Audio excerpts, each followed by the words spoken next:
Carlu seemed to have lost power. He had a spin heading down towards Tete Rouge. It was a good save, and he was able to get the car back to the pits, but the problems continue for that Nissan Zytek.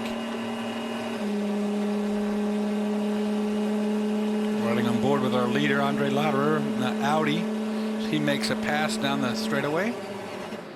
Just want to get back to that point that Brian made about Andre Lauderer and Ralph Juttner being called to race control. Brian, did you actually witness something? Did you see that pass on pit road, Lauderer overtake somebody on pit road, or that's just a whisper that you've heard in the lane? That's a whisper that I heard in the lane from down in their camp. Nobody would confirm it, and I cannot get in touch with anybody to talk to. Like I said, everybody down here being unusually tight-lipped, because normally our information from them is pretty good. But right now, mum is the word down at Audi on anything with the one car. Isn't it amazing if something like that could trip you up when you've run such a flawless race? Well, it's tight. I mean, the guys are separated by a decent amount right now, but after that pit stop, it's now down to 35 seconds. The Lauderer's lead with that stop for fuel, but you know, you suddenly have to do a roll down pit lane. That's a minimum of 30-second loss, so even without any servicing.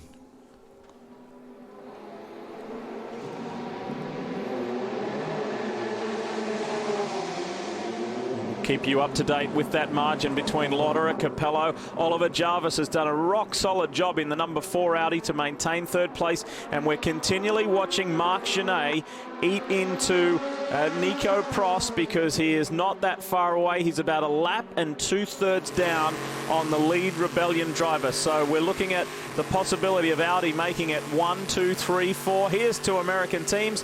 Corvette Racing flashing by Krone Racing. The Corvette and the Ferrari.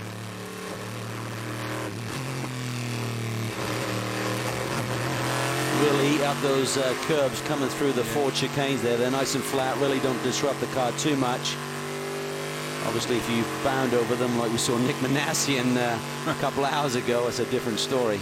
After being as high as 3rd in class, this car, number 73, Antonio Garcia, now running 8th in class and many laps down on the class leader, Jimmy Bruni, for AF Corsa.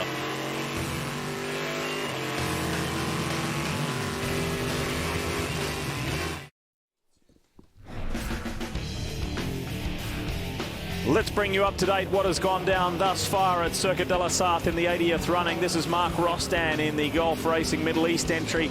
His prototype was crunched. Jörg Bergmeister's Porsche was spun and beached. It got rescued, but it has not been able to continue in this race. And speaking of GTE Pro, look at this fight between Darren Turner, got a little loose in the Aston Martin, and Tommy Milner said thanks. Tom Christensen said that he had problems in the rear suspension of his car. Ultimately, it was discovered this big ball of rubber was causing the problem. One of the other Astons, the GTE Am car, had a big moment there and heavy damage to that car, as well as this. Seth Nyman crashing the Flying Lizard Porsche, possibly fluid leak, initiating that contact. And then this, the scariest moment of the race. Perezzini contacts Ant Davidson, smash both into the tyre barrier. Watch it again, it's violent, it's alarming. And Anthony Davidson is in hospital at the moment with 2 broken vertebrae. Just ripped that left rear immediately off the Toyota. You saw the wheel flying, the half shaft flying through the air. Dorse, talk us through this at the restart. Miscue on the restart. Look at the delta wing off to the right. It's going to get clotted right there and shoved straight into the concrete barrier. It was Kazuki Nakajima behind the wheel at that stage, the sole remaining Toyota, and Cal. Problems began that would ultimately terminate the race for Toyota. They certainly continued. Here we see major mistake here by the Corvette. But very rarely do you see this. The left rear wheel lug was not put on that car. Westy went out. Richard Westbrook lost the left rear, then had to do a complete lap essentially with the left rear missing. That continued to give them drivetrain fits for the rest of this race. Romain Dumas gets contacted by one of the Labra competition Corvettes, spun, and that was costly for the 3 car. 67 car have been a factor all day long in the GTE Am class.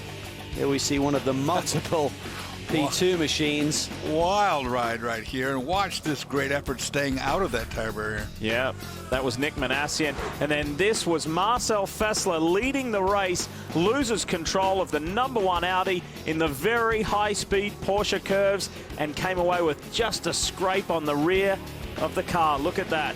How lucky was his escape? This was not so lucky. Abdulaziz Al Fasal. In the Porsche curves, a very, very big crash backwards into the guardrail. That caused our second full course yellow, and that was for some 36 minutes, an hour and 11 for the first. We've had an hour and 47 behind the safety car in this year's 24 Hours of Le Mans. Our respective class leaders right there. Still so many storylines going on and far from over. 33 seconds between the top two. This is our LMP2 class leader, and that's Ryan Dial climbing from the Starworks machine. Jumping out, looks like Enzo Podolicchio jumping in behind the wheel. So these guys have done a tremendous job here today. You're in second gear. It's all gone pretty well. Pretty well for this team so far. They've run at a pace that they know they can run. Has not been the fastest car in class, but it is leading. Speaking of Steve Chalice, a short while ago, Andrew Marriott discovered that they've got some issues going on in terms of the driver log time. You're only allowed to do 4 hours within a 6-hour stint, so they may have gotten a bit of a bind there. They're trying to figure that one out. And let's keep the big picture in mind here. This is Enzo Podolicchio. He's a Pro-Am driver. He's not a paid professional. He's a gentleman driver. It's his first time at Le Mans, and his car is leading the class. It's an awesome effort. It's an awesome story, and the fact they came out in their World Endurance Championship debut at Sebring and got that win at one of the biggest endurance events in the world is tremendous. If they could follow that up with another win here, wow, what a year. Lauder is just hammering that Audi. And he just came through those corners just banging off those curbs. And a long way to go in this race. Got the hammer down. Dindo's doing a good job, though, responding. He seems to be staying within a few tenths, but at the same time, Lauder is continued to extend the gap. Superstar in Japan in Formula Nippon. Incidentally, Formula Nippon runs at about the same speed as the backmarker Formula One cars. These are high-tech, high-speed, high-aero cars, and he races those and combines it with sports car racing in the Japanese Super GT Championship.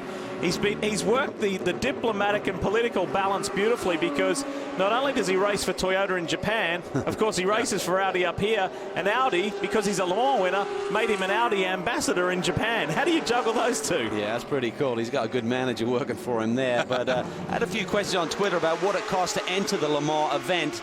It's 43,000 euros, which is about $55,000, I believe, with the current exchange rate. And if you win this race, you get 40,000 back. I think there's a 10 grand bonus for a class win as well, but doesn't make a lot of sense. You're not doing it for the prize money here. You're doing it for the glory. And that 55,000 euros is just where it starts. That just gets you into the game. As we see the Audi on pit road for another routine service, let's hear from the man who is leading P2 and has just stepped from that HPD Honda, Ryan Dial. Here he is. Well, yeah, I've been beaten to it, look, by our very own Radio Le Mans. This is not going very well at the moment. Sorry about that. It's a little bit more aggravating. Let's take him I'm going down, to have Justin. to jump in right on top of him. So we're just trying to make sure the car's reliable. I'm going to listen to what you're saying. Ryan, I'm going to butt in on Radio Le Mans here because I'm taller than our Joe here. Ryan, I don't like the way, Joe, that he doesn't sweat when he gets out of the car. Well, compared to a DP car, this is like air conditioning. It's actually quite chilly for me. Is it? But that was a wonderful run. Obviously, the car's come alive as the night came in today. You were able to run extraordinarily fast at the front. Is it a matter of the tyres working better now, the car getting a balance, or the track rubbering in?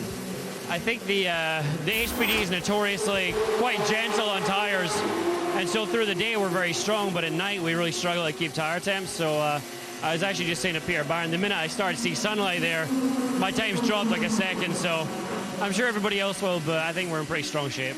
Oh, excellent. We're looking forward to watching the run to the finish, I hope. And thanks to Joe Bradley from Radio Le Mans for working with us there and working with Justin. Well done, Justin. On board with Ollie Jarvis here, who's really working hard behind the wheel of the 4 car. Looks like he's getting pummeled himself pretty well in there. Second time here at Le Mans, and done a few years for Audi in the DTM Championship. Whoa, shows you a quick closing rate. Ooh, got a little wide there, got in deep. A little too quick. Best thing is there is some runoff room, so rather than lock up a wheel and potentially flat spot that tire, it's best to just take that little escape route that it provides. I think at various circuits around the world, we've seen it here in the US, in particular Watkins Glen, where they've paved previously gravel traps at Daytona International Speedway outside Turn 1. Just having that additional asphalt area just keeps things flowing. Well, I think the gravel trap's a thing of the past, too. It sufficed some years ago, but now the cars are going so fast, they don't stop the cars any longer. They might not even slow them up, as most times we see the cars skip across the top. Skip and trip. Remember Magnitia's crash here last year. I like the option of having the asphalt myself, you know, to get the thing slowed and turned away from whatever you're about to impact. 74 car is in, previously a class-leading car in GTE Pro. And this is tough. I mean, these guys are not running the World Endurance Championship. Remember, Le Mans now is a round of the World Endurance Championship. There's double points here, potentially for teams who score today, so that's huge. But for these guys, they're just here to win Le Mans. When you go so many laps down, Dorsey, it's tough for the whole crew to dig deep. It's tough for the drivers to dig deep when you got that adrenaline rush of potential victory or potential podium. But these guys have won here before. To just finish, that'll be an achievement, but it's a long day from this point forward. They have rebuilt the entire car. I mean, that car has been completely torn apart and redone the whole front to back, if you will. And you're right, Calvin, it's really hard to keep your head up and your chin up when you're just going for a finish and nothing more.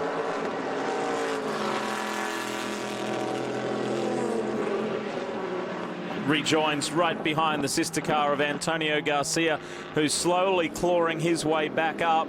Next one on his list, just a lap away, the lead pair in GTE AM for Antonio Garcia to leapfrog those with, what have we got, 8 3/4 hours left to go, and sunshine, sunlight becoming more prominent here at Circuit de la Sarthe. As we go to a break, we're going to show you our respective class leaders. This story's far from done, because just when we settle into some kind of rhythm, something always snaps up to bite you. Speed's coverage of the 24 Hours of Le Mans is brought to you by Chevrolet Corvette, celebrating 60 years of exhilaration, and by Rolex, official timekeeper of the 24 Hours of Le Mans. Getting close to the 8.5 hour mark as the 13 Rebellion leaves pit lane, and it's lucky to leave pit lane after an incident that it was involved in earlier, narrowly avoiding being collided with. And we thank you for all of your tweets and engaging with hashtag LM24 on speed. Here is Supercross and Motocross star Chad Reed, and he has been up watching us. Yeah, we are feeling a little bit tired, Chad, but we're going to grind on because this race is far from over. Glad you could be watching, and I know that you tested a car recently and you've got some four-wheel racing in your future. Wouldn't that be awesome if Chad Reed could do Le Mans one day? That would be really cool. He's magic on 2. I'm sure he'll be very proficient on 4 and learn the trade quickly. Now, many of you, whether it be East Coast, West Coast, wherever you're watching, might be asking what happened to that revolutionary Delta Wing, the Nissan Delta Wing.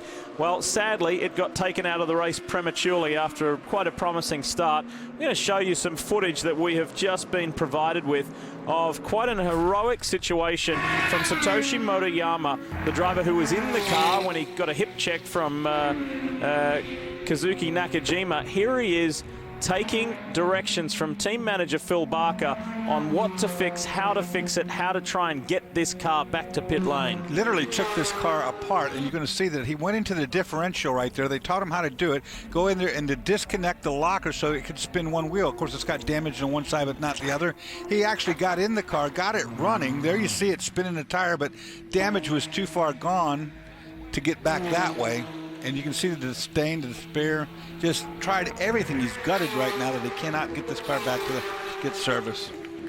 That was GM of Nissan Europe, Darren Cox, there that he was talking to and sharing that emotional moment with.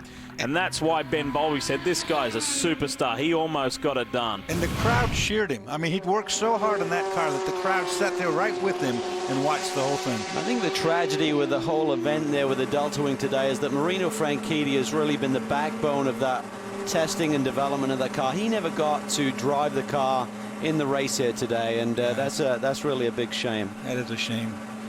The car showed speed. There's no question about that. It was quicker than what most people thought it would be. Absolutely. And again, this is what happened to the Nissan Delta Wing. There was an hour and 11 of yellow flag running after the huge accident with the Toyota, and strangely enough, a Toyota was involved in this incident.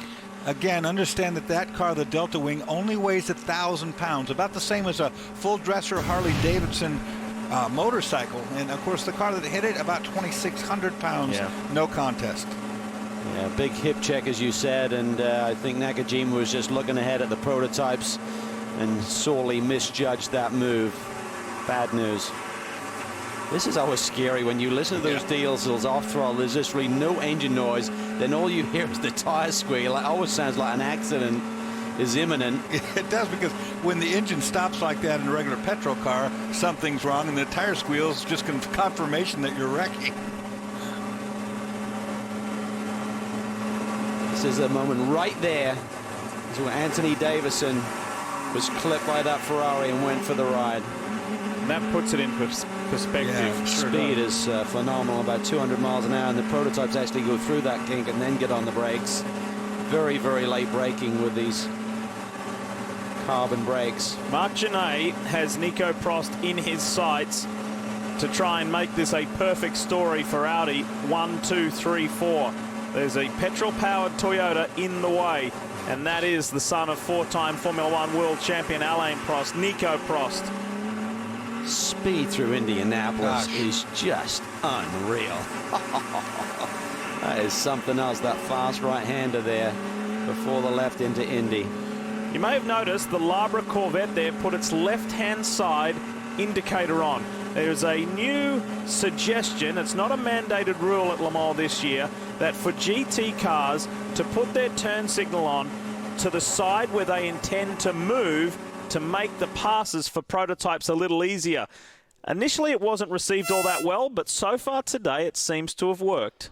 It does. I mean, there's a little bit of confusion. A lot of people thought it was natural to turn the turn signal on the other direction for go that direction. So I think once everyone got their arms around it, any help you can give the upcoming faster prototype machines to give them a clue as to whether you've seen them and which way you want them to go and where you're going to stay is a big, big help. As long as you are consistent, that is the key.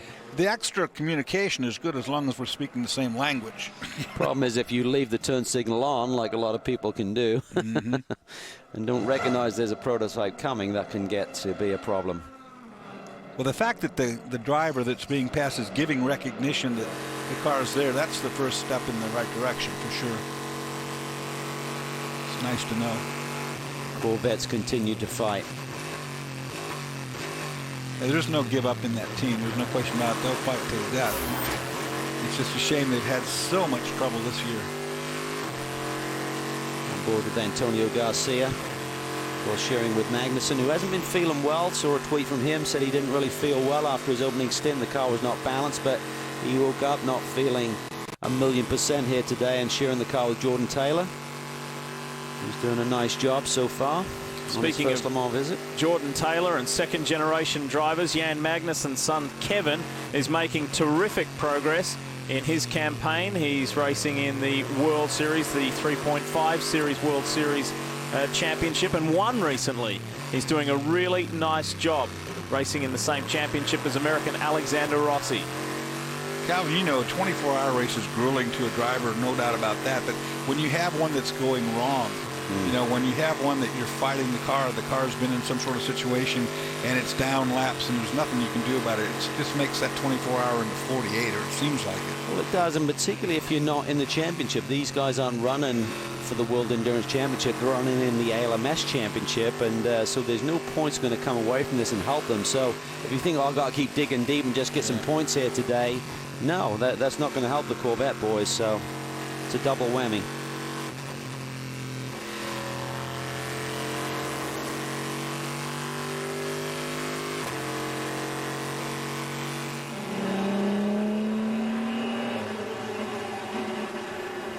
Different sound, of course, when we switch over to the onboard here with Lotterer. V8 power to this V6 diesel hybrid. That is not Andre Lotterer. No, that is not Andre Lotterer. I hope. A lot of optimism. A lot of emotion.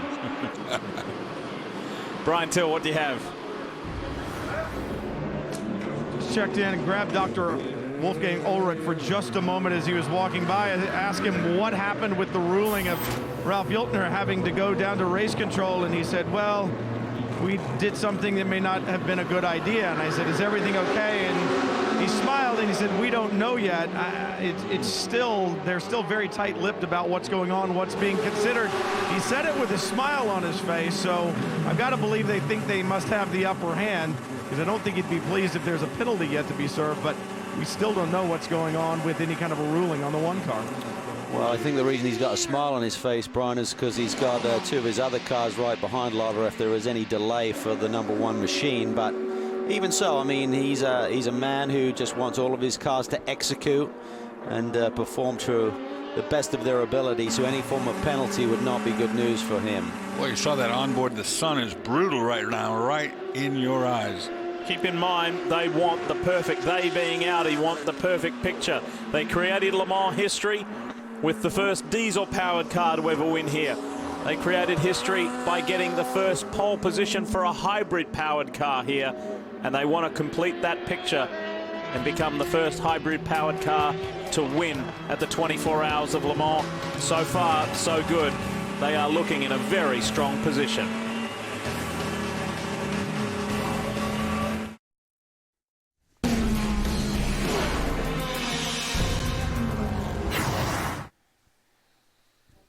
As we welcome you back to Circuit de la Sarthe, the countdown continues, and we're fast approaching on the 8-hour mark remaining. I want to remind you that you can join the live conversation around this famed event, the 24 Hours of Le Mans, in the Speed Social Garage at speed.com. All you got to do is include the hashtag if you're using Twitter, hashtag LM24 on Speed, as so many of you have. And we've lost the 97 Aston Martin V8 Vantage. This was a podium contending car. Don't think it's hurt, though. It looks like it might have stopped short of taking the wall. Stefan Muka is the driver. It's into Indy. Take a look. Oh, forget what I said. Wild ride. Now, yeah, that was a really wild ride. Where Bergmeister went off earlier in this race. It's such a high-speed kink if you don't get it slowed down. I mean, it's a real rhythm section to that race track. Come through there at high speed, then down a couple of gears and hard on the brakes, and if you miss it, that's what happens. Remember 2007, Dindo Capello with that rear wheel nut issue? That's where Dindo went off straight on, head on into there. You can sure see the speed there. Bergmeister went off there right in the early hours of the race today. This is the Boutson Ginion car in LMP2. Something going on here. And the course workers are making very quick work of rescuing Stefan Muka. One driver who knows what it's like to drive for Aston Martin and win for Aston Martin is standing by with Justin Bell. Yeah, Lee just said a man that knows how to win here in an Aston Martin, because they just had a problem with the Aston. DB, I just caught you on that lonely little walk you have from the motorhome on your own. There's no fans, there's no supporters, you're on your way to get in the car. It's a tough time in the morning to get your sort of motivation up, isn't it, in some ways? No. Australians, you kill me. No, of course it doesn't. The sun's up. Why should you? You're in 114th place. You might as well run to the front. Well, yeah, I mean, you know what it's like. You wake up at this time of the morning and all you want to do is sleep, really. But I had about an hour and a half sleep, which is fine. It was good. Feel quite fresh considering. I'm just going down to see the team because I have no idea what's going on. There's nothing going on the can, so I'm not sure where we are or what's happening. So I thought I'd just go down and. Well, of course, it's a big day. We're still out there, really. Yeah, it's a big day because we both have fathers, and it's Father's Day. Exactly. You know what? I just opened up a couple of cards before I came down here from my kids, and happy Father's Day to all the fathers out there. That must have been a big sack of mail you just opened there. Oh, yeah, 2 cards. Well, I know. I mean, obviously, my dad was racing yesterday. I know we were talking about your dad yesterday. He's in pretty good spirits. Does he follow when you go to Le Mans and places like that? Does he watch it? Well, if he can. I mean, it's not always on in Australia, but yeah, he's always interested for sure, you know. But after every race, it's like, well, what happened, you know? And why didn't you win? Yeah, exactly. Yeah, then you get the 3rd degree, you know, and then you have to explain every technical bit that didn't go right. But yeah, I mean, he's still very much. Where his mind is still very sharp and still very interested. Well, that's the difference between our dads. My dad doesn't ask me anything technically, just asks me, was the food good? And other things. I'm glad I didn't wreck it. Anyway, DB, go and have a good run. It's a beautiful time of the day to be driving. It's gorgeous, isn't it? It's lovely. Beautiful morning. See, I found an Australian for you, Lee. Thank you, mate. David Brabham, it's his 18th 24 hours of Le Mans. Just a couple more and he'll draw level with our David Hobbs at 20. And incidentally, I was going to say to Justin to tell Brabs that he's running 7th overall and doing a good job there. Car Peter Dumbreck is behind the wheel right now. Always remember one of the David's funny stories that Sir Jack Brabham, a 3-time F1 World Drivers Champion, told him. He said, "Keep it simple, son. Less brake, more throttle." That normally works. I tell you what, this was an amazing escape here for Stefan Muka. Well, you're right. And the Aston seems to be running pretty straight. I'm sure there's a little bit of body damage that the mechanics will now tend to now he hits pit lane. Headed up to speed, you could see that, and also you could see a bunch of the gravel dumping out as he got back to pit lane, so I don't think he's hurt it, and he did, in fact, escape. A lucky one. This is a big bonus to the sister AF Corsa Ferrari, with Muka losing that amount of time because Marco Ciocci is just a few positions back and honing in on that podium. Brian, tell us more. Stefan Muka has brought his Aston Martin to the marks. The crew setting out tires as you would expect. And it looked like, and they are indeed, ready to roll him into the garage if need be. And back in the garage, Adrian Fernandez has suited up, has his helmet and gloves on. But there's no driver change going on. They may do it in the garage if they decide to take it in there. And crew going to work with the right front right now. I'm standing out on pit wall, so I can't see the right side of that car, but the crew going to work. And they may be having a problem with getting the air hose in to activate the air jacks right now. So crew goes to work. But as you guys said, truly, if this is all that's wrong with it, if they have to go to the garage for a short period of time, that's what the problem was. They couldn't get the air hose in. If that's all that happens after going off in Indianapolis, they're very fortunate. I think he had a rock in the inlet from where he went off, and he couldn't get the air hose on. Currently in 3rd spot. They've got a 3-lap lead over the 4th place car in class at the moment. Here we see the replay. That is. Hey, Calvin, you know how I said those gravel traps don't work anymore? Well, that one did. You come on through that fast right-hander at about 180 miles an hour approach in one of these cars, and you're supposed to roll it down to about 70, 80 for Indianapolis. So if you miss it, you miss it big. Amazing, though, with the speed of that car, when you first see it come into frame, dead sideways already, that it did, in fact, get into that wall and bounce back off and really didn't do much to it. Again, AF Corsa, Amato Ferrari's organization, has cars 2 458s, 1st and 4th. He could end up with 2 on the podium. Cal mentioned there's a 3-lap margin between 3rd and 4th, the Aston Martin and the 71 car. This is the class-leading car, however. This is Jimmy Bruni and the Aston Martin, Brian, going into the garage. They would be able to send him back out, but Adrian Fernandez is going to climb in. Once they put the car in the garage, it's there. They will put a right side door on and do some other repairs. The hood coming off. A lot of that work may be simply to remove the massive amount of gravel that he has taken on board. The crew going to work underneath the hood right now, replacing that right side door, and they hope to get the 97 Aston Martin back on track. Imagine the stories that have been told in that campground over this week. Don't go there. There's been a lot of fun had, that's for sure. these die-hard sports car fans. That is simply part of Le Mans. That's the spirit of Le Mans right there. Calvin, I love looking at those old rickety tents and then the car that goes alongside of it. Well, it's amazing. Sometimes it's a rickety old car, but sometimes it's a Porsche or a Jaguar or something really nice. We saw this nasty old tent. It just looks like it came out of World War II, and a Ferrari next to it. Woof. That was aggressive. That was the ADR Delta prototype. Right there, 67, is Nicholas Armindo. He is the leader in GTE Pro. He's not only the leader in GT Pro, he's the 5th place GT car overall. That shows you how good the GTE Pro AM combinations are. The 2011 cars, it's no disadvantage at the moment. And it shows you also some of the adversity that the GTE Pro cars have had.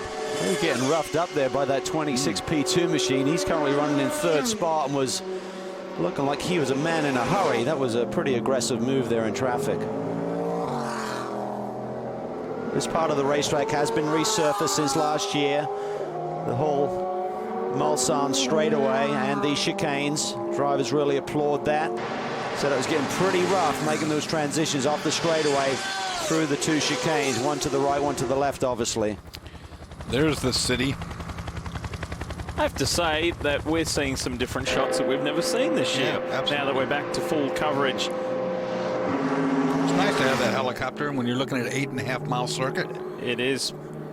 Big picture-wise, you haven't missed anything up front. Andre Lotterer still leads in the #1 Audi, the e-tron Quattro, the hybrid Audi-powered car over the 2nd hybrid car, Dindo Capello in car 2. Mike Rockenfeller is still 3rd, but 1 lap down on Dindo Capello. Nico Prost still 4th, and Marc Genet in the 4th and final Audi.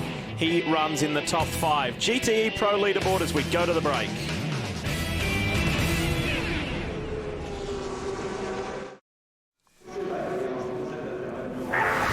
Quick reminder, this coming Friday, Barrett-Jackson, Orange County returns to speed. You can see the finest classics, exotics, muscle cars, hot rods. You know the deal. It is just incredible. And it's all up for grabs. You can watch the auction live. Build your own dream collection. It's Barrett-Jackson, Orange County. And it's 5 p.m. Eastern live and exclusive to Speed. Barrett-Jackson time once again. Nice to see the sun, isn't it? And you heard Ryan Dial say earlier his lap times came down by at least 1 second when the sun popped its head over the trees to shine some light on this 8.5-mile track. Lauderer was going quick once again. Just ran a 3:26 a couple of minutes ago. Lead is now 1:34 over Dindo Capello in the #2 Audi. During the break, the 2nd place car in GTE Pro had problems. This is the lead GTE Pro car, and Justin's there. Yeah, Lee, look at the front of that. It just shows how battle-scarred you get. Fisichella's just got on board. The car, there's a standard pit stop for them. They did just pull off, clean the front windscreen. All the new Michelin's going on. But you see the amount of sort of pickup and debris there must be on the racetrack, because look at the stone hard front of that 51 Ferrari. They're having a really nice run. The guys in here, like I said earlier in the show, they're very un-Italian in a lot of their approach. Very calm out the back. I raced with these guys at Petit Le Mans, and they are incredible operators. Not a big team, as we talked about, but they certainly know how to get the job done, and I'm sure Vissi's going to get in and be under orders to be fast but be very, very steady. Well, when you someone like Giancarlo Fisichella, 229, 230 Formula 1 Grand Prix starts, he's a 3-time F1 winner. And you'd think that he's seen it all in racing, but that's the beauty about endurance sports car racing. Fisichella has really grown to love this form of racing. It's his 3rd appearance at Le Mans. He has been on the podium before and could go all the way here today with AF Corsa and that 458 Ferrari. Yeah, he's doing a brilliant job, and I think he's been taught very well by Jimmy Bruni and Tony Vilander in terms of learning the ropes in one of these GT machines. And now he is completely up to speed, as you would expect with a man of his experience and caliber in the world of motorsports. It's a transition to GT, a big one from a Formula 1 car, but he's loving life right now, and certainly a win is on the cards, but still so many things can go wrong in 8 hours around Le Mans. If you really, truly love driving, though, there's no better place to get all that you can get than in one of these 24-hour races around here. I mean, by the time you add up the miles that you put in and the time behind the wheel, there's nothing else quite like it. Okay, Enzo Podolicchio, hold on, because you've got a fight on your hands right now. This is Pierre Caffa in the Pecom Nissan Oreca behind the wheel. This very, very fast man is starting to hunt you down for the lead of LMP2. There's about a 50-second gap between the two of them. Well, this is where you just got to try and be calm. I mean, even if the guy is cutting into your lead, don't try and do something that you haven't tried before. Don't suddenly try and take a big chunk out of your lap time. Inch up on it, get into a rhythm. If the car feels right, make it happen. If you're still not happy behind the wheel to force it any further, just bring it home at the end of your stint and turn it over to Tom Kimber-Smith or Ryan Dial. Young Jordan Tresson there, the Nissan Academy winner, finally getting going after several attempts at it. Loving these chopper shots, I have to say. Yeah, I was about to say the same thing. It's so nice to have a helicopter shot looking down, particularly a circuit like this. Enzo Podolicchio is on the left-hand side here, coming down into the chicane, and he yields. There's a definite crown in the road there, so you got to be careful. You can see him fighting there by staying to the right. You get that left side up on the high spot in the center of these roads. It's done obviously for the drainage, so it's all part of figuring out your line into these chicanes. You got to be very careful. We said that at the beginning of the show. These are streets between villages or through villages that are run on every day with streetcars, so there is a crown to the road to, you know, to dissipate water, etc. One of the great things that the drivers have reported back this year with the resurfacing of the track is that the railroad tracks, the big dips in the road caused by the heavy-weighted semi-trailers that frequent these roads have gone. So that's nice and smooth, but that very pronounced crown is still in the road. And the advice from people like Tom Christensen, Alan McNish, Andre Lotterer, you got to pick a side to the track. You got to go for it and make that decision very fast. As World Feed has thrown in some highlights, this is Romain Dumas earlier in the race, just getting caught out. We have not heard from Romain yet as to an explanation as to exactly what he perceived happened. The adrenaline was certainly flowing there when he jumped out of the cockpit, just tearing the front end off that car. This is the big one. Just scary, scary moments there as Anthony Davidson flies in the Toyota. Alongside that Ferrari, wheel was already torn off that car. The drive shaft was flying through the air. And Anthony is okay, but has suffered some back injuries. A bit of nighttime action as we ride on board one of the Audis in traffic.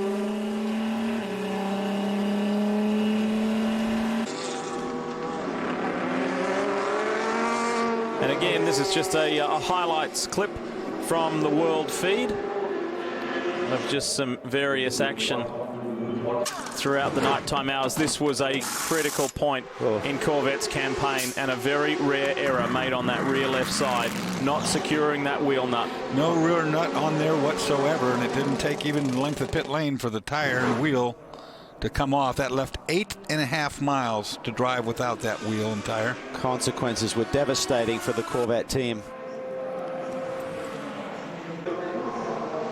There you go. There's the despair, the disbelief as to what had happened to a car that looked bulletproof for the majority of the day. For these guys, they say well done, but it was, and there's Nicolas Lapierre. They say we tried hard, we gave it our best. Initially an alternator problem, in the end engine failure on the sole remaining Toyota TS030. But what a good showing Toyota made, no doubt about that. Romain Dumas behind the wheel. We talk about the visibility issues with these prototypes, with these large front fenders. Again, feeling the traffic is still an issue, as you could see there. Been a good comeback by the three Marc Gené's behind the wheel of the car now, and they are certainly well within reach of Nico Prost in the Toyota-powered Rebellion to make it Audi 1, 2, 3, 4. They've definitely got time on their side as we've just snuck on the inside of 8 hours. Scary moment here as the lights go out and the car's still running quite quite fast. Simon Dolan behind the wheel did an amazing job to escape the gravel trap. This was one of the key points. Race leader Marcel Fassler, defending race winner Marcel Fassler, running wide at the Porsche curves. And normally when you go off track here, it does not end with a happy story. He was a lucky boy to get away with this one. Very strange, though, from the onboard, Dorsey, to really understand what happened. There was almost like it clipped a curve, but there was no sudden movement up and down. That's the first time we've seen that angle. Yeah. Yeah. This was that spin. And then this was Al Faisal. Abdulaziz Al Faisal. In the Porsche curves, back in the Porsche hard into the guardrail. That's why I said it doesn't normally end in a happy story there if you crash in the Porsche curves. That car was out, over and out right there, and that brought out the second safety car intervention, which also had an impact on the overall running of this race for first and second, because at that stage of the race, Lotterer and McNish were pretty much right on each other. They were within 8 to 10 seconds. It was vacillating a little bit there, but ultimately McNish got split by a pace car, and that gave him a 2-minute deficit to Lotterer because of that situation. One of our American teams that we've been following with much interest in this race this year is Krone Racing. They know what it's like to stand on the podium in class. Let's hear what they've got to say. Brian? Well, they've stood on the podium in class twice here. They've won Petit Le Mans, they've won Sebring. Part of the brain trust here, Jeff Hazel, Dave Brown. Dave, calling the shots today. The car's running well. You guys running in the top 3 most of the event. You've won at Petit, you've won at Sebring, but when you come here to Le Mans, what changes strategically when you come to this event versus the other ones? Well, it's just the scale of the thing. To do 24 hours, incredibly arduous track, all sorts of weather conditions, all sorts of safety cars. It's really hard for the drivers and the team, so we've still got a long way to go yet. Still a long way to go, and I know that you guys only one of 2 GTM cars running the Dunlop tires, with only 2 cars in class running that. Do you feel like you guys may be handicapped a little bit, just not as much data coming back to the manufacturers? I think we've got plenty of compound choices, so we've got lots of compound choices, and the game is getting the right one on the car at the right time. And that's what they've been working on all day long. They started the day with a brand new compound, but they seem to have gotten the handle on it. They're hanging in there. They're 3rd place right now in class, and 3 laps off the lead machine, so keep digging. Never know what can happen. The team's had a lot of success here. 2 GT podiums, one in 2007 and one in 2009. And if you saw the movie Senna recently, which I know that so many of you did, you would have seen David Brown in the background of that movie. He and Sir Geoffrey, as we call him, Geoffrey Hazel, heavily involved in Formula One over the years, so they bring a wealth of knowledge and experience to Krone Racing.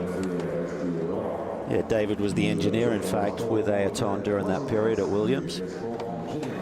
Well done to the Rebellion team. Rock solid effort from these guys. We did see a little hiccup from Harold Primet earlier, but the 12 car has run flawlessly. That's why it is 4th outright. But our defending race winners remain our race leaders. Can they go back to back? It's something of a rarity here at Le Mans.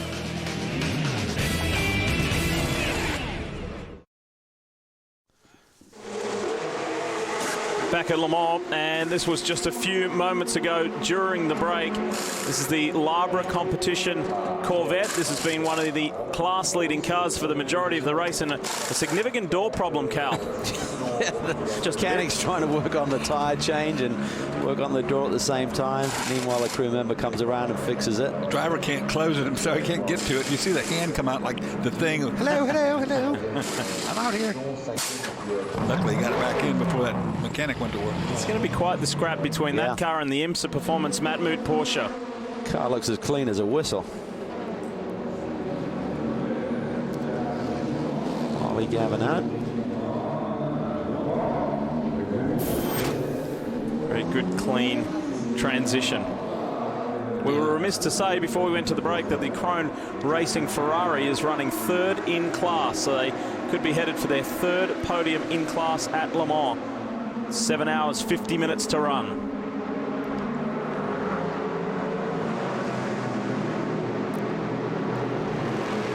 clean stop here. You can see now the synchronization of doing this tire change. You're only allowed one gun. It can be a different gun on each side, but only one gun at a time. Only 2 guys over that white line.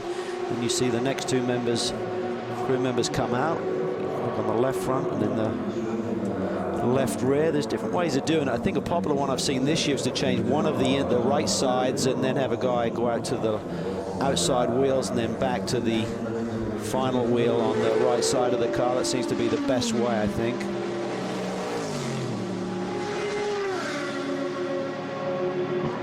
As we see the 2 car of Dindo Capello, right behind the 2 car of Dindo is the 71 of Ciocci in that second AF Corsa Ferrari, which is now only 40 seconds behind the 97 Aston Martin of Adrian Fernandez. That's for position in class. That's for a podium position in class. So the pressure's on Adrian.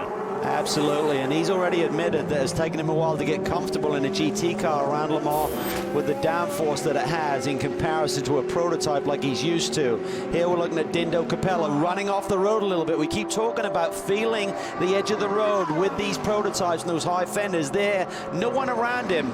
And he got in the grass a little bit. We saw McNish in the early hours of this race run wide entering Tete Rouge. It's a real issue in these cars, and something that the organisers are now talking about, changing the regulations in how low the drivers can sit in these cars with these big front fenders over these large front wheels. Make no mistake about it, the drivers are pushing really hard right now, as you can see.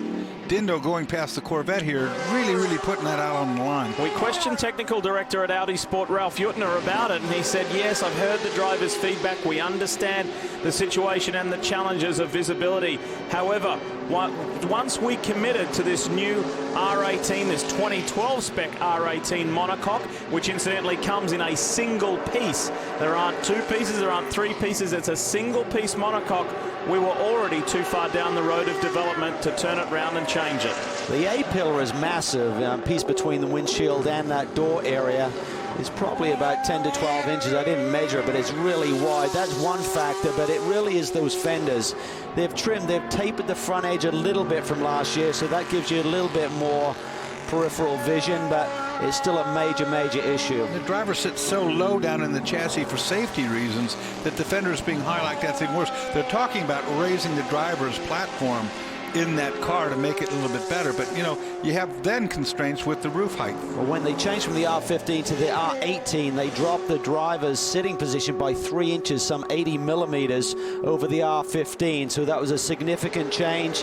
And now with the introduction with the bigger front wheels, which has really become a trend now in terms of utilizing those on these prototypes, the combination wasn't a good one. And don't take our word for it. Here's what Alan McNish has to say about it and about last year's incident and how the visibility perhaps led to that. You know, when we look at the Le Mans 24 Hours 2011, you think about the closeness of the finish. The thing that I've got still strong in my mind is the fact that I walked away from a pretty big wreck. When I was there in the car and it's lying on its side, I think I was probably the one that was most calm about how I was, because I knew I was fine. I was able to pop the belts, open the door myself and step out, which was a testament to the car itself. I tell you what, mate, it still gives you goosebumps and almost an immediate tear in the eye when you see someone you know so well go through something like that. Great to see him jump out. For Rockenfeller, it was even scarier because we didn't have the information immediately at night, but just a testimony to how strong these new prototypes are in the monocoque design. Okay, Anthony Davidson again in this race, the same kind of a horrific accident. You witness it, you know the person behind the wheel, and there's no way it doesn't affect you. Chase remains on in LMP2. The American Starworks team still leads the way over PCOM Racing. And we'll keep giving you regular updates on that margin between Enzo Podolicchio and Pierre Caffer. At the moment, it's quite a comfortable margin. Third place in that class is the first of the Cenatech Nissans. It's the 26, and Nelson Panciatici is behind the wheel at the moment. Look at the heat haze off the back of this car. It's pretty cool. It's ultra slow-mo again. Some really neat shots we've gotten off this. See the side of the Audi, how much lower the bodywork is this year. It's really been sculpted down. Dramatically different. This is the Stracker HPD. The boys pretty excited. They just tweeted the bacon sandwiches have just arrived in the garage. Boy, oh boy, I'd love one of those right now. What do they call them? Bacon rolls? Toasted with some HP sauce is the way to go. Mama, you listening?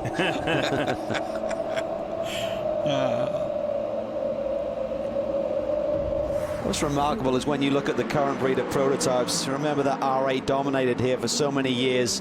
It looks like an antique now in comparison. Yeah. These are really spaceships. Haven't we been fortunate to live through this Audi era? From the early ones, those first generation, and they came with two different types, didn't they, in 1999? Two open top and two closed cockpit cars. Is that the Jota entry? Yeah, and it's just been off the road. You can see from the gravel coming out. It's coming back onto the racetrack.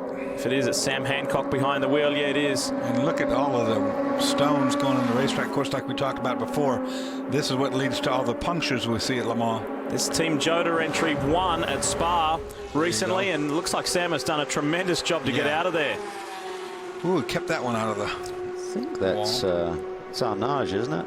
Good control. It is. Extended runoff area. It is the extended runoff area. Sam Hancock was before. telling us a good story earlier this week. Do you remember that, Cal, where he was telling us that he actually does some driving instruction and coaching for Rowan Atkinson, Mr. Bean, and his son. And we said, what's he like?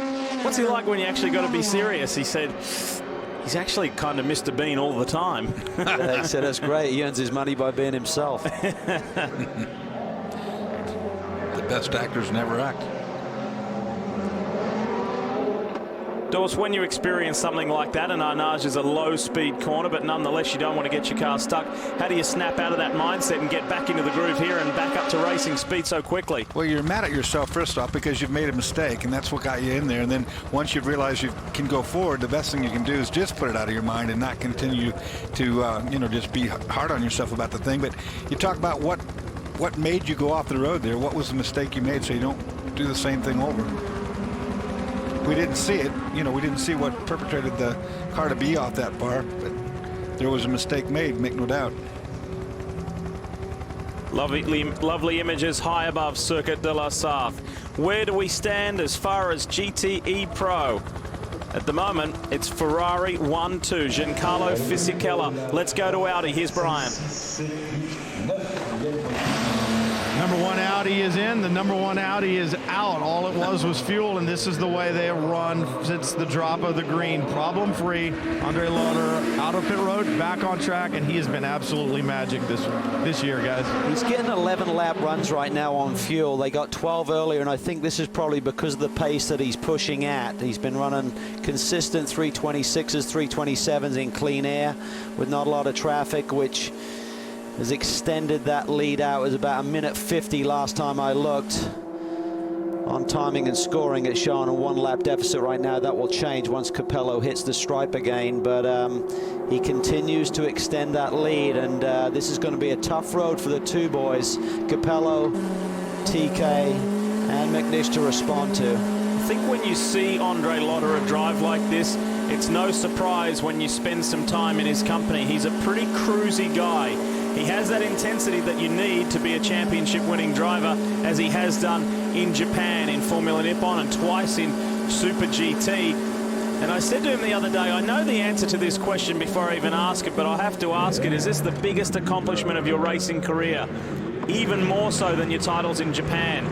And he paused for a moment to think, genuinely think about it, and he looked at me and he said, of course, it's Le Mans. And that you don't need to say any more, do you? No, it's such an impressive performance last year. I mean, Lena Gade, who's the engineer, the female engineer on that squad, really put the pressure on Andre at the end. He had to perform when he just came over the radio and says, don't worry, I've got this.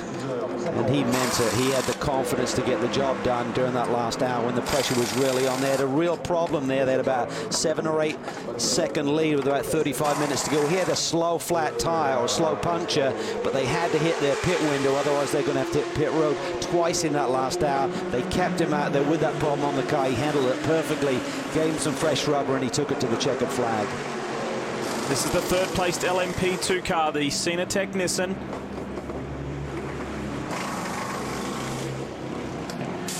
and all going well. The Nissan family, 13 of the 20 P2 cars are Nissan.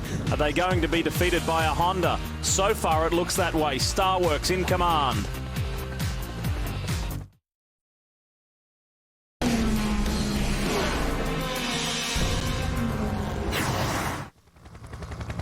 Glad you can still be with us for Speed's 25 hours of live coverage of the 24 hours of Le Mans. And the race is on at the front. With 7.5 hours remaining, we have seen when we least expect it, anything can happen. Thanks for staying part of the conversation. And this is from Jeff Brown, the engineer at Level 5 Motorsports. Our tyre guys never stop working, mounting, cleaning, pressures and managing 4 sets of tyres in the oven. Hard work. Yep, and that goes for all of the teams up and down pit lane at Circuit de la Sarthe, but particularly that American crew from Madison, Wisconsin. For those of you watching, and you'll have some family members in that team, they've worked tirelessly, that's for sure. A lot of questions about whether the tyres are allowed to be warmed here at Le Mans, and the rule book states that the tyres may not be warmed in the garage, so they put the tyre ovens just behind the garage. There was a thing at one point where they were tire warmers, so they quit using those and they built these ovens. So it doesn't say that you can't cook the tires, so cook them. Dorse, you would have been disgusted at the pathetic sight the other day when Calvin said his feet were cold, so he put his little tooties in front of one of the heat blowers blowing into the circular hole into the tire warming oven. As long as you weren't downwind of it, I guess it's okay. It worked till I started to melt my shoe. Yeah, it'll melt your shoe for sure. This is Enzo Potolicchio in his maiden performance at La Sarthe. Not only pressure with some of the biggest names in the sport whipping by you, and you've got to execute passes on some of the best GT drivers in the world, but hang on a minute, you're leading the class. Maximum pressure. Well, we've seen him survive maximum pressure in the Rolex Series this year, so he's really a Pro-Am driver who's come on gangbusters this year. Pierre Caffer was taking some chunks out of his lead, but since Luis Perez Compact has got behind the wheel of the 49, Potolicchio is stretching it back out again. Just trying to work out what that replay of Andre Lotterer was all about, whether it had something to do with that slow GT car.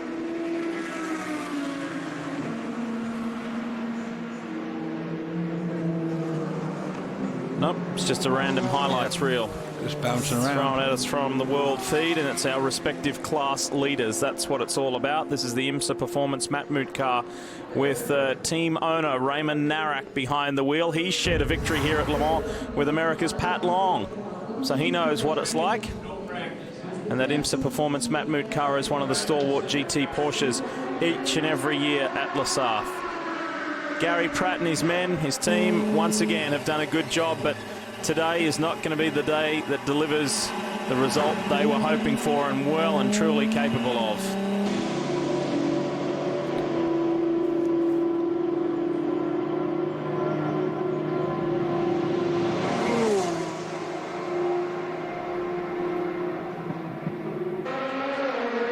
There's Lena Gade. What a job she did last year. She was leaning on H. Howard Haynes towards the end of that race, particularly when they had some tough calls regarding tyres and the damp conditions, but she kept her head together and guided that team to victory, and a great job here again this year for the one team. Look at the focus and the concentration. Looks like he's falling asleep.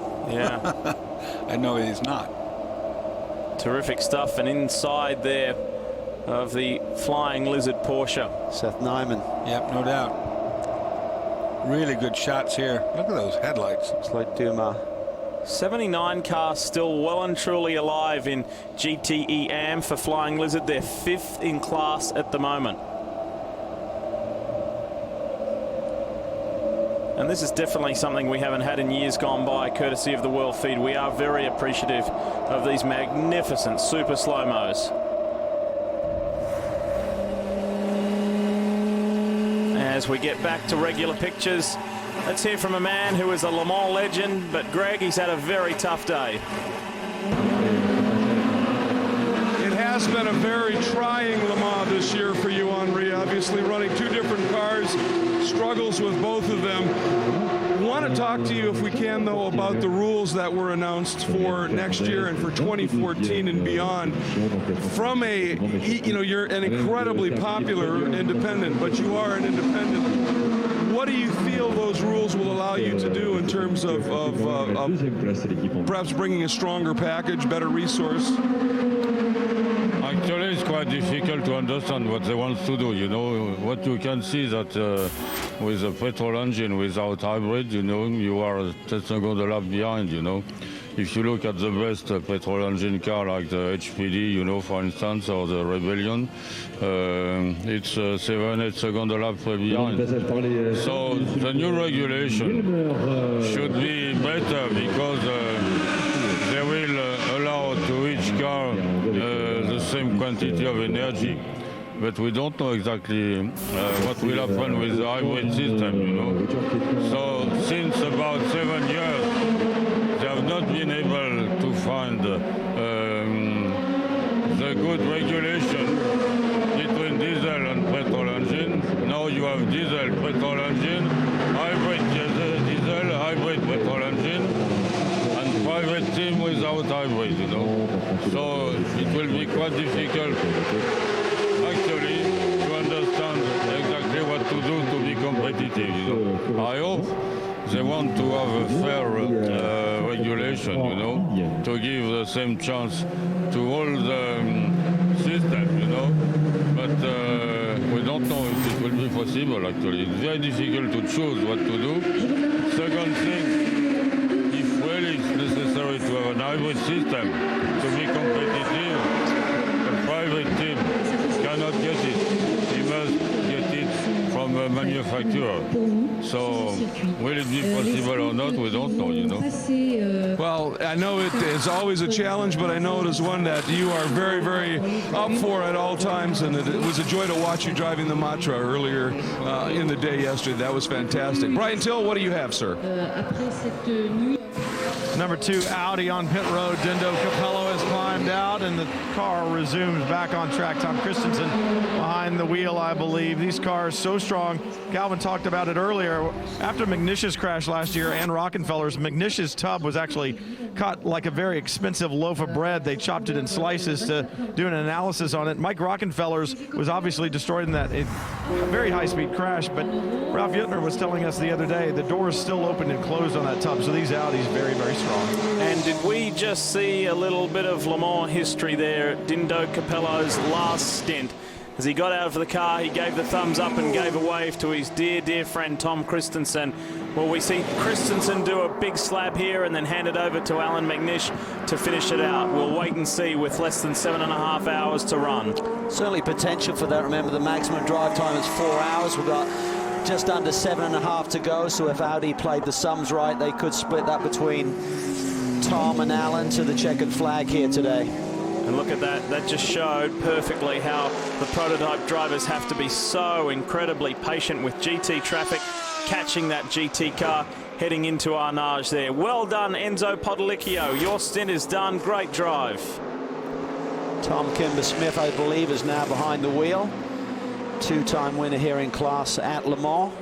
He has done a tremendous job for this team here this weekend. Qualified the car and has given them good direction. If they can just keep doing what they've been doing so far in this race, they're standing a really good chance.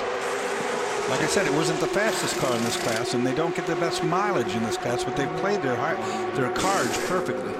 And Podolicchio, just one member of this groundswell movement of Venezuelan drivers on a global scale in motorsport, starting in Formula One with Pastor Maldonado, in GP2 with Johnny Cicotto's son. You've got Alex Popov in the Grand Am Rolex Series. Who else have we got? Emilio de Guida in the Grand Am Rolex Series and the American Le Mans Series.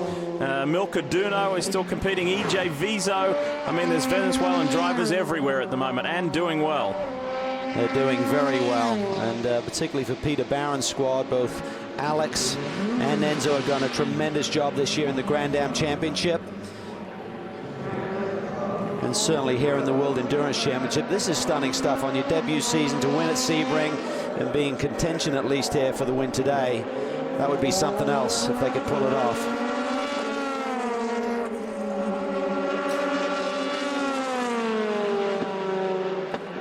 Quick update on GTE Pro. 51 of Giancarlo Fisichella still leads over Freddie Makowiecki in the 59 Luxury Ferrari. So Ferrari 1-2. Fernandez still maintains third. However, that fight is on. It still maintains about a 50-second gap between Fernandez and Ciocci, preventing it from becoming a Ferrari 1-2-3 in GTE Pro. Great shot there through that Dunlop chicane. You could see all the gravel, Dorsey, off to the side.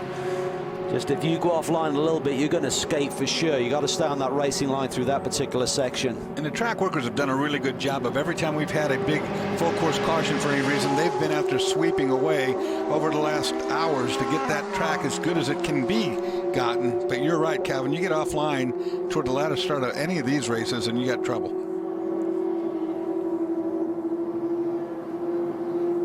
Kimber Smith builds to speed on his outlap. How are these guys going to break it up? I'm certain we will see Ryan Dial in for a good slab of time as well. Enjoying just his second run at Circuit de la Sarthe. They've been pulling triple stints every time between the drivers, but of course, as we get close to the end of the race, that won't be necessary, depending on what their cards lie, like I say. We were just talking about whether or not we saw the last of Dindo Capello at Le Mans. He's standing by with Brian. Well, first, let's begin with happy birthday, Dindo. 3 Le Mans wins. What do you want for your birthday? Can you imagine? Yeah, I think I can imagine. When we look back at those 3 wins and we look at what's going on here, you look to the future. Are we going to see Dindo Capello back here next year? Are we going to see this number 2 car on top of the stand today even? Yeah, okay. From the driving point of view, from my shape point of view, I feel that I could continue for more here. But I don't know, nothing is sure. But at the moment I want to think about this race. After the race we will, I can talk about that. But at the moment I was focused. I worked quite a lot in the last 6 months to get ready for this race. I think I'm ready because the speed is there. For me, it's just a shame in the last 3 stints that some very bad traffic cost me a lot of time. The car, especially in the last stint, I had the potential to do 326 in many laps, and then I get stuck in traffic just a few corners before the start and finish line, and that makes me a little bit nervous in the car. Even the experience, it doesn't help in that case, because every time I said you have to be cool, because next lap probably will be better. Then the next lap you are in a fantastic lap and you get bad traffic in the bad place, and then I start to lose my, I say, the experience doesn't count in this case. You lose a little bit you have to be more cool, and yeah, you have to fight with yourself, not to make stupid maneuver, and that's only the area where the experience helps a lot, to avoid to make stupid maneuver, just to try to overtake to gain sometimes. Then if it doesn't work, it can cost the race. Well, the 2 car still has a good shot at taking the victory, and when you talk about experience, can't put much more experience than that car than Tom Christensen, Dindo Capello, and Alan McNish. We do not have 135 years altogether for nothing. But happy birthday, Dindo. Dindo is 48 today, and of course we are live. We do apologise. There was a wayward word there from Dindo, so we do apologise for that. We don't have any control over what the interview subjects do say, but look at this. What a run. Most overall wins by active drivers. We know Mr. Le Mans, who's now behind the wheel of the number 2. He's the king here, but Dindo has done very well. Got a yellow flag out in that corner back there. I didn't see any car there, so I'm not sure what that's about. Great to see Dindo so animated after that long, oh wow, that's close, long and testing stint. But as he said, he's still got the pace. Interesting to see his comments. He wanted to lay down the lap times, though. He knew what Lotterer was doing. He wanted to lay one down as well. Just to prove a point. Dors, Calvin and I are going to step away and see if we can squeeze in just a few minutes of sleep. Bob, David and Scott will be back. Welcome back to Western France, where a beautiful spring morning is still deep in the nighttime in the eastern United States as we work our 17th hour of our live speed coverage of the 24 Hours of Le Mans, the 80th running. Right now, it is shaping up to be another banner day for Audi. They run 1, 2, 3, and 5. I'm Bob Varsha along with Scott Pruitt and David Hobbs, Greg Kramer and Brian Till down in the pit lane. Thanks to our colleagues who put in 4 good hours. We'll take you deep into the morning, and then we'll start looking to the finish of the 80th running of this classic race. Well, that's the mistake these guys make, Bob. When the dawn comes up and you're driving in the 24-hour Le Mans, you just somehow think, oh boy, thank God that's over, you know, all over now. And you suddenly realize that an hour ago, when the light started to first peak over the horizon, or nearly 2 hours ago, you've actually still got, at this stage, they've still got 7¼ hours to go, the length of 2 or 3 normal races. So it's very deceptive, but certainly for them, a beautiful dawn, there's no doubt about it. Lots of sunshine, which makes driving a little bit difficult going into the sunshine, but still in all, a heck of a lot better than a wet dawn. And what a race it's been. All through the night, these Audis have shown incredible pace. That amazing off by the one car that somehow managed to have a huge spin at the Porsche curves and get away virtually unscathed. Right now, Andre Lotterer, who put the #1 Audi on pole, is leading the race. Meanwhile, leading the LMP2 class is that amazing Starworks entry from the United States. Tom Kimber-Smith of Great Britain currently driving.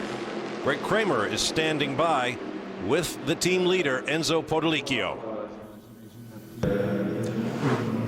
I am indeed, and Enzo, now you've ticked a number of things here at Le Mans. You've driven at night.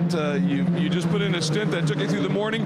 First of all, there were some concerns we understood about making sure everybody had their minimum times. You're good on that. Yes, I think I'll drive once more for another 2 stints.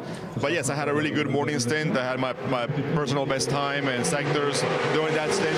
So I'm really happy. Just the only thing that worries you when you're out there is looking behind when the Audis come, because they pass you anywhere, outside, inside, and so it's really difficult when you see them come by where they're going to catch you. The rest is really good.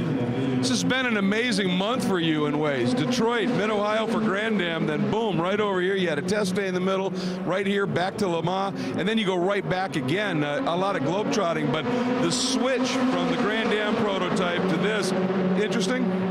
Yeah, completely. On the Grand Am, no traction control, sequential gearbox. It's a heavy car. The brakes are completely different. But this is more what I'm used to. I come from Formula Ford and Formula 2 leaders and Formula Ground, so this is more of a Formula car than the Grand Am. But I have a great teammate. Ryan helps me out here and there also. So we were leading the championship before the last race in Mid-Ohio. We're second now. But if Grand Am does a better job in balancing performance of the Ford against the Chevys, we'll have a shot at that championship also, and I'm just looking forward to it.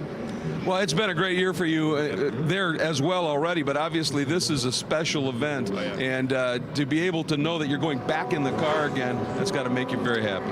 It's unbelievable, really. It's a dream come true. I've seen this thing on TV so many years, and now I'm not only doing it, we're leading it. We can't say anything to the checker flag, but we came with a really good effort. Starbucks put together a great group of people, all the mechanics and engineers. Everybody's been working really, really hard, and we showed it at our first race in Sebring, winning it, and now here, we're putting a really good effort, so let's just wait for the end. All right, and we understand one of your competitors having a little bit of a problem, so back up to the booth. All right, thanks very much, Greg. That is Scott Tucker from Leawood, Kansas, in the car he owns, the Level 5 Motorsport HPD. And that car appears to be on its way behind the Armco. We'll have to wait and see what happens with that, but he appears to have lost the fire. They spend a massive amount of money within that organization coming into this race. We're having high hopes, and unfortunately it's not paying off too well today. Here's the 4th placed car from Rebellion Racing. Nicholas Prost, Neil Yanni, Nick Heidfeld, Lola Toyota. Right now, Andrea Lotterer has a 1-lap margin over the 2nd place Audi of 8-time winner Tom Christensen. In the LMP2 class, we just heard from Enzo Potolicchio. The Starworks entry is 8th overall And running on the same lap as the second place car in the LMP2 class, Luis Perez Compact. And further back, Giancarlo Fisichella in the Ferrari 458 Italia leads the GTE Pro class by a lap over Dominic Farnbacher in a similar Ferrari. And then Adrian Fernandez 3 laps further back in the Aston Martin. In the GTE AM class, Raymond Narak was in the IMSA Matmut Porsche, leading that class by a lap over the 50 car.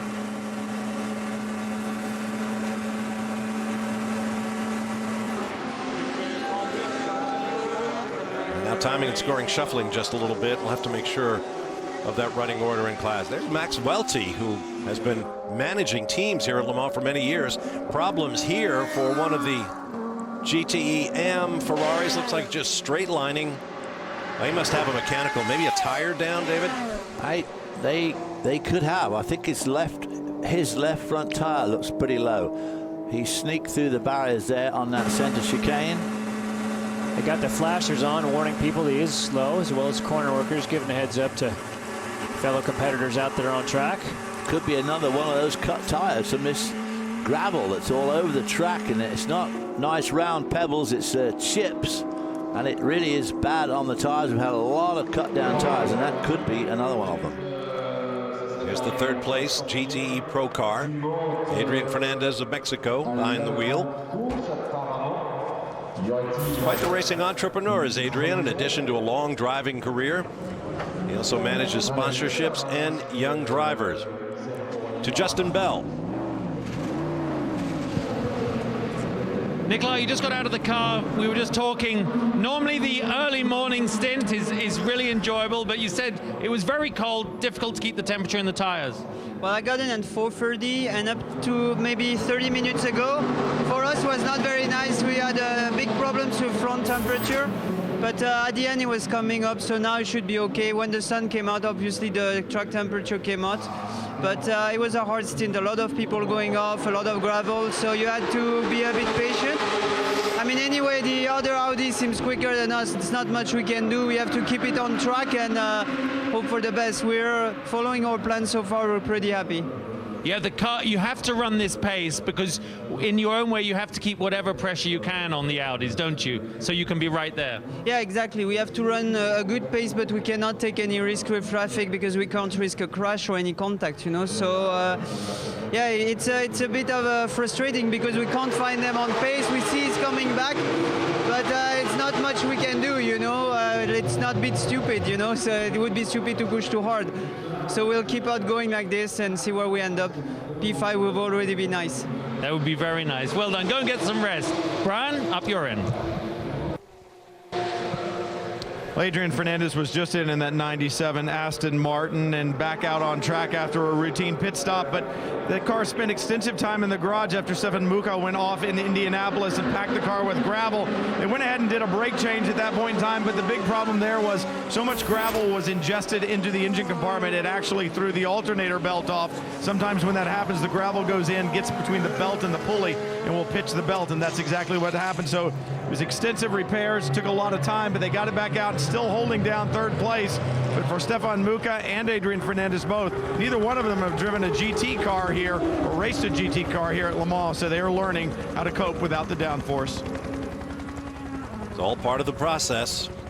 You've got to adapt to the situation, and it will change throughout the grueling 24-hour span. Now, here's what happened to that Ferrari, I suspect. I think the tire's already down. I think he's just trying to work his way back to the pitch, because you see the flashers on.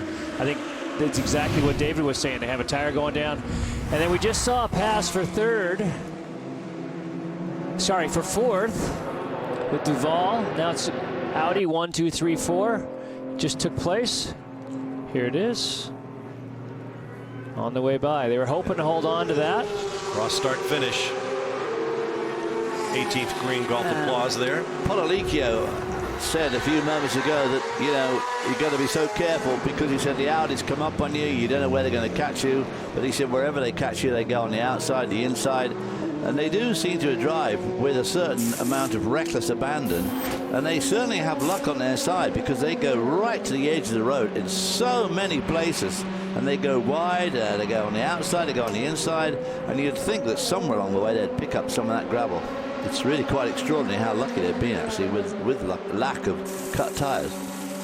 We've now straightened out the top 3 in the GT EM class. Julian Canal driving the number 50 Corvette leads the Matwood Porsche, and Nick Janssen in the Ferrari 458 Italia from the US-based Krone Racing team. Well, the Ferrari, he's got a long way to go, so just come through Arnage. He's got to go all the way down from Arnage. He's coming out of Indianapolis. This is just. And this is more of those issues with cut tires. We've seen so many, and we saw that earlier with how sharp those pebbles on track, and there is a lot of debris on track. We need to get 43 back on track. That car is still alive, but parked next to the ACO clubhouse, a used car lot, if you will. There is the Delta Wing. Its debut at Le Mans lasted about 6¼ hours. Pretty soon that lot will fill up with cars out of the race as we march to the checkered flag.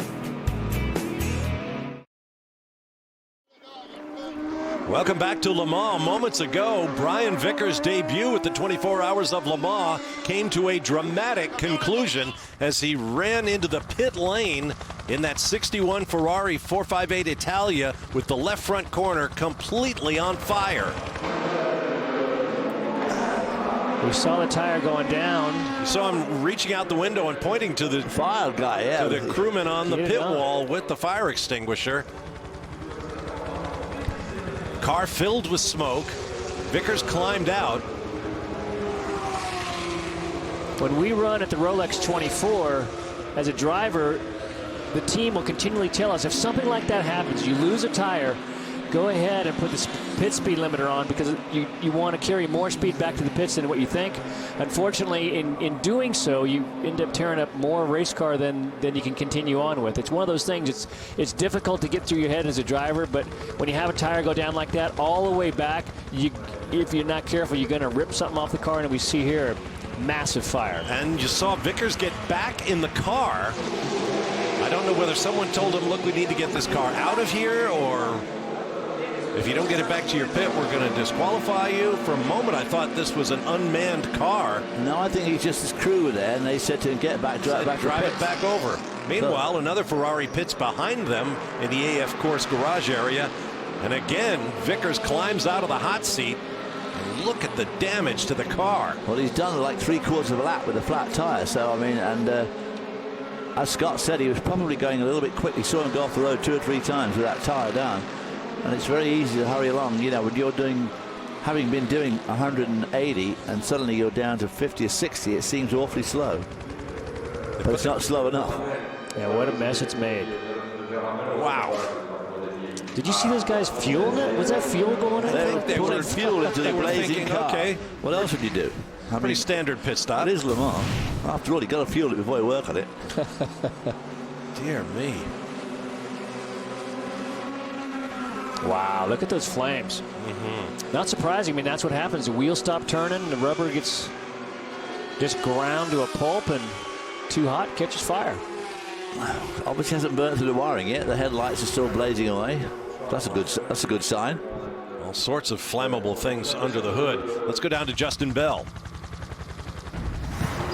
Yeah, I'm here in the pits. It's a bit crazy right now.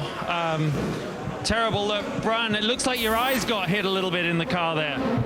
Yeah, I got a little smoke damage here personally, but the car's, I don't know what the shape of the car is. I lost the left front tire coming through the S's, and I kept it straight, but I slid off the racetrack. I thought I was going down right after the finish line, and sure enough, it was. Yeah, I mean, it was very dramatic from outside, as dramatic inside. Yeah, it was pretty dramatic. Anytime you lose a tire on one of these cars, it's tough. I mean, I don't think it had anything to do with the tires. It was just probably debris or something.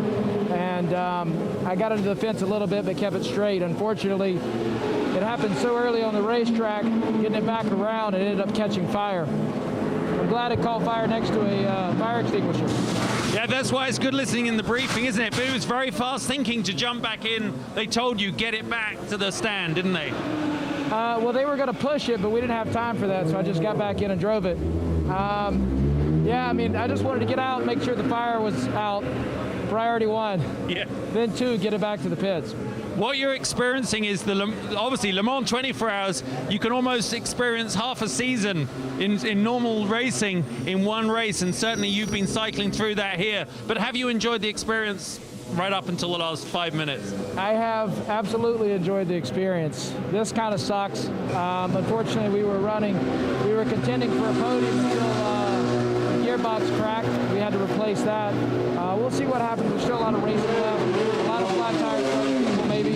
I don't wish that, but you never know what could happen. Hopefully we can get the car fixed and get back on the racetrack. I've had a lot of fun here. I really enjoyed it. I hate all this happened, but it's been a great experience. Well, thanks for talking to us. Thank you, Brian. You know, the NASCAR guys never give up, do they? Well, that'll be something to report back to team owner Michael Waltrip about. Well, I have no doubt at all they'll get the car going again. We keep talking about it as if it's out. A mere bagatelle, a few flames coming out from the wheel arch.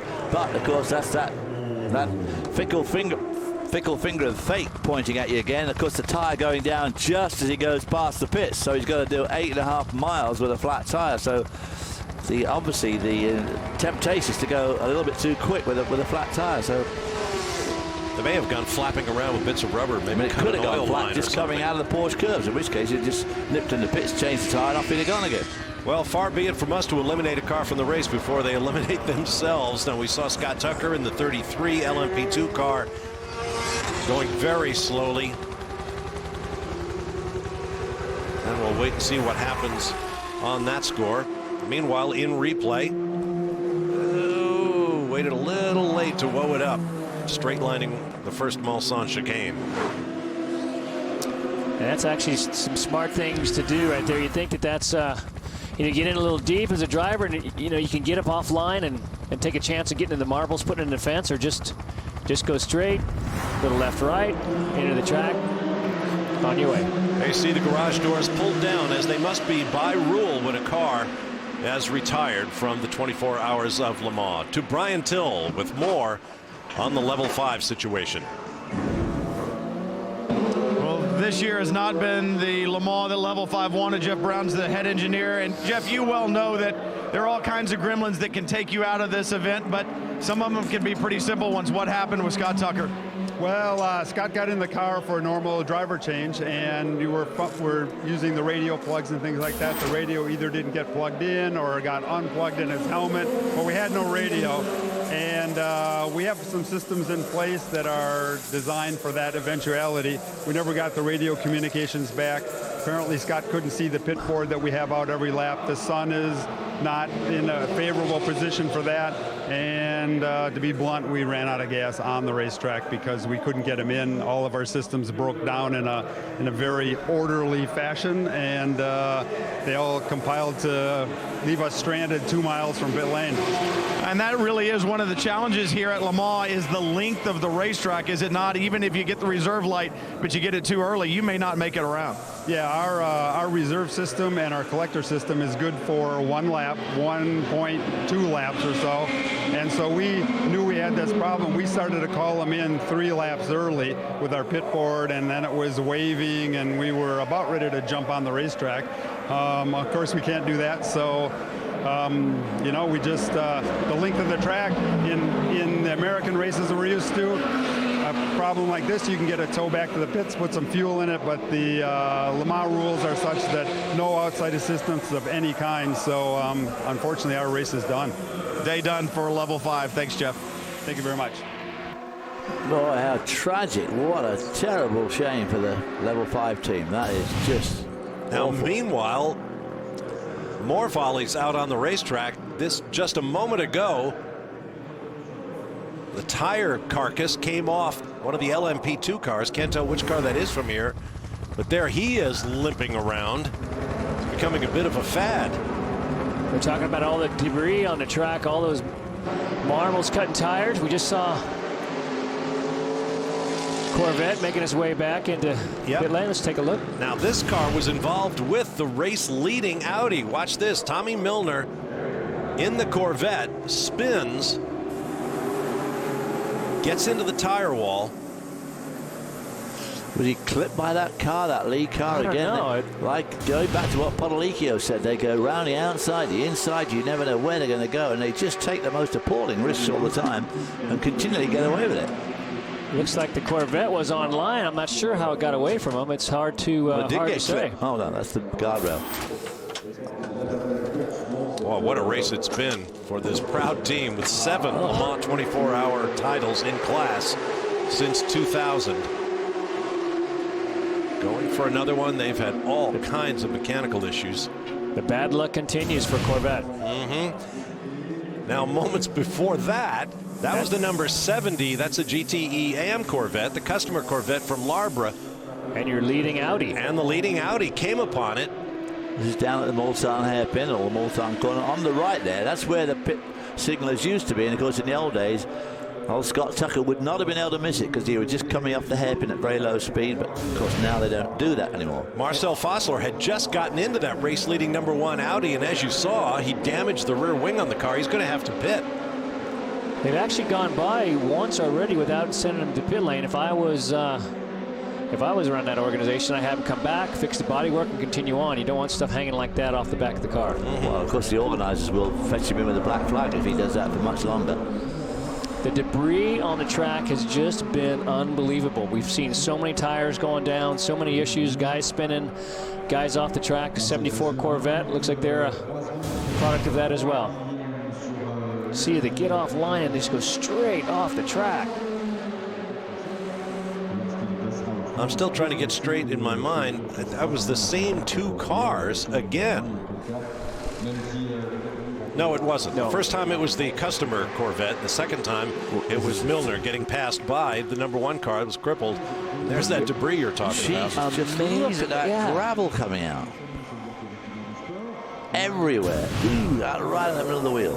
I don't care who that tire manufacturer is. You can't help it. Running through all that debris and unfortunately cut tires down. Boy, oh boy. Good God.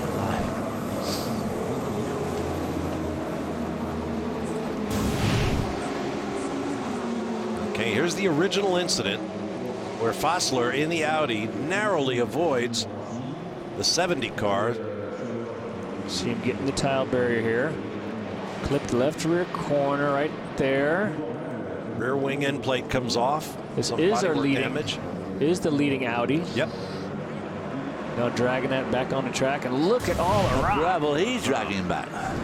Then the Audi pressed on, and as Fossler went around the outside of Tommy Milner in the factory Corvette, he spun him. And there's the Audi, drives right through the gravel patch, comes out of the gravel patch, spreading gravel everywhere, and still doesn't get a flat tire. Attention, Mr. Vickers, your car is ready. There you go, the 100-mile-an-hour tape. Boy, oh boy. Taping it all together. You need 200-mile-an-hour tape here. Oh, yeah. This is what the car looked like when it came into the pits. About 10 minutes ago. Oh. I would have bet anything they wouldn't be able to get that car back out. So good work by the AF Course team. They know these cars well. And knowing the car well helps you fix it quickly. Meanwhile, there's the number 1 car in the hands of Marcel Fossler. Still motoring around with that damage to the rear wing. The fact that he's already gone by the pits once, I suspect, means they're going to try to keep him on the pit stop schedule. But I'm amazed that Audi don't pull that car in to have a look. I mean, just think of the downforce on that rear wing at 208 mile an hour. You're looking at thousands of pounds of downforce, and that wing took a severe belt against the guardrail. I would have to bring that in and have a look at it. Yeah, it's one of those circumstances where you're 1, 2, 3, and 4. Take your lead car, bring it in, take a quick look, because you don't know if any of that bodywork is in contact with the tire. You don't want to cut another tire down like we've seen so many times. Oops, a little bit of traffic heading down. See it flopping around there? Yeah, I think I don't know why they would leave it out. Got the bodywork at the left rear as well, down around the wheel, so that really has to affect the stability of the car. They've got to be thinking to bring that car in and just have a quick look, replace the bodywork. They do that so fast. But all the running gear must be full of gravel as well, where they scooped it all up with all that front bodywork, thrown it into the wheel arches and up and around the brakes. Right now, Marcel Fassler is on the same lap with the second place car in the hands of Tom Christensen, who was about 3 seconds quicker on that last lap than the race leader. But he has about a minute in hand, does Fassler.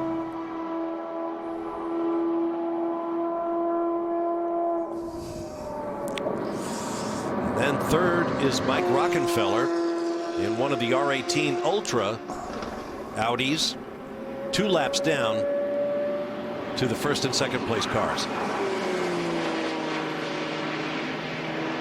We'll see. He's moving last few turns before pit lane.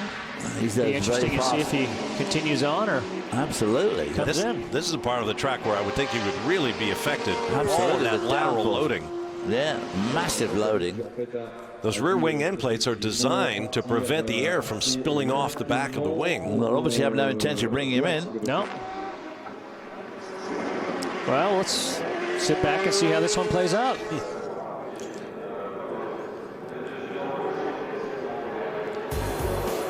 Well, lots of dramatic twists as we're past 2 a.m. Eastern time with a long way to go in the 80th running of one of the toughest races in the world, the 24 Hours of Le Mans. Following the break, a Speed Center update, and then we'll be back with more live coverage from Le Mans.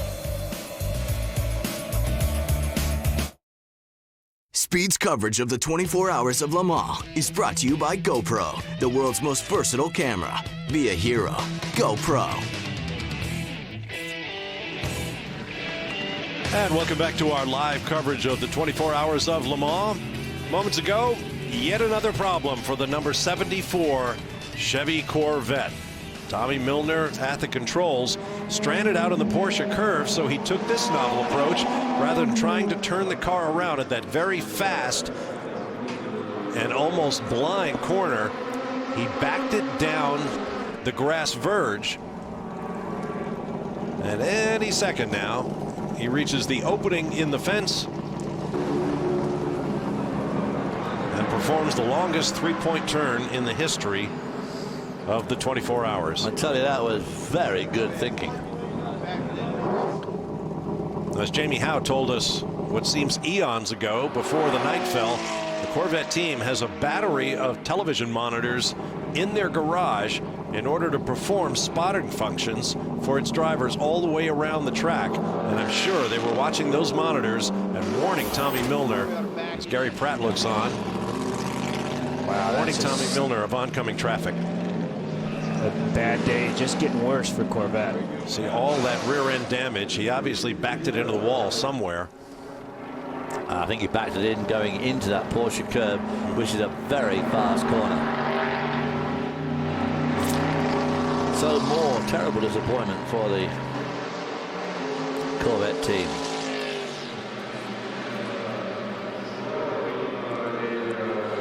Talking about bringing enough body work and pieces and parts, these mechanics, they've had their work cut out for them for sure. Boy, they certainly have. They earned their money today, I tell you. I'd say the worst year for the factory Corvette team since 2000 at Le Mans was the year 2010, when both cars failed to finish the race. And with as much time remaining as we have here at the 80th running, they may suffer through a new low. In the meantime, the number 88 GTE AM car was officially retired from the race, bringing the total number of cars retired to 18 cars. I was never very good at arithmetic. Look at all that damage to the back of the Vette. Wow. Well, as we mentioned earlier, Doug Feehan, who runs this team, told us they learned a long time ago to bring a lot of spare parts, bodywork, and so forth to Le Mans. Boy, they've been going through their inventory. Now let's get more on the Corvettes with Greg Kramer down in the pit lane. Yeah, I'm in the garage, actually, and it has been a fairly intense thing that they've been dealing with here. The scenario is it's hurt bad. That was the first thing that we heard. Talked to the team. They said the only communication that they got from Tommy was entering those Porsche curves. He looked in his mirror. There was a prototype coming. He looked in his mirror, and the next thing he knew, he was around. So not really sure what happened. He indeed did back it in. It's never a good sign when you see hammers come out, and I mean the diff cooler and the stuff at the back into the cradle. The whole thing has been seriously tweaked, and it has not been good. The amazing thing is both of these teams, of course, are very, very competitive between each other. But when this car came in, everybody jumped on it from both sides of the garage trying to get this fixed. Doug Feehan is here. I'm going to see if we can grab a quick word with Doug. Well, I'll tell you, Doug, it has just been one of those years, perhaps maybe the worst year that Corvette has had that I can think of here at Le Mans in terms of just luck on a lot of levels. You know, some days it just goes like this. That's what makes Le Mans Le Mans. You're riding high 1 minute and you're just dragging tail the next. It's been a just series of very unusual calamities here at this for both cars, but especially for the 74 car. I mean, it clearly was the class of the field up to the 10 or 11 hour mark, and then it started going downhill from there. And this is just the last in a series of very unfortunate incidents. But we always say it's 25% great car, 25% great team, and 50% good fortune, and we simply didn't have that 50% today. It looks seriously wounded. You guys are working on it awfully hard. You going to be able to get it out? Oh, yeah. You know, this is a group that just will never say die. I mean, part of the challenge of this event is having a car that'll finish it. And these guys are simply not going to sit back and just retire the car because it's badly damaged. They want to try and meet the challenge of getting it repaired and getting it on the racetrack. We've done it many times before, and we're going to do it again with this one.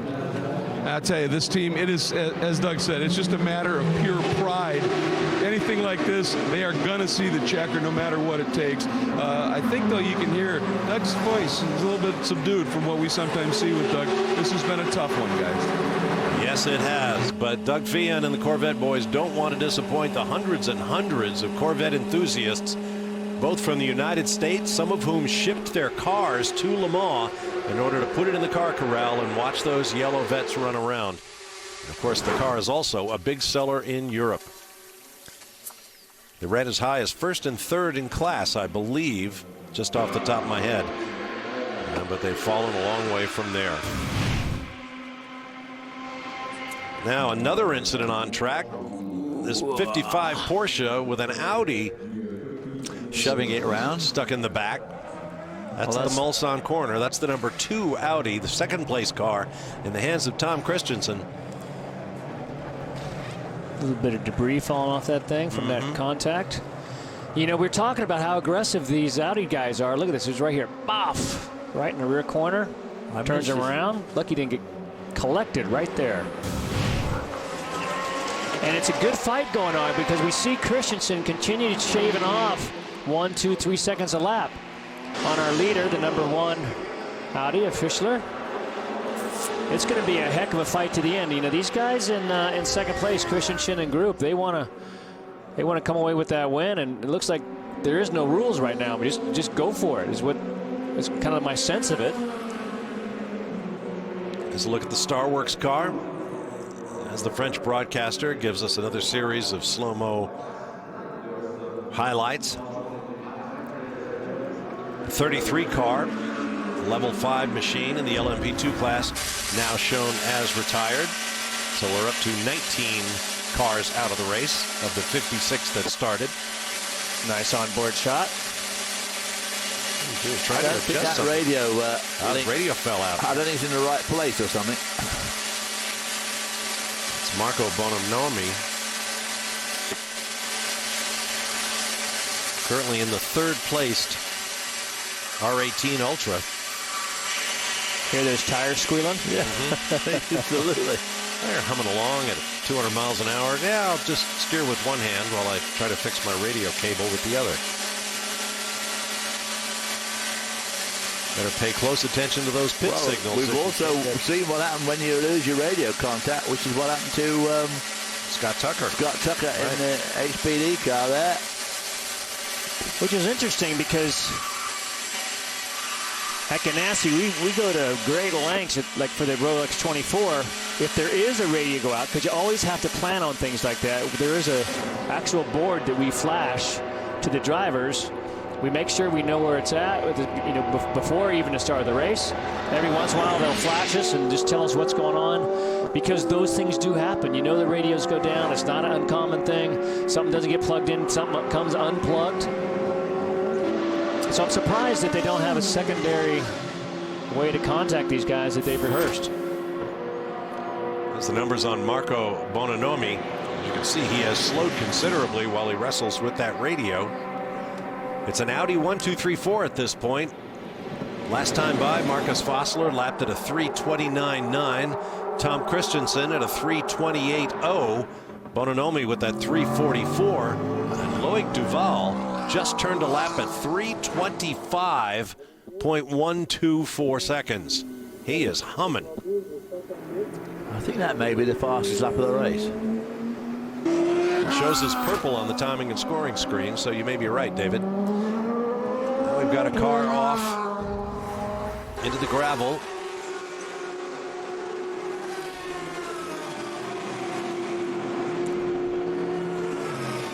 This is Milieu.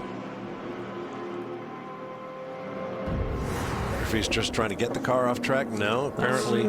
That's a significant car. It was running in the 18th spot. I think he still got it in gear. What do you think, David? Yeah, the rear wheels aren't turning as they pull it backwards. Looks like it, yeah. Oh, that one's turning. Left rear is locked up. Car 423 is in the gravel at MP42. No, they're both locked up, just a differential. Yeah. Car 23 is in the gravel at Marshall Post 42. It's Frank Milieu. Currently snatching the car. Boy, it looks like it's shuddering the way his helmet's shuddering, doesn't it? It looks like it is in gear. He's sharing with Olivier Lombard, who was a part of the winning team in the past, and Jordan Tresson, the young 24-year-old graduate of the Nissan GT Academy, making his 24 Hours debut. Marco Bononomi still working on that radio cable. We'll take a break. There's the Audi suite. You know, you work 1 year to get everything ready. It's unbelievable the pressure you have in Le Mans. The key is the word team. Stay on full throttle. Fantastic stuff. Only one car can win, and we always want to win. The Audi is back out in front. It's all or nothing. Nail biting stuff. The clock was ticking and had to do it. Contact. Alan. This July, don't miss the biggest event of summer as baseball's greatest stars battle for home field advantage in the Fall Classic. The road to the World Series begins with the 2012 MLB All-Star Game, Tuesday, July 10th, 7:30 p.m. Eastern, 4:30 Pacific on Fox. A moment ago, this was the race-leading Audi. Marcel Fossler, remember the damage to the bodywork at the back after his collision with the tire wall, trying to avoid a stricken Corvette. Be interesting to see if they wheel this thing back in and change that bodywork or leave it. Once the car is fueled. Yep, there they go. Oh, we got a race on now, boys. That's right.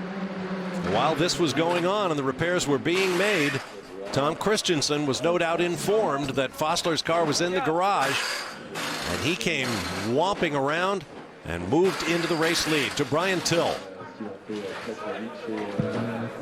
Audi always impressive, definitely impressive when they have a problem, and that's exactly what they had. They had that body damage. They put the car up on the dollies, rolled it in after fueling it. From the time the jack stands hit the ground until the car came back out of the garage, 1 minute and 19 seconds. They did 4 tires in the garage, rear body, the engine cover, and also that rear section that holds the tail. All of that done in 1 minute and 19 seconds and back on track. And I talked to Brad Kettler. He looked at me and said, yeah, that's why we train. Those are important pieces. Boy, diffuser. amazing stuff. That is absolutely. Everybody knows their job, knows where the parts and pieces they need are stored. Right back out on the pit lane. Just like that.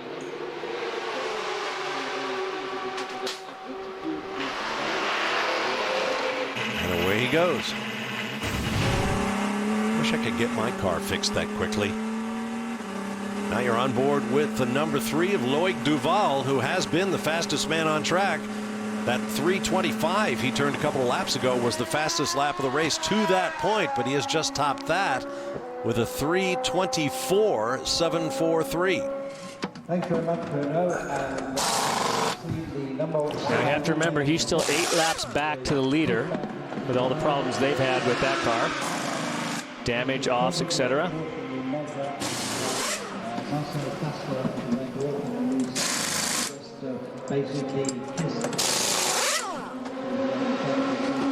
Adrian Fernandez at the wheel of the Aston Martin.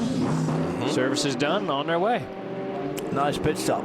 Very nice. Yep, still 3rd in the GTE Pro class. And he is 3 laps, now 4 laps down to the race leading or class leading Giancarlo Fisichella in the Ferrari. Marco Bononomi, after struggling with that radio cable, is back on the pace. His last lap of 3:32.7. So we have a new leader up front, Tom Christensen, doing everything he can to collect his 9th career overall victory here at Le Mans. Something dripping out of the back of the Aston Martin. Remember, Christensen's teammate, Dindo Capello, turns 48 today, Sunday.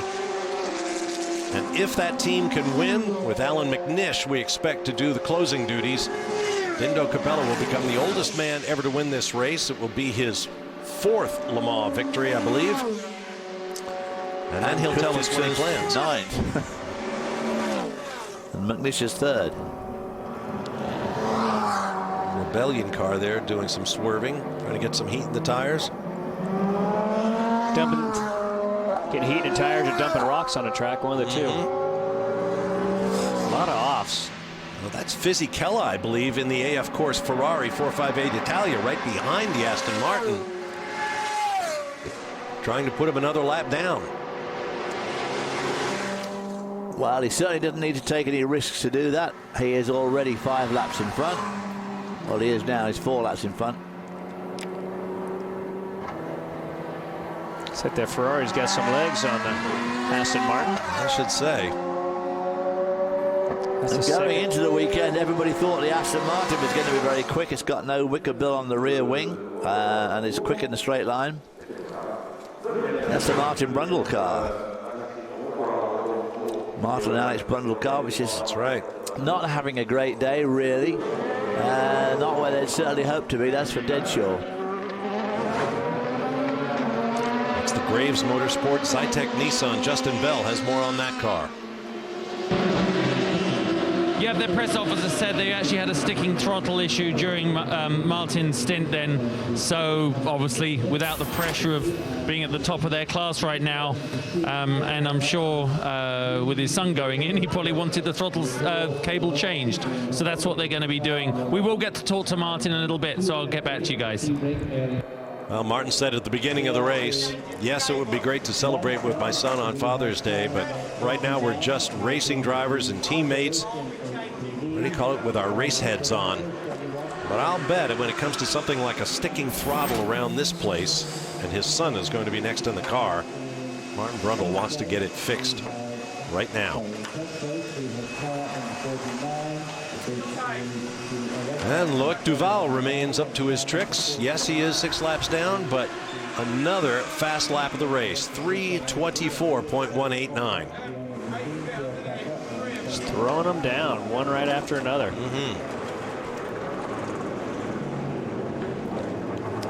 Gallant effort, but compared to the 3:26 just turned in by Tom Christensen on the race lead, you can see the problem that Duval has. Another slow-moving car.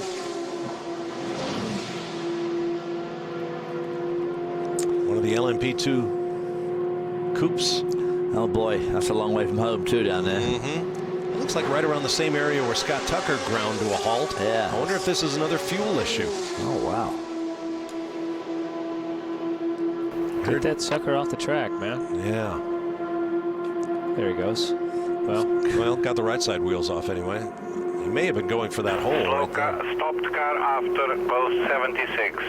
There is a stopped car on the driver's right-hand side at the exit of Mulsanne. There is a stopped car at the exit of Mulsanne, driver's right-hand side. Yellow flags are being displayed. See the yellow flag upstream of the stopped car, green flag after the stopped car. Meaning the track is once again clear. Whoosh goes the turbo diesel. This is Loic Duval, a man on a mission. And he pits. No, that's the 3 car of Bononomi. No, Bononomi's in the 4 car. Well, they want to put a bit more fuel in and get even more speed out of it. Now they start working from the end of the race backwards, trying to figure out exactly how many runs they'll do without changing tires, how many fuel stops they'll have to make. Planning it all out. The 2 car, the 1 car, the 4, and this one. Number 3 Duval. Jamie Howe is in the Audi pits. Loic Duval has come to a stop. It looks like this might be a fuel-only pit stop. A couple crew members looking around. They are going to peel off the tear-off and give them a nice clean windshield to look through. Diesel's still going in. They're switching out that data card that's mandated by the ACO. Giving him a fresh drink bottle, which indicates that he will be in the car for at least this stint, maybe another one, and he is already out and away.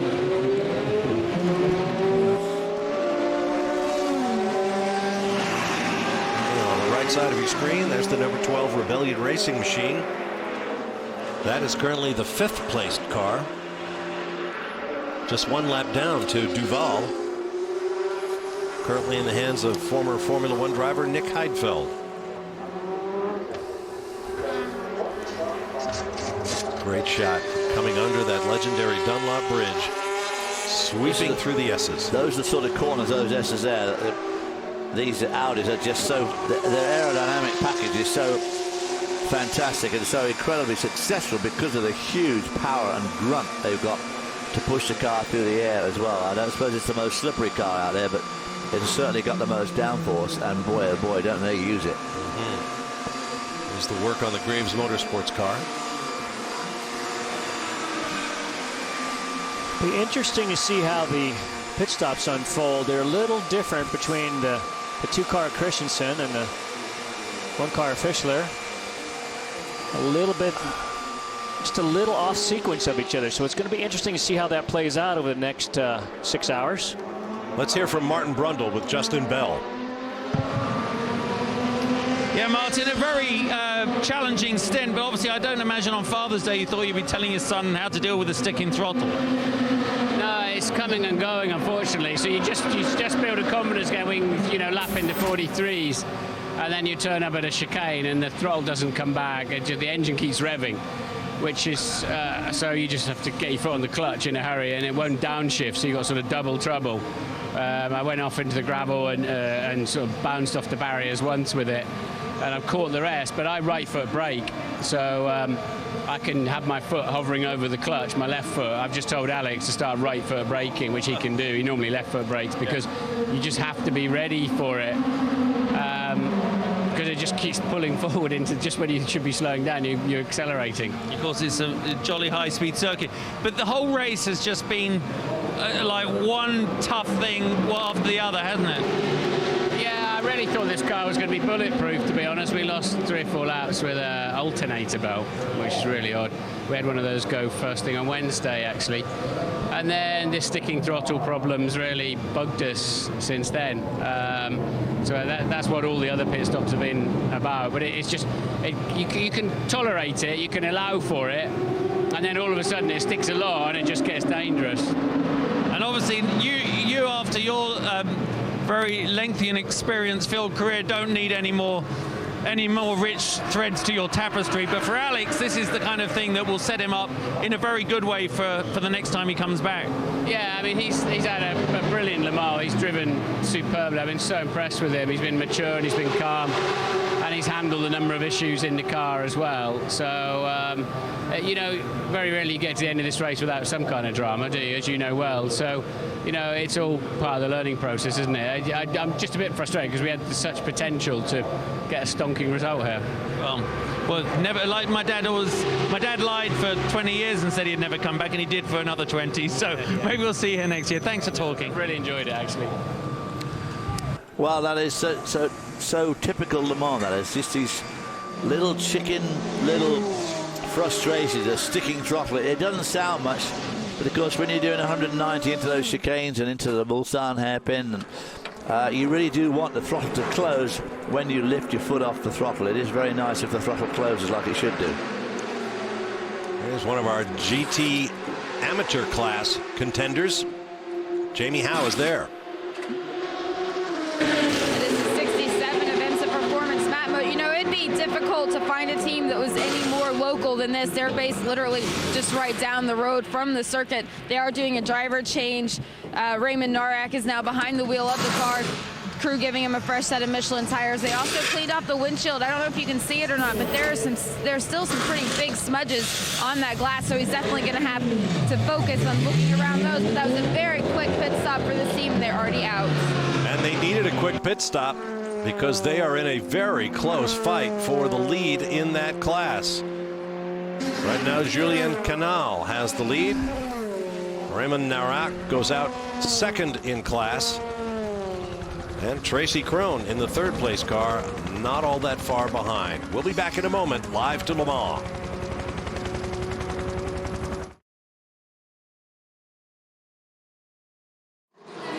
Back at Le Mans, the race leading number 2, Audi. e-tron Quattro in the hands of Tom Christensen comes in for a pit stop. Yeah, they're only about 50 seconds in front of the number 1 car. Fassler, they came in, they changed the rear end completely in just over a minute. It's going to be tight. Here it comes through the forward chicanes. And there goes the 2 car. So these 2 guys are going to have a fierce race. There is no doubt about it. Looks like Christensen did get out ahead of Fassler. Ride with Fassler now, looking up at Christensen. All right, let's see if Fassler has any respect for the old man. I'd say no. I'd say, yeah, right. Yeah, you're right. Rolls on by. Whoa! Whoa! Whoa! Whoa! Whoa! Ah, you see. Don't hit him! Don't hit him! Oh. Let's be careful, boys. You know what? Generous sprinkling of gravel across the first of the 2 Mulsanne chicanes. Boy, if you're the team boss and you look at that, you just think, come on, guys. This got in too deep. Yep, waited too long on the brakes. Straight to the gravel. Now, if you saw Christensen, he actually slowed down when he was coming around, not wanting to take both cars out with that incident. You see it again here. See, now as he comes around up the top left, he actually slows down and goes, well, let's see where that clown comes out. Yeah, I want no piece of him. And we've seen so many cars sidelined by gravel that's got stuck in the alternator belts, in the discs, in the suspension, going into the engine. But somehow these guys lead a charmed life. They go charging through that and come out unscathed. The Mulsanne corner, and now the run down to Indianapolis.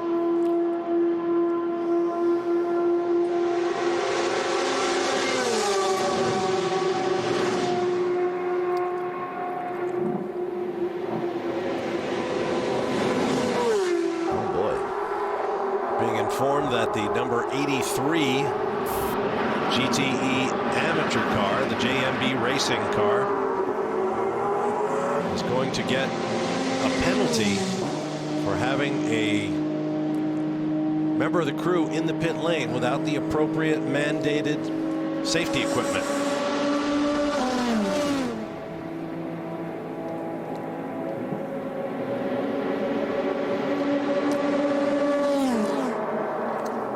Sounds like there must be no team orders within the Audi camp. Just go as hard as you can, I guess. Since they're top 4, let them work it out. I'm not sure that would be my choice. I'd rather see all cars come down, and you see something like that can easily take out both cars in an instant. Take both those guys out, 1 and 2. These two guys are racing for a place. The 26 car, Pedro Rags, and the 46 car. And these two guys are racing for a place as well. Big difference, though. This is the first place. Christensen having to work hard to keep Fassler behind him. These are the 2 e-tron Quattros, so they are identical cars. Here's one of the 7 heavy braking zones. They can harvest energy, store it in that flywheel spinning in a vacuum up to 45,000 RPM, and then pushing that electrical energy back in the form of power to the 2 front wheels. David Brabham makes his way back on track. JRM. Through Tertre Rouge and onto the Mulsanne. Less than a second separating the 2 front-running Audis.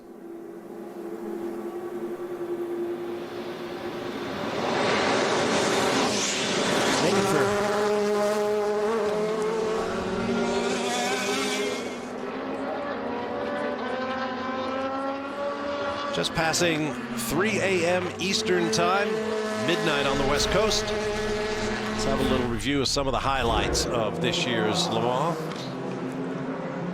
Mark Raston in the Gulf Racing Middle East, one of the earliest casualties. Then we saw Bergmeister go off in the 80 car. Very unlike him today. Had damper trouble, and that car has been since withdrawn. Big battle in the GTE Pro class. The Aston Martin went slightly wide in Arnage. Tommy Milner ducked under in the Corvette. The number 2 car with a shutter that nobody could quite figure out turned about to be a big chunk of tire rubber in the suspension. Christopher Nygaard in the Aston Martin went off. Then on the 79 car here, Seth Nyman had a big shunt down at the Indianapolis corner. Got it all fixed up. Then this is the really big one. Davidson in the Toyota. Struck by that Ferrari as they came down into the Mulsanne hairpin at the end of the Mulsanne straight. As you can see, it knocked the wheel right off, came down on that corner again, straight into the barrier. Anthony Davidson has got fractures in the back, but supposed to be leaving hospital today. Giuseppe Perezzini was the Ferrari driver. He emerged completely unhurt. On the restart after the long safety car period, the poor Delta wing elbowed into the wall. Problems for that second and sole remaining Toyota. Team worked hard on it, got it back out, but not for long. Meanwhile, problems for the Corvettes, who ran at the front of the GT Pro class for a long time. But you notice the wheel nut did not get properly secured. The crewman didn't notice it. Had to go for a whole lap, replace the parts. Romain Dumas had his Audi into the fence once, and then later on tripped over one of the customer Corvettes, and both cars spun out. Down the forward chicane. Been a rather fraught event for the Frenchman and the Audi team.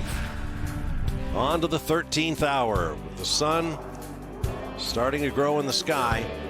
The Pescarolo Dome entry, bouncing over the Ford chicane curbing. This was a mysterious and very costly spin for the number 1 car. Marcel Fassler had just taken over the car. And that car had simply dominated the race through the first 13 hours. You saw he just touched the wall with it. It was a miraculous spin is what it was. He spun at the Porsche curve where this guy is spinning here, but did virtually no damage at all. Unlike the usual penalty you pay at spinning up at the Porsche curve. That led to the second safety car period of the race thus far. Brian Vickers had the 61 Ferrari off track. He said he felt the tire going down, did the whole lap with it, and was on fire when he got back to the pit lane. Believe it or not, they got that car repaired. A spinning Corvette meant that the Audi went off track, and watch as it just kisses the wall. That's the number 1 car, damaging the rear bodywork tried to continue lapping, but eventually they had to give it up, bring the car in. The crew, as we expect from Audi, did an immaculate job of getting the bodywork parts replaced. But it put that number 1 car squarely into the midst of a battle with the sister car number 2. And right now it is Christensen leading Fossler for the race lead by about 1.3 seconds. Yeah, so that was a very lucky boy there to have that massive spin at the Porsche curves and then have that instant down at the hairpin, and he's still only 1.3 seconds behind. So very, very lucky. There you see the current class leaders, the Starworks car from the United States in the hand of British driver Tom Kimbers-Smith, Giancarlo Fisichella in the AF Course Ferrari 458 Italia, and Pedro Lamy, formerly with the Peugeot LMP1 team, now driving the number 50 Larber Motorsports Customer Corvette. Last year's Pro Class winning car, now a year old. It qualifies for the amateur class, although Lamy is a true professional, the platinum level driver in that car, and he has it on the lead. To Greg Kramer. Yeah, I'm standing down here with the man that is the chief strategist, as they often refer to him down here. But it seems to me right now, Tom, that the best strategy anybody can employ is survival. I don't recall an attrition rate like we've seen here in an awfully long time. And even though you're right now about 10 laps off of the GTM podium, the way this race is going, that's not out of it. No, and you know, those 79 guys have just done a great job. Had an early accident after leading most of the beginning parts of the race, so Eric Ingraham, the strategist, and the crew just done a great job battling back. And you know, we got 6 hours left, so we're just going to see what happens. Keep plugging after it. Patrick Poulet's doing an unbelievable job. Just went by the 2 GT Pro leaders on track, and we're just going to keep pushing. So it's a long way. You never know what's going to happen, and obviously we don't want to think too much about a podium, but this guy sure deserve it if we could get one. So we'll just keep plugging away and see what happens. A couple laps ago, unless my eyes deceive me, he went 2/10 quicker than his pole time. Actually, it was 7/10. So 56.5. He said the car is just phenomenal. You know, all the guys, Seth and Spencer, have just been flying through the night, and that's what we needed to do. So, you know, keep our fingers crossed that the car runs as strong as it has, and you know, we'll see what happens. With all the rain that we had leading up to the race, and then it's been dry since the race started essentially, plus a lot of this on public roads and road traffic, is some of that just a function of the track literally rubbering in after being washed so clean? Yeah, for sure. I mean, you know, this is what they kind of call happy hour, where the track temp's starting to come up, but the ambient is still cold, and you know, it's just a great time to set fast race laps. And the 79 car has been just fast since we got here on the test days. It's been good as soon as they unloaded it, and it really hasn't changed the whole time we've been here. So it's pretty impressive, and the crew's done a great job. Alan, we always appreciate the Lizard perseverance here at Le Mans. It's great to have you guys here. Thanks. And that car, currently in the hands of Patrick Poulet, runs 5th in the GTE AM class, but 14 laps down to Pedro Lamy in the class-leading Corvette. Poulet, a Porsche factory driver, made that car in qualifying the fastest Porsche in the field, Pro or AM. Yeah, Porsche have had a very disappointing Le Mans for them. There's no doubt about it. The Ferrari of Fisichella for one, the Corvettes, the Aston Martins have all been quicker than the Porsches here. Giancarlo Fisichella looking on. His teammate Tony Vilander of Finland is now in the class-leading Ferrari, 17th in the overall.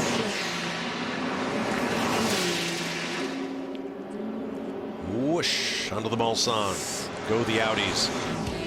Gap now out to about 2.25 seconds. Tom Christensen in the number 2 Audi over Marcel Fossler in the number 1. Plenty more to come here at the 80th running of the 24 Hours of Le Mans on Speed. Stay with us. Next Saturday here on Speed, Scott Pruitt's championship rivals will be nipping at his heels as the Rolex Sports Car Series rolls onto Road America at Elkhart Lake, Wisconsin. It'll take tremendous execution to conquer this 4-mile monster, America's Nürburgring. Don't miss the Rolex Sports Car Series live, Road America, next Saturday, noon Eastern, only here on Speed. I'm happy to say we are the defending race winners of that event. Hopefully we can go back and put our BMW back into victory lane. It's been a tough season. We've been fighting hard. Well, nice to be in a points lead. Look at the championship standings. Tells you everything you need to know about that. A lot of smoke down there in the corners. People locking up left and right. That's the Indianapolis corner in the background. Heading down to Arnage.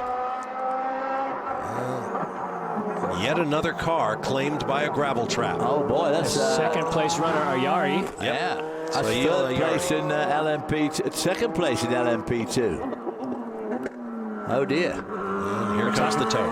10th overall, not what they wanted at all at this time of day. That's for dead sure. The number 4 Audi is in. Loic Duval, who set some incredibly quick laps.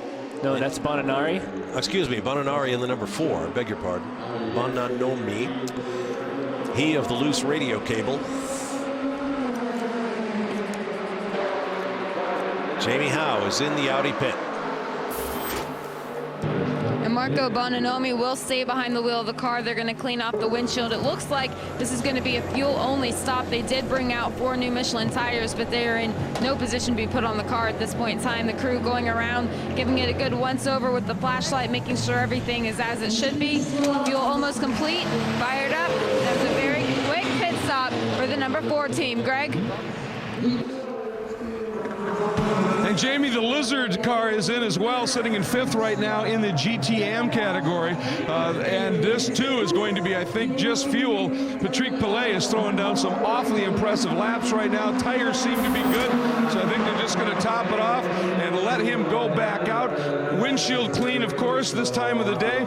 And, okay, oops, they're going to the front of the car for just a minute, and they're peeling off some of the strips that they had to cover up the radiators. Obviously, starting to warm up just a little bit, want a little bit more air in for cooling, and also, you know, that can affect the aerodynamics on the car. Take 2 of the strips off, leave 1 on, and they are underway. And on the back of one of the crew members' helmets, there's a message, of course, we'd like to also say, Happy Father's Day to everyone. Hi to my daughter, Brittany. There's Sahil Ayari being pulled out of the Indianapolis corner gravel trap. And we'll add our best wishes to all the dads out there now that the entire continental United States is into Sunday. The folks out on Guam are going to have to wait a little bit longer. Nearly Monday there. Ayari back on his way. I mean, that's Ayari's 10th. This will be his 11th run. He's 4th in 2004 in a Pescarolo. This is the class leading car. Signatech Nissan, Orica Nissan, Pierre Raguez. Driver change.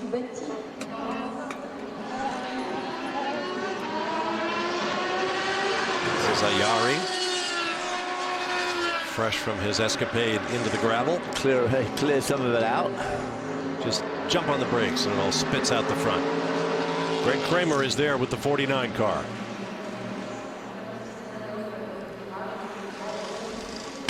He's made his way down into the pit lane, and right now they're just obviously doing cleaning. Right now, that's the biggest issue on the car, is trying to make sure that things are clean. Reaching down inside the cockpit, you get spray. That nose will work as a scoop. Sometimes it flows up inside the cockpit. You get that wedged down into a seat. It can be incredibly uncomfortable, dangerous even, of course, down around pedals. Going to the Dunlop tires right now and making that change. Don't see any real damage to the car, so that's the good news. Looks like they're just going to finish up the tires and be able to let this guy go. Obviously, he wants to get back out. So close and competitive right now in the P2 category. Okay, now looks like they're going to, let me make sure here, put some air into the system for the compression system on these cars. So it's just going to be a slightly longer stop. There it is. It's complete. Fastener is done. Starting it up, sending him back on his way.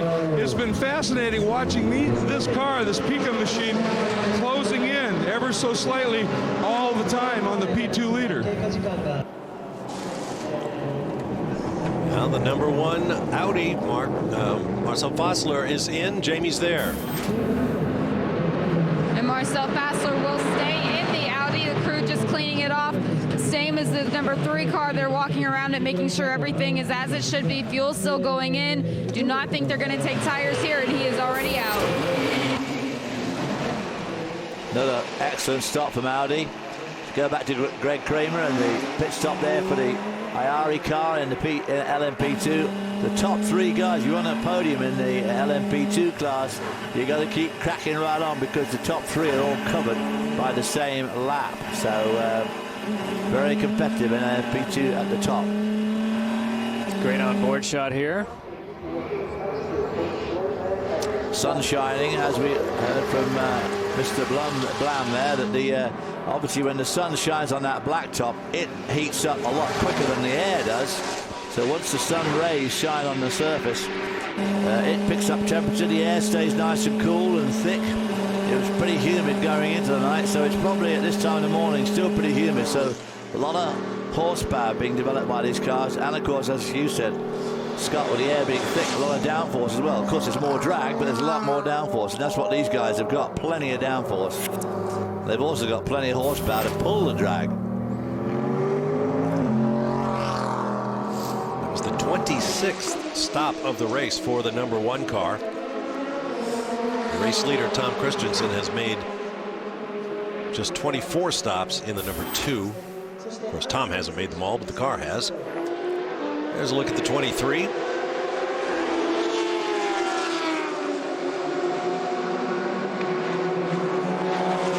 car running well down in class. Yeah, he's a fair way off. He's 10 laps off the lead in LMP2. 17th spot overall. Frank Beaulieu now driving. There is the race leader, Tom Christensen.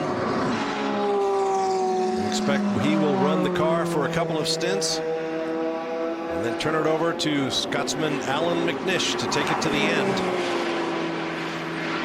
A couple of hours ago, Dindo Capello, their teammate for these many years and so much success for Audi, has said he will tell us after the race whether this was his last Le Mans, perhaps waiting to see. I think Dindo may have to do another stint yet. Another 5 hours and 40 minutes to go. It's going to be hard to split that up without him driving again, I would have thought. Well, we don't know the driver's total hours in the car right now. Once again, the rules are no more than 4 hours in any 6-hour period and no more than 14 hours total. So it is conceivable that Christensen can get a couple of more hours in, and that will leave McNish with less than 4 hours to run to the finish. We're in our 19th hour right now. And another break coming up. Audi, Audi, Audi, Audi across the top, and then the Rebellion car, Nick Heidfeld at the controls. We'll be back.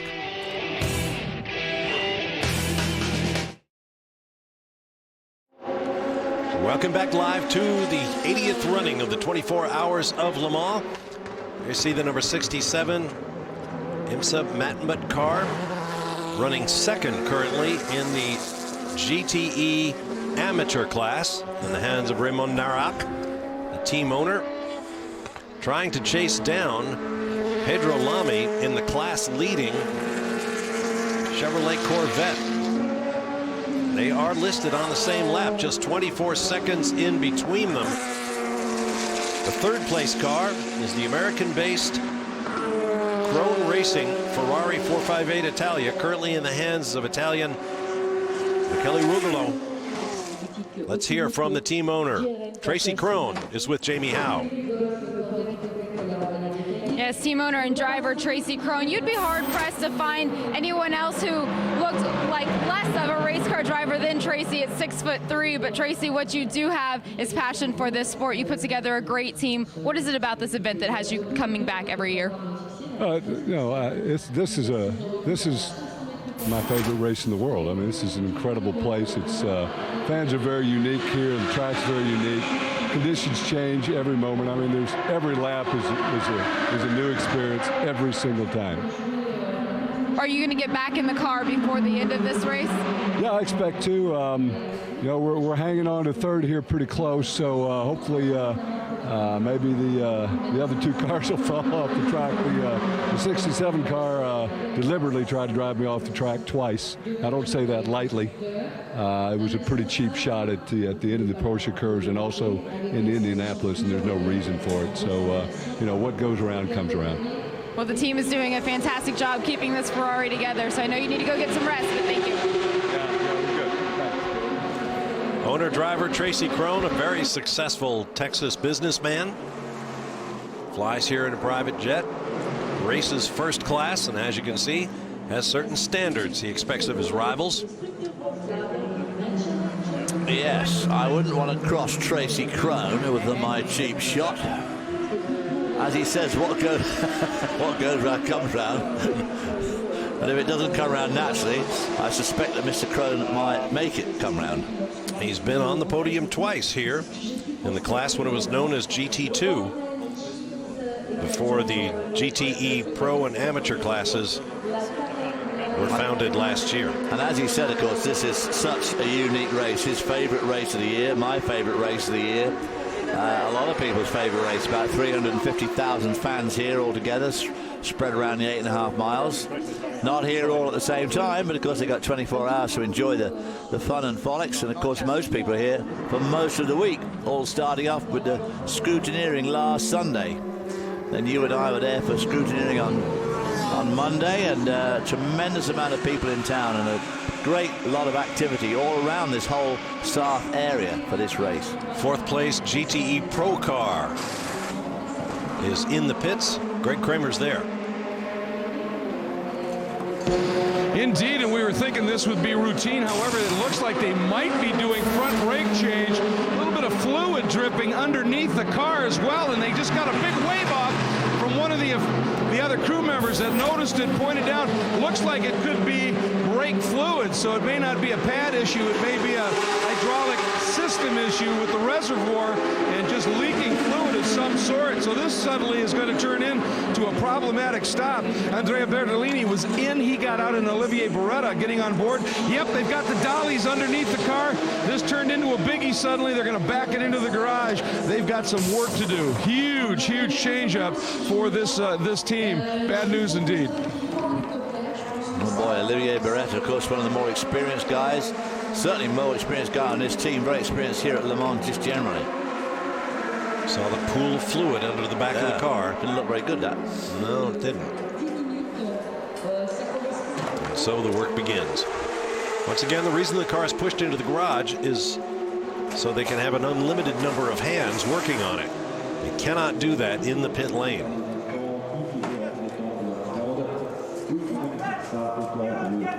9 Ferrari 458 Italias, either new or older technology for the GTE Pro or Amateur classes in this year's 24 hours. Here comes the number 3 R18 Ultra. This is Loic Duval, whose speed has cooled just a little bit. Last lap of 334 after turning a series of low 320s. Jamie Howe is there.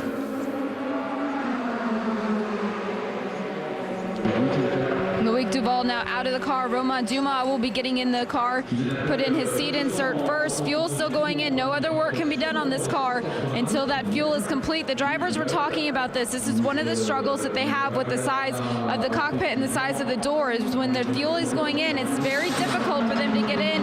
Dumas is now in the car up on the jacks. They're going to give him a fresh set of Michelin tires. This crew has really been fighting themselves today. They've had all kinds of problems with the number 3 car, but right now it looks pretty clean. The car looks like it's ready for the last stages of the race. Loic was not making any complaints over the radio. Dumas was looking forward to getting back behind the wheel. One last tire to go on, and they will go ahead and send Dumas. I can imagine Romain Dumas would like to redeem himself after a couple of difficult moments. And a lot of those issues were self-induced. Absolutely. We saw a lot of contact, offs, crashes. Spun it once into the tire wall in the chicane during the daylight hours, and then at nightfall, tripping over one of the GT Corvettes and spinning into the gravel trap in the Ford chicane. Yes, they've been incredibly lucky. There's no doubt about it. He in particular, that crash he had in the late afternoon yesterday when he went off at the chicane on the straight was a pretty severe clout, and he drove all the way around the track. And the whole thing only cost him 27 minutes in the end, which was quite extraordinary.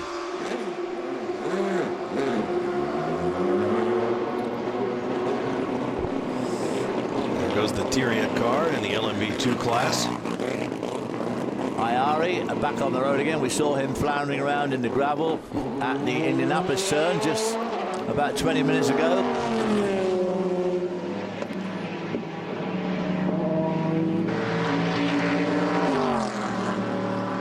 Little give and take here. Yeah, side by side through those corners.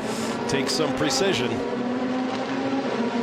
Well, the LMP2 car quicker through the corners because of the downforce and the configuration of the car, but not much more, if any more, grunt than the Corvette. So unlike the Audis, he can't just sweep by anywhere he chooses because he's probably got less horsepower than the Corvette. So Roman Rusinov, Russian driver in the car.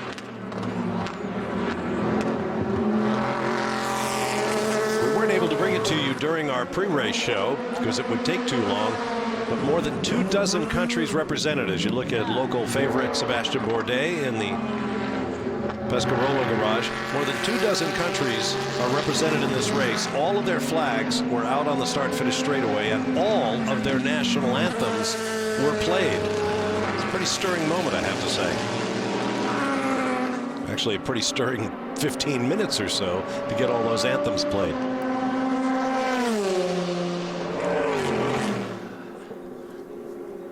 Now let's get more on that Ferrari pushed back into the garage. Greg Kramer. Yeah, it turns out it isn't a brake issue. When they pull the hood off of the car, I went around and looked. All the reservoirs looked pretty good. What it actually was, they had a shock that went bad and apparently was leaking fluid. They have remote reservoirs. It looks like maybe the line that went from the reservoir to the shock may have ruptured, and they are now replacing it. If the camera's on, you can see the mechanic holding the shock system. That will go on. They've already taken the bad one off, so it's just a matter of getting that back in place and getting this car back out in the hands of a very, very quick Olivier Beretta. Let's get further down pit lane. Jamie? And Darren Turner has brought the 97 Aston Martin to a stop on pit road. It looks like this is going to be a fuel-only stop. Darren will stay behind the wheel of the car. This is his 10th Le Mans. He says he still has that rookie feeling, though. The moment he walks in here, he gets goosebumps. He feels like he's never been here before. He knows that this track is something special and that it can jump up and bite you. Fantastic pit stop for the number 97, and Darren is back out. I have to say it is a bit like your first visit to the Indianapolis Motor Speedway when you look up and see these canyons made up of grandstands and that pavement that has seen the tire tracks of so many legends through 80 runnings of this race. Now let's catch up with the third place car in GTEM. Michele Rugolo in the Krone Racing Ferrari making contact with race leader Tom Christensen. Left side wheels off, can't make the corner, gets a little lockup. This is down in Arnage. Boy, that's again, those Audis just muscle their way by wherever they are. They just feel the road is theirs and they go through. There was no give and take there. That was just taken. Yeah, well, one guy was given and the other guy was taken. Yeah, right. But again, that extra runoff provided at Arnage this year saved Rugolo there. Otherwise, he might have been in a gravel trap. And again, of course, these Audis incredibly strongly built, light-ish, but very strong. So they're built to muscle their way through the traffic.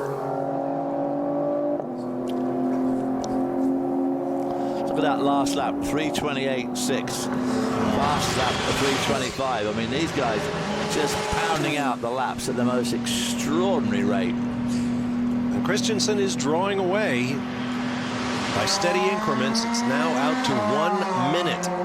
The number 2 leading the number 1.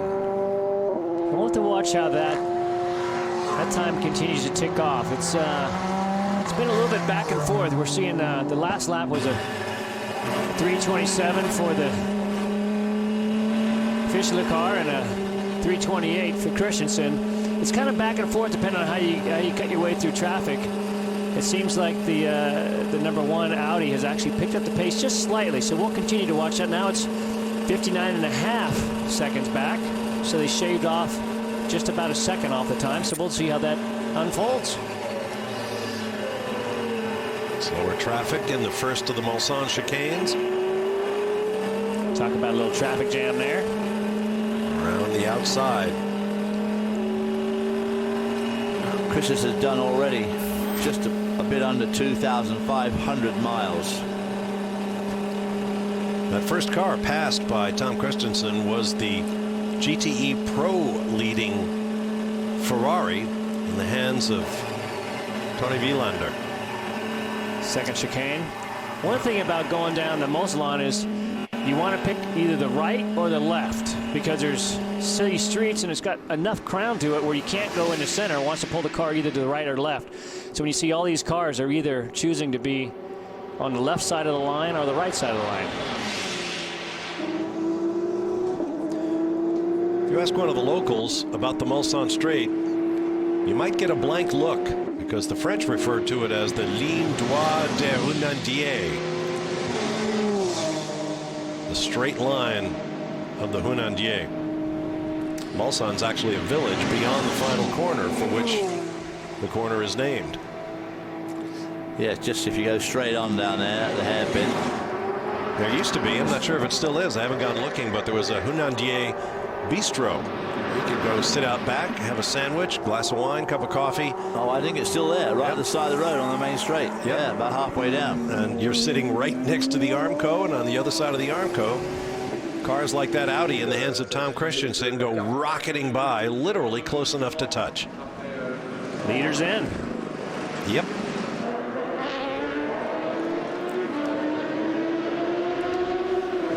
Jamie Howe awaits Tom Christensen.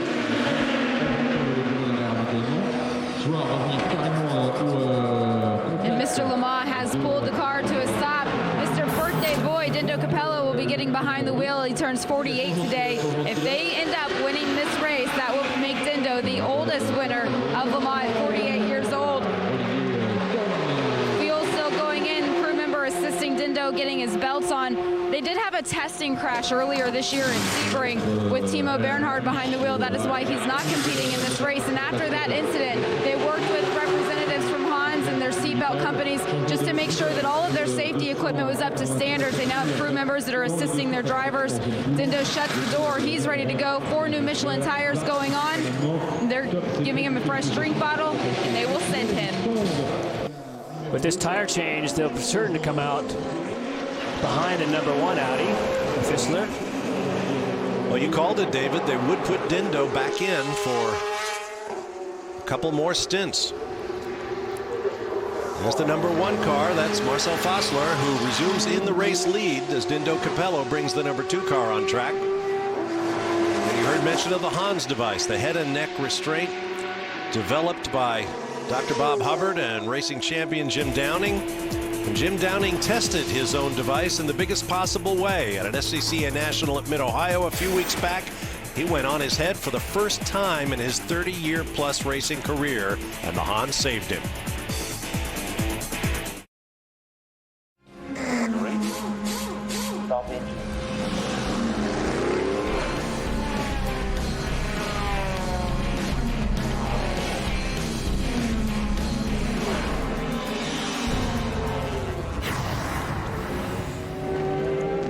Welcome back live to Le Mans, working our 20th hour of 25 hours, covering the 80th running of the 24 Hours of Le Mans. A half hour following the checkered flag to wrap things up.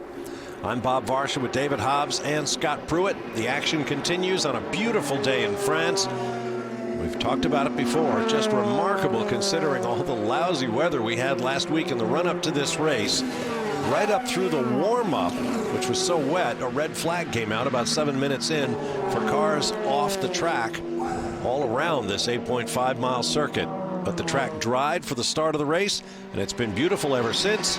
And he would know that if he were awake and could tell you. And the forecast was absolutely dreadful as well. But this is a massive battle here going on for the lead in the LMP2 class there. All these guys are duking it out.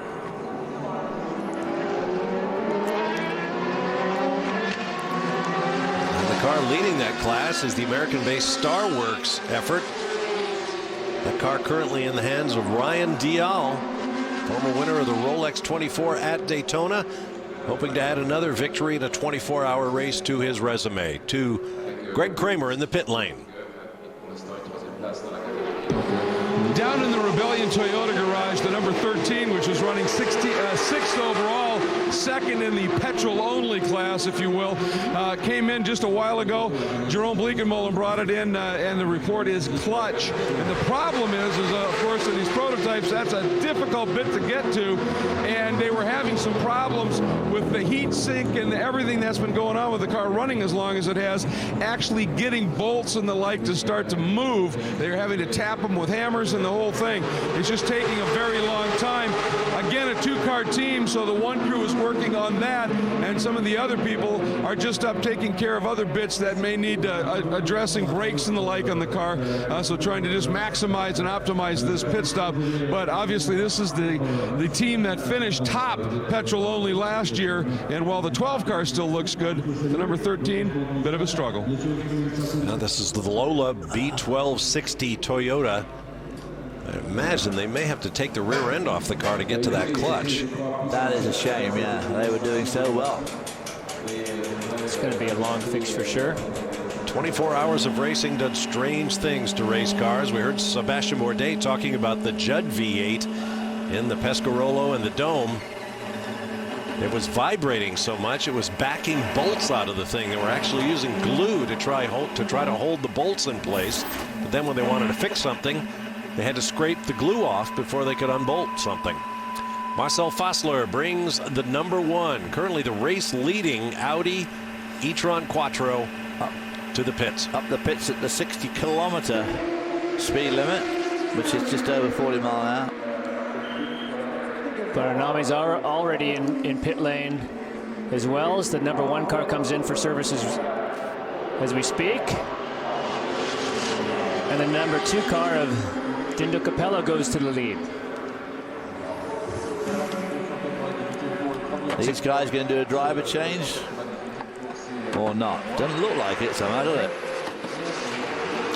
They must be about due for one. Fuel only. One more stint. So Marcel Fassler goes out in second place. As the boys mentioned, Dindo Capello takes over the lead. Marco Bononomi comfortable in third place in the number 4 Audi, 2 laps behind the race leading pair of e-tron Quattros and 7 laps ahead of the number 3 R18 Ultra, currently being driven by Romain Dumas. And there is a pile of crushed Corvette parts. Jamie Howe can tell us all about them. Oh gosh. Yes, this is all the pile of parts that came off of the number 74 Corvette after that a bit earlier. All of this came off from that one incident. I can't even begin to imagine what this repair has cost. The crew is still working to get the car back out. I just asked them, is it going to hard to get them back underway? A little problem with your microphone there, Jamie. Sorry for that. Meanwhile, Jan Magnussen is on track in the 73, the sister car, 24th in the overall, and actually 4th in the GT Pro class. So all is not yet lost, although he is, let's check, 4 laps behind the third place car. Would it be something if the Corvette could come back and get 1 podium position out of this weekend? It would be amazing. And there you see the 12 car, Nick Heidfeld behind the wheel, the leading petrol car in 5th spot. He is 9 laps behind the leader, 11 laps behind the leader. No, like the first time, 9 laps. Woo! 3 wide. Here's a look at the weather as we enter the final 4 hours of this race. Nice cool 57 degrees. Humidity still surprisingly high. The forecast for sunshine, and the temperature should get back up into the 70s by the time the checkered flag waves over the 80th running of the 24 Hours of Le Mans. Well, on that long run. This is a very fast run. You sweep through this little right-hander here, then another little right-hander, and the road drops away on both of these exits. This is the normal, everyday road that runs between the villages of Mulsanne and Arnage. It's been reprofiled here to make this a faster corner, then hard on the brakes for the left-hander into Indianapolis, then down to the corner at Arnage, and the village is literally just behind this guy on the left, his house there. The village is just right there. Just drive right down that road. Don't take the right at Arnage, and you'll be in the cute village of Arnage. If you go to Arnage, if you go to Le Mans, Arnage is a great village to go to. They get really pumped up for the whole week. But a lot of action goes on all through the week there, and a lot of very drunken Englishmen can be found in the street there most evenings. There's no doubt about it. There's the class color coding for the standings scrolling across the top of your screen. We went through Arnage in preparation for this race, David, and we went there one day, and the city looked pretty normal. A lot of the storefronts had pictures and posters and dioramas and whatnot for the race. Then we came back a day later, and the whole main street of Arnage had been transformed, including a full-size cardboard model of a race car in the center roundabout. Just on the roundabout, yeah. And all the big tents up, everybody dining out on the sidewalks. It's really a festive atmosphere around this little race. restaurants to the side along the street there. They put big tents outside, or big awnings outside, so they get lots of people to sit on the pavement and eat. And tonight will be very busy. There's the wee man himself. Yeah. Alan McNish. Hi, Dad. Happy Father's Day. That's right. Alan McNish looking on, awaiting his turn in that number 2 car. He's sharing with Dindo Capello and Tom Christensen just past the top of the hour. Down to Terre Rouge, those trees on the right. When I first raced at Le Mans, the safety barrier for those trees on the left was the fact they painted the trees white up to about 10 feet off the deck, so that it stops you hitting them. If they were painted white, you obviously didn't run into the trees because you could see them. No fence, so you just There's drive your around. Unodia Cafe, just pass it on the left there, Bob. That was it. I'll never forget. We went one. Must have been 1988, 89 when the Mercedes, the Sauber Mercedes were out there, those silver arrows. Some young kid called, what's his name, Michael what? Michael Schumacher, I think, was driving with them. Yeah, something like that. Well, it rained, and so we went off to lunch, and we were sitting there, and all of a sudden, we heard the sound of engines on the Mulsanne straightaway. And sure enough, cars came rocketing by, and this enormous rooster tail of water just spewed all over all of us as the cars went racing by. I mean, literally a few feet away. Quite spoiled the soup, didn't it, when it splashed in there? Yes. Of course, it was hard to have a conversation with earplugs in, but what a thump when those cars went by at 200 plus.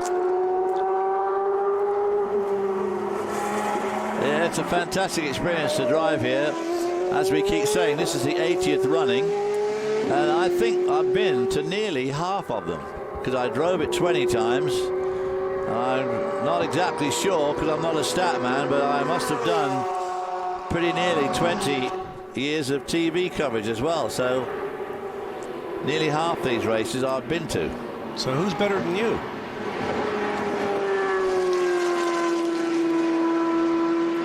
Good Lord, did an Audi actually ease up there just a little bit before it went past that? Just punting that Ferrari out of the way? Yeah. The gap from the front-running car of Dindo Capello to Marcel Fassler and the 2 and 1 Audis, respectively, 38.119 seconds. To Greg Kramer. Very quick, Finn. Tony Vielander has brought the GTE Pro category leading 51 Ferrari for AF Corsa down into the pits, and it's going to be just fuel, clean that windscreen, get him back and underway. They've really put together, after that shunt early in the week by Fisichella, once they got that car back out in that last 30 minutes of Thursday night qualifying, it's just gotten quicker and quicker and quicker, and they have put together a marvelous race, and a lot of it due to stops like this. And I'll tell you, that crew basically rebuilt this car from a tub, and it is in the lead and looking strong at GTE Pro. Kudos to AF Corsa. No question about it. Giancarlo Fisichella crashed the car heavily, and they needed to go out, get a chassis trucked up from Italy. And in fact, the drivers of that 51 car had to qualify in one of the other cars. And it's lying 18th overall, a lap ahead of Jamie Mello in the 59 car. Let's see what the Audi chooses to do. This is the number 4 car, Marco Bonanomi. Now the GT cars move aside. Let one of the front-running prototypes through. Another break coming up, and more from Le Mans on the other side. Tuesday night, Hard Parts South Bronx is all new. Joe's never backed down from a challenge. Forget about it. This time the stakes are personal. Can he go a day without eating and still keep his clients satisfied? Can he keep them alive? Catch an all-new Hard Parts at its new day and time, Tuesday, 9 p.m. Eastern, only on Speed. From the helicopter, beautiful view of the countryside here in the area of France known as Les Sarthes. Gives you an idea there, Bob. These are suburban houses just right on the edge of the road. Obviously, everybody's going to keep their dogs and kids in for the duration of the race, but I mean, they're just right there. And notice where the road extends past the corner. That is the old racetrack that went rocketing in a straight line from Arnage through the kink at the White House corner and then straight past the grandstands and up the hill to the Dunlop Bridge. Full chat, flat and top. Absolutely amazing place. A bit of a time capsule, a museum of motorsports, if you will. And the organizing Automobile Club of the West, the ACO, has a brilliant museum to the 24 Hours of Le Mans. I love these super slow-mo There's shots. that Brian Vickers car, which was on fire. Right. So just earlier on, there's the tape coming unglued again. The 12 car of Dick Heidfeld, lying in 5th overall, first petrol engine car. The sister car to that one, the 13, is still in the garage getting a mechanical fix, and it has fallen to 12th in the overall. Well, that bodywork flexing you can see on that Audi, big gap poking up. Engineered to do exactly that. The 61 GTE AM Ferrari is in. This is the Waltrip car, and Greg is there. Having a little bit of a problem with the driver change. Agua getting out and Kaufman getting in, doing the seat insert swap, and something was just hanging up, and it really had him going. Remember, this is the car as well that had that fire in the left front corner when Vickers was bringing it in after the puncture. It had ignited, and that tape is starting to come loose just a little bit. However, it looks like where it needs to hold, it is at this point. Now they have Kaufman in. Tires and fuel were done a while ago. It's just a little problem with that seat insert.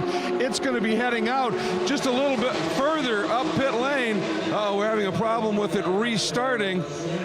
Not exactly sure what's happening. The crew's looking, trying to figure out exactly what the issue is. But a huge story, just a little, about 4 pit stalls further up.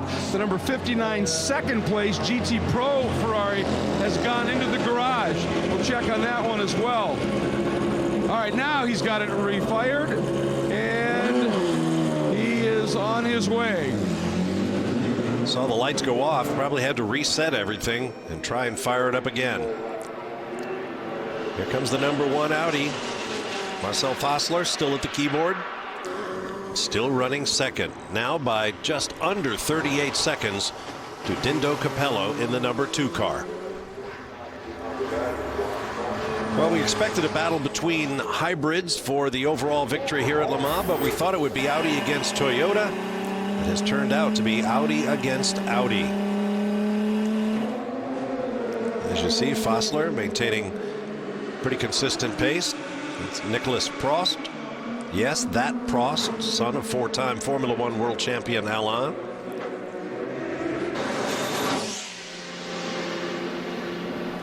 Hard to believe that Nicholas is 30.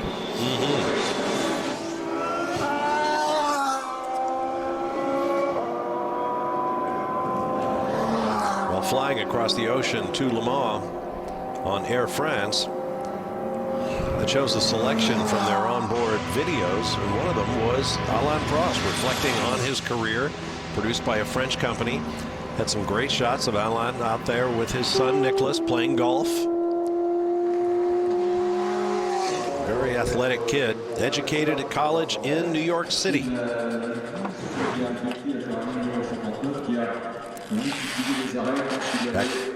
Andrew Marriott is down in the Audi pits now. I know Andrew's in the 59 Ferrari pit, Bob. This is the GT car that Jamie Mello has been running in second place. But they've just come in and backed into the garage, and I'm pretty sure they're worried about rear wheel bearings. Frankie Makarowicz is going to go into the car in a minute, or Frankie Mako, as it says on the car, because they haven't got enough letters for it. But I think there's a problem here with the wheel bearings. They're just cleaning the windscreen, and I think this could be just a check. I think as Mello came out of the car, he felt some instability, so they're checking the rear wheel bearings. So that's what they're working on at the moment. I apologize, Andrew. Boy, that's not the sort of problem you want at Le Mans, especially with only 4 3/4 hours to go. If you're going to drop out of Le Mans, my rule was you've got to drop out before dinner on Saturday night. None of this going till after breakfast on Sunday. Just too much of a drag. Hate to get close to the end and then have a car fail. God, nothing worse. That's a fact. I lay second for 17 hours in 1972 with Jean-Pierre Jabouille in the Matra, and we dropped out with about 18 minutes to go.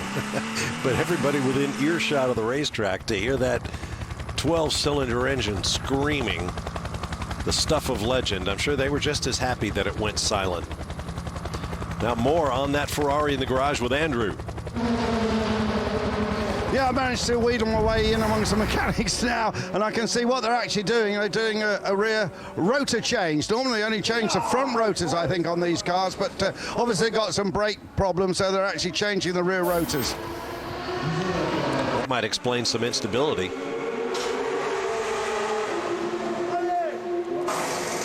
Looks like they're ready to come back out. Yeah. How many times have we seen that? Mechanic runs to the front of the garage and says, "Get out of the way." Yeah, wheeled it out on the dolly.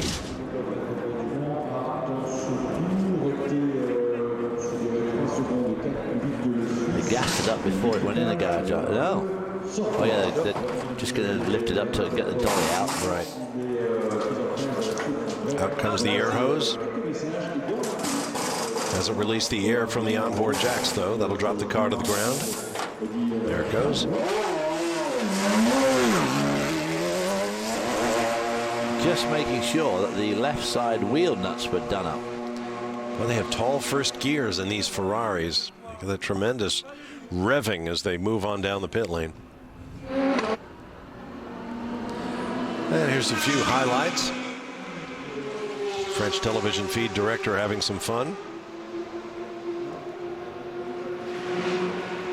Through the S's.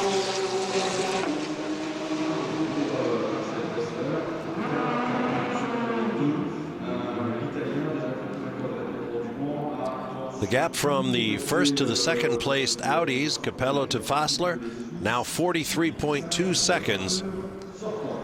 So the newly minted 48-year-old Capello still has the speed and is drawing slowly away.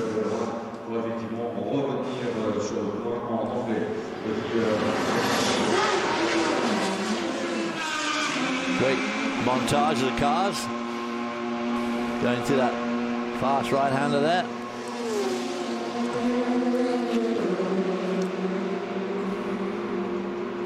You can see how it chews up the tires.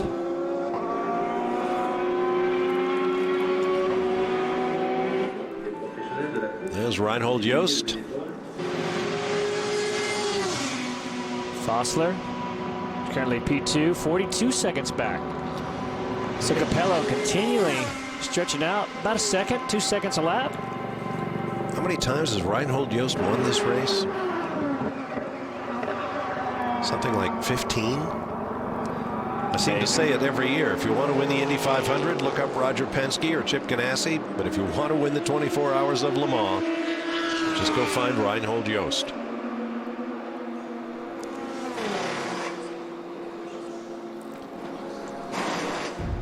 Number 46 car making a driver change. Ooh. Oh. A little off-road. A lot off-road. Wow. Off. Wow. Oh, all four off the deck. Ooh, dear. That won't do much for the front splitter. Ouch. Oh, man, it just rattles every joint on that car. Talk about how tough these cars are built. That's Ralph. Ralph Good show right here from Switzerland.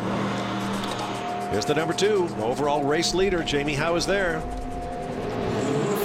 Dindo Capello will stay behind the wheel of the car. They did bring out 4 new Michelin tires from the tire oven, but I do not think they're going to do a tire change right now. The Michelin engineer is checking all of the tires. He looks pretty happy at this point in time. Diesel fuel still going in. It's a 58-liter tank. Fuel is complete. They will not take tires, and they're done. The one car should just sneak by, which I think we might have just saw at low screen as he was coming out. That's one advantage of those air holes cut in the top. Oh, we've got problem out on course. There's another of the LMP2 cars. I was about to say those cuts on top of the fenders you see there on that stranded car allow the tire man to have a good close look. To show a tire, yeah. Look. Let's see what happens to the 35. Just went off. Simple as that.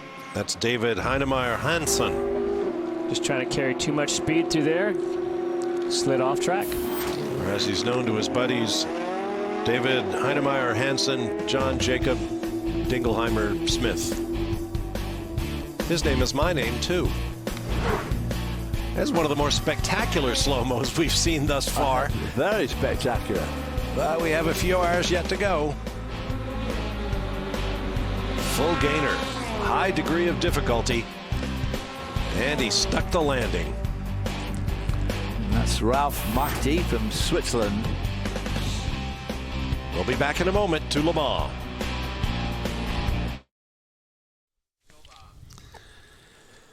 June 28th on Speed, untamed horsepower will be unleashed on Kentucky as the world's toughest truckers do battle in the Bluegrass State. Don't miss the NASCAR Camping World Truck Series. June 28th, 7:30 Eastern, live on Speed.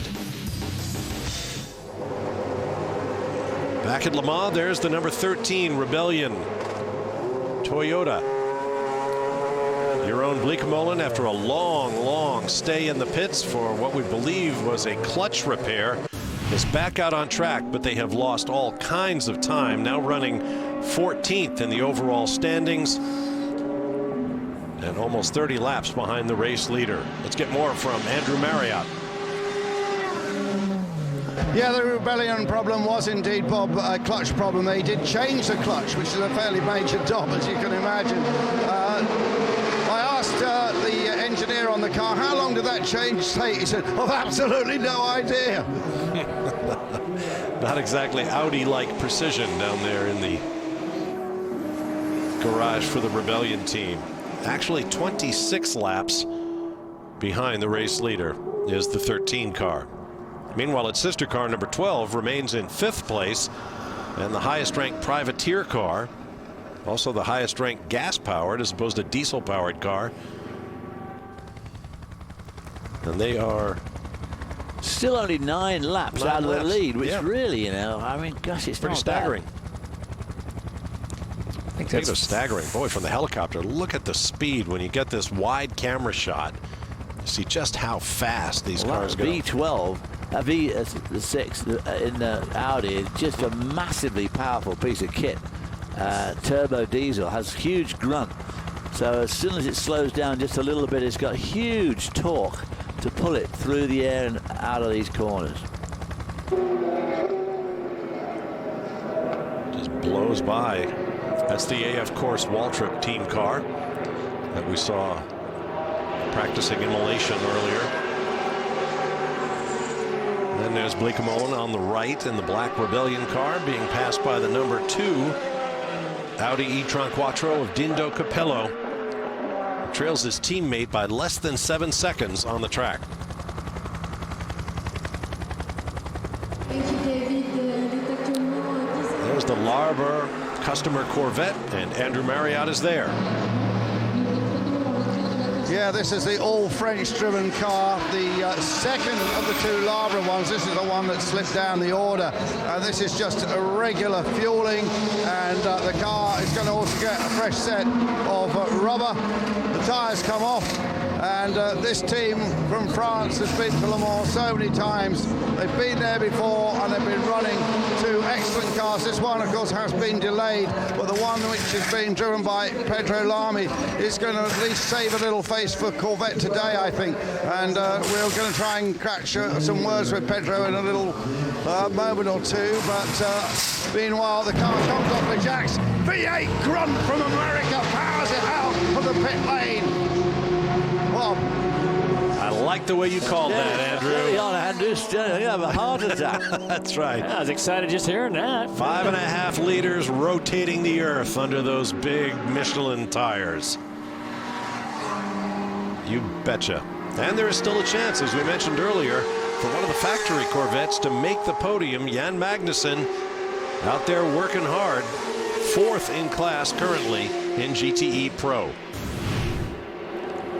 Oh, a bit of debris on track there. Heidfeld goes around it.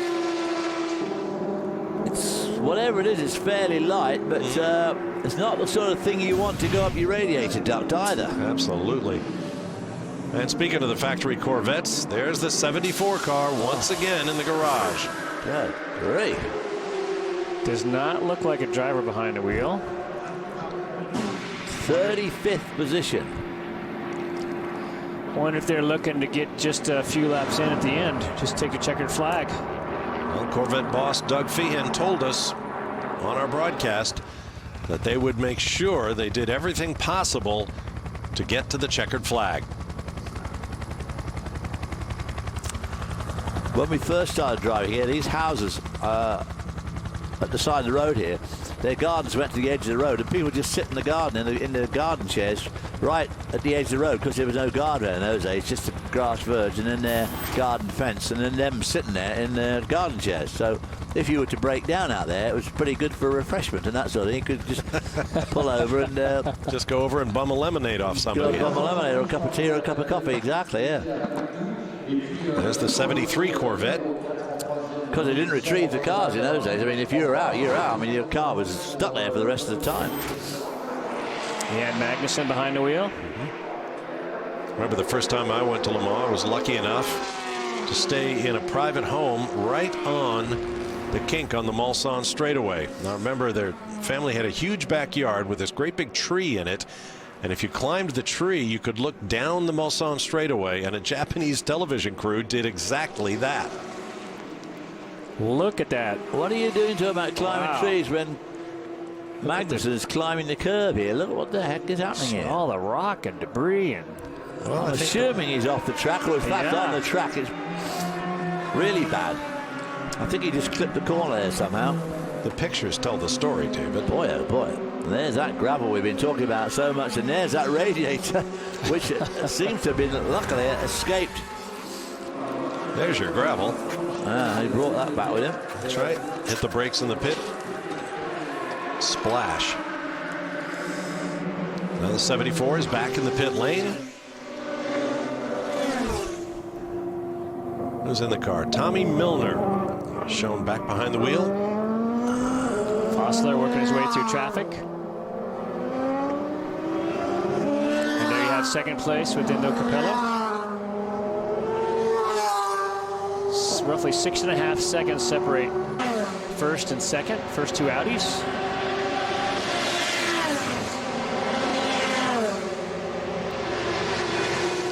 Less than 4.5 hours to go. Which sort of sounds like nothing. But I was thinking the exact opposite. Sounds like a long time to me. But you know, it's incredible. I mean, that's not many races last more than 4 hours and 30 minutes, do they? Well, if you consider the new for 2012 FIA World Endurance Championship, of which this Le Mans 24 Hours is the third round of 8, all of the other races, with the exception of the season opener at the 12 Hours of Sebring in Florida, are 6-hour events. So the time we have remaining here at Le Mans is almost the length of one of the full endurance races on the World Endurance Championship. Now, this was Tommy Milner last year in his Corvette, running down the class-leading Ferrari and carrying on to yet another class victory, the 7th since 2007 for the factory Chevy Corvettes. It's been a very different story this year, however. This Corvette team has dealt with one problem after another. Well, at least we got our onboard camera back now. Car is currently down in 35th position. He's just 100 laps, well, 103 laps behind the leader. So it shows how things can go wrong in a hurry.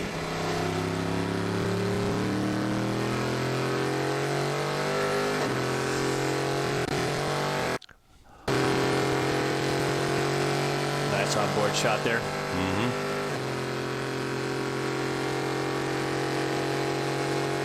Here are the numbers we were talking about. Since 2000, 22 starts, considering 2 cars, 7 victories.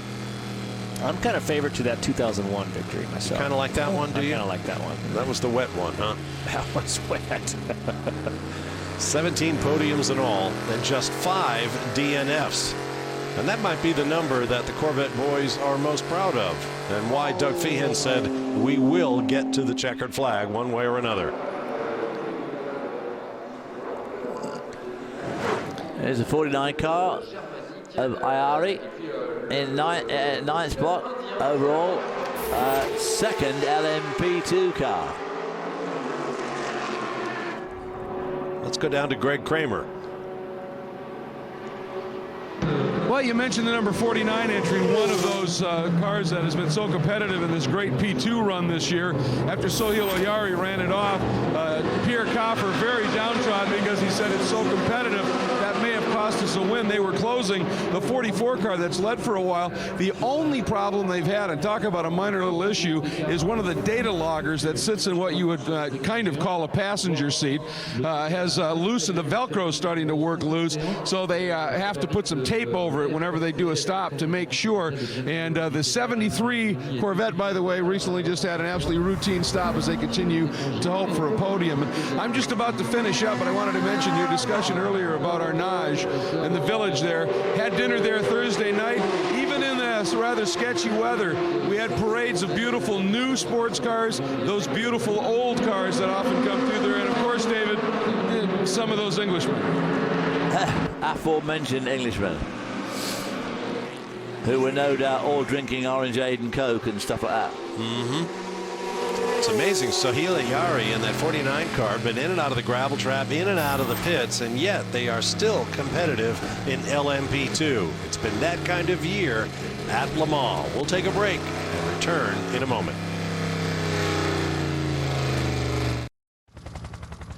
Back live at Le Mans, another twist to our story. This is the third-placed Audi R18 Ultra of Marco Bononomi in his first Le Mans 24 Hours race, crawling to a stop at the entrance to the Tertre Rouge corner. Yeah, I don't see any sign of damage on the car.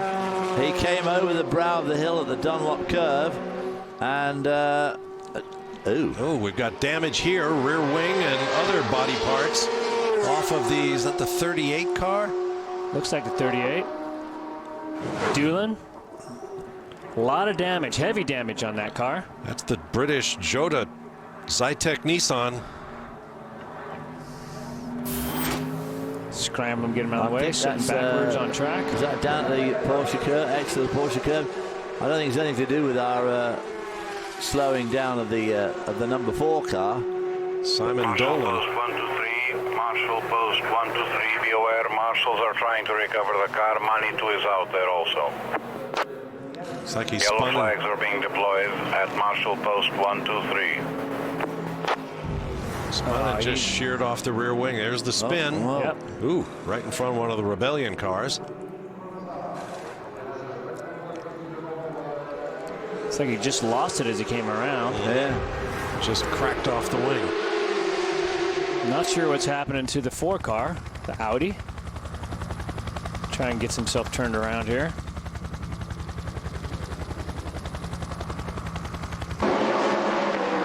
Meanwhile, here comes the number 1, Marcel Fossler. Jamie Howe awaits it.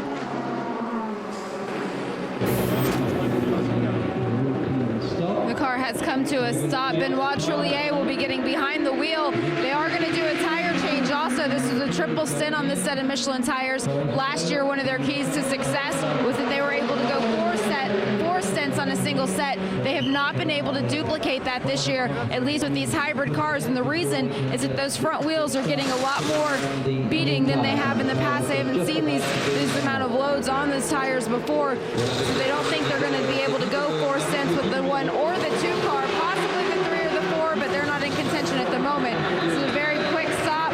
1 last tire to go. Trullier is already strapped in. The doors are shut. A lot of activity down here in pit lane, but the number 1 car is out after a very clean stop. They have 3 blokes over the white line then.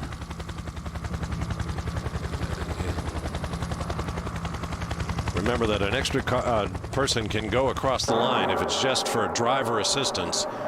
Drink bottle, clean the windshield, headlights, that sort of thing. Saw him dragging a 38 car. Didn't look like he got going again. Get him out of the way. There's the number 4 back up to speed. Wow. So somehow Marco Bononomi, probably with help from the pits, was able to recycle things and get that car to fire. Wow. Rebooted it. It looks to be fully up to speed again. He seems to be going just fine. I wonder if he'll pull into the pits.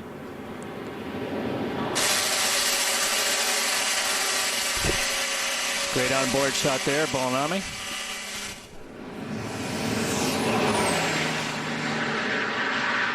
That's an interesting twist from the stop on track, and now he's off. And yeah, that's where we just saw the 38 car crash on that last left-hander.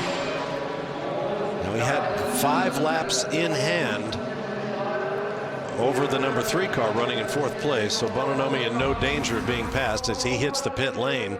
Now we're getting word from race control that there is a growing chance of rainfall before this race ends. Oh my God. Oh dear. Get those guys from Mateo France on the phone. I want to know what they're doing. Bononomi undoing the belt.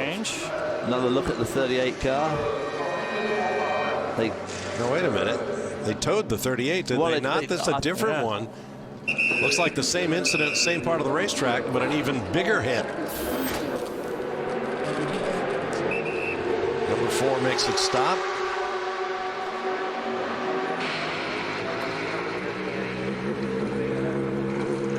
I think what they did, they towed it around, they turned it round with that tractor, and now it's driving back. Set him on his way. Ooh, dear, that's Andrew Marriott's friend from the village just down the road. Right. I didn't think it was that badly hurt. It looked pretty bad, I thought, at the time, but that's crabbing his way down there on the grass. Looks like a Sprint Cup stock car. Probably keep it up on it. Oh, and that thing is mangled. It ain't good, is it? Oh, unless you like help turning. It needs a bit of a setup fix, I think. Well, while we watch the 38 limping back to the pit lane, let's join Andrew Marriott with Rebellion driver Nick Heidfeld. Well, Nick Heidfeld, I think you did about 2 Grand Prix lengths then, didn't you? Yeah, it was good fun staying out for Stinter. Tires were still in pretty good shape, could have stayed out even longer. Now I think it's 10 years since you were here last. How has Le Mans changed? Yeah, it's 13 years ago. It's such a long time. I mean, the circuit has changed. It was quite new for me to learn it. The atmosphere is still fantastic. The cars obviously have changed. Top speed was quicker when I was here in '99, but it's a lot more downforce, so the Porsches are a lot of fun now. Now, this is a private team, but they're very professional, aren't they, Nick, here at Rebellion? Yeah, definitely. Of course, that's a highlight for us this year. We are running strong at the moment in 5th, but it's still 4 hours to go. We have a small problem with our clutch. Keep fingers crossed that everything turns out okay. We're doing that for you, Nick, and well done. Thank you. So I suspect the clutch problem on the 12 car as well as the 13, which took a long repair. Wow, another one. This is something else. At post 96, we have I can. Double yellows, we have a car in stress. He's moving. And more debris on the racetrack. This car looks a bit out of... Just before Arnage, right? Yeah, that's the 26. This is the Russian Rusinov. Coming out of tires cut down. Tires cut down on the right. Yeah, it is, yeah. Right rear there. This is the Signatech Nissan.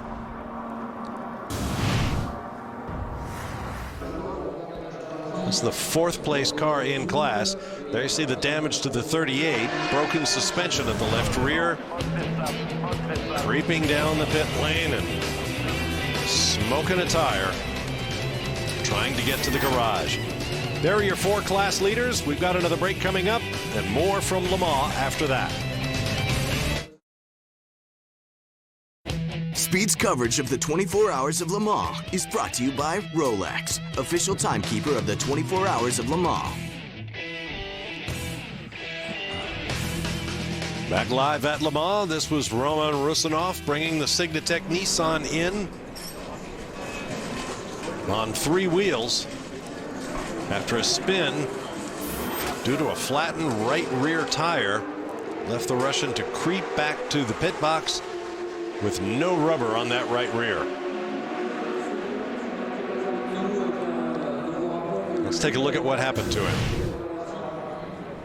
Indianapolis corner. And you see the tire already off the rim. Yeah, he was just trying to get back to the pit lane and just got away from him there. Tires have certainly been put through some pretty tough set of circumstances with all the rock on track, just cutting them down.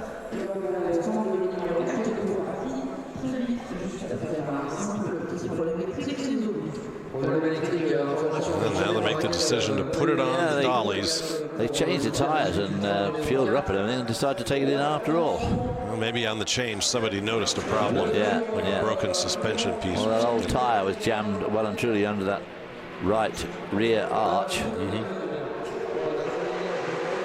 Probably as well to just have a quick look at the old suspension.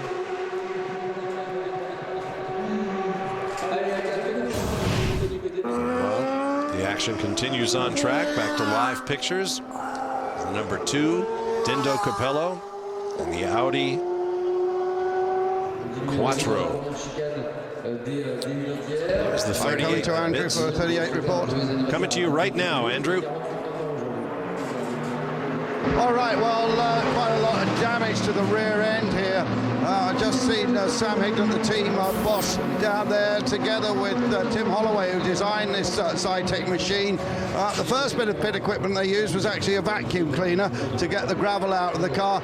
Now they've got to repair the left rear corner. The A-arm is snapped, and there's other damage to the rear, so they're working on that at the moment, but this is going to be a long stop. So the guy who owns this car will have a big bill to pay, I think, and he, of course, is the man who caused all the damage. So Mr. Dolan has had a hectic race. Remember, he had the lights go out in the night and had a big moment. He subsequently had a big run through the gravel trap and damaged the front splitter, and now he's had this other problem. So my local car, remember, I don't think it's going to get a very good finish now. Looks like a lot of work to be done. These are the stories of the 24 Hours of Le Mans. They're not always pretty ones. Race victories at an event as big as this one are hard earned.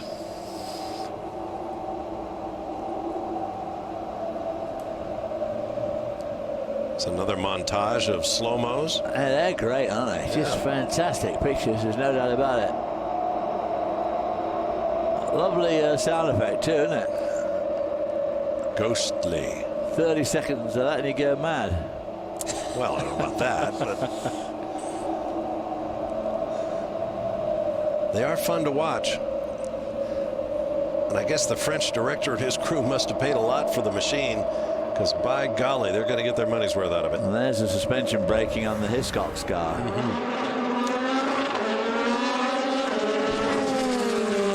Well, here comes the 26 back into the fray.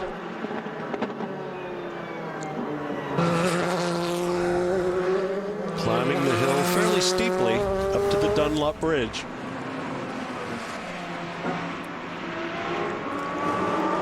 From above, it's Rusinov spinning in the Indianapolis corner, then spinning it back just in time to get out of the way of oncoming traffic. On va rouler normalement. La voiture qu'il y a derrière nous, elle est à un tour. Et maintenant, les gens devant avec qui on se battait sont à plus d'un tour. On roule normalement, on prend pas de risque. Et tu fais attention dans le premier tour que tout fonctionne bien au niveau de la roue ou de la crevée. Huh. Did you get that, Bob? I did. But the engineer asked that it be kept in confidence, so I will. No extra charge. Here's your leader. Dindo Capello. Lead is almost a lap. Still waiting for the second place car. The number 1 e-tron Quattro in the hands of Benoit Trullier. Across the start-finish line.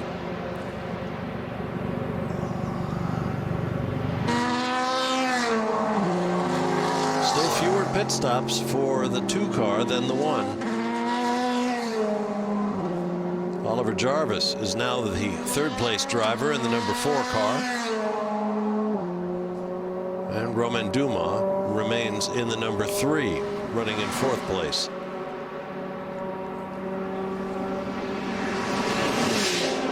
Now let's hear from the Russian Rusinov, who just climbed out of the Signatech car. Andrew Marriott is with him. Bit of a scary moment there, Roman. What happened? Yeah, we get unfortunately a very, very good race. Normally we should do a 3rd stint with a set of tires, but after our pit stop I get a puncture.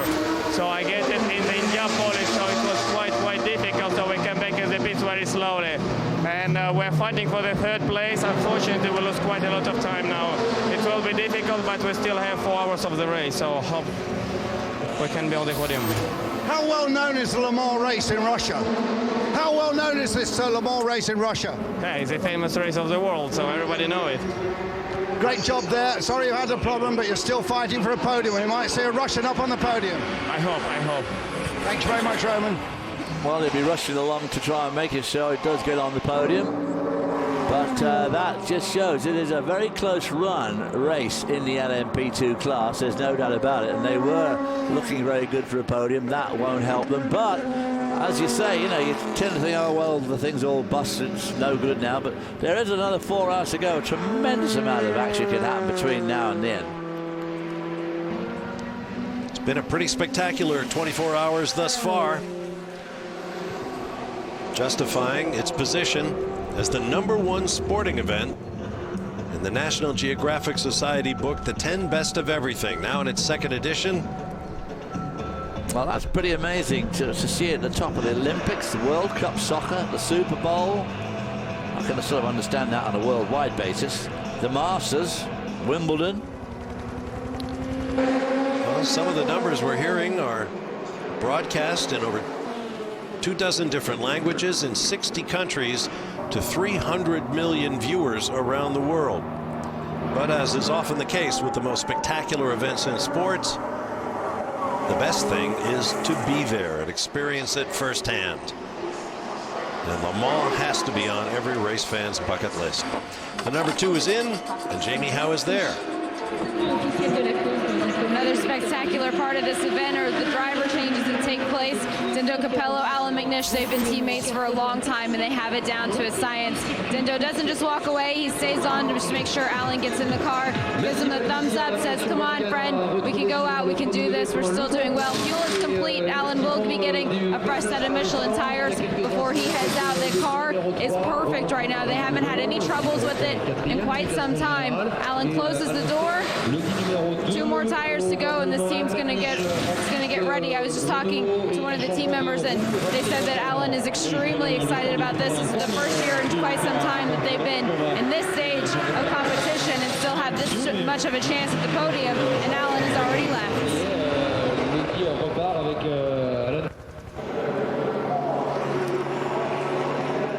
Gonna be close.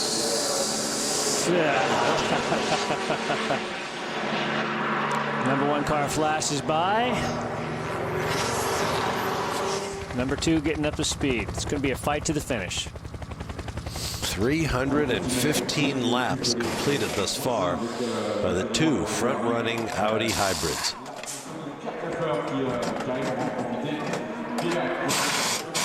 Pit stops continue, and there's lots more to come from the 80th 24 Hours of Le Mans, live here on Speed. We'll take another break. See you on the other side with more from LaSalle.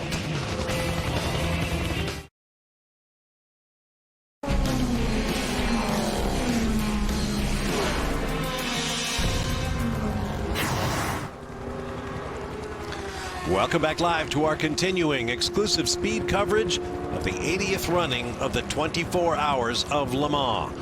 With David Hobbs and Scott Pruitt, I'm Bob Varsha. The order remains the number 1 Audi e-tron Quattro hybrid in the hands of Benoit Trullier on behalf of the defending champions in the overall for Audi here at Le Mans, leading teammate Alan McNish by less than 2 seconds, and those 2 drivers have been virtually lapping each other on time for the last 4 laps or so. They see both in your picture, the one leading the 2. Now Oliver Jarvis is now in the number 4 R18 Ultra Audi. Marco Bononomi has just climbed out, and both Jarvis and Bononomi suffered a mysterious problem with the car. Let's see if we can learn more with Jamie Howe.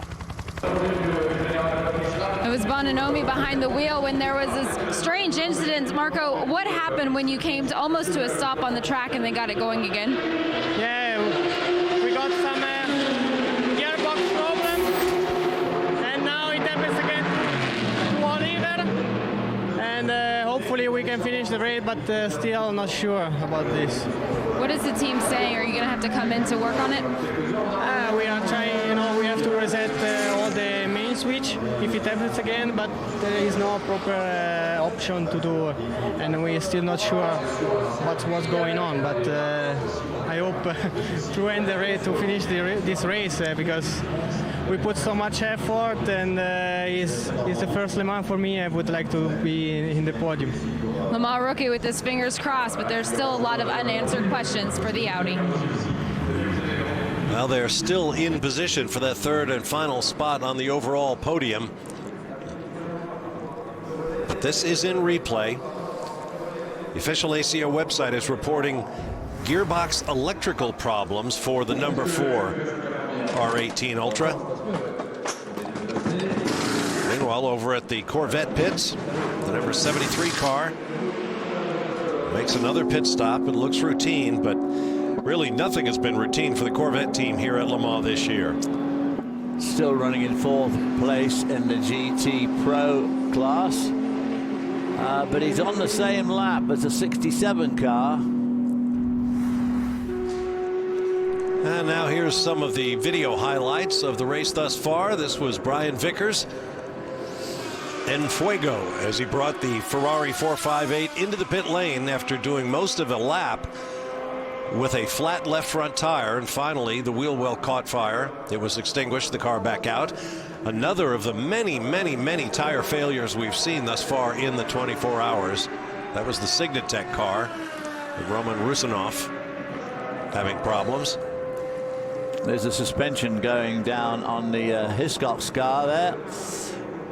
Andrew Marriott's mate from the next village, as you can say, having a very rough time over the curb, over the gravel. The 73 car also taking to the gravel here, kicking plenty of it up. The gravel has been a bit of a nightmare. I don't know whether the organizers are going to be able to do anything about that gravel, maybe pave a little bit wider, or because it is a particularly vicious type of gravel. We're talking about all these tire failures. I mean, it's all because of all that debris on track, and that was a perfect example from that slow-mo, seeing how much debris is getting kicked back up on the track and causing tire issues.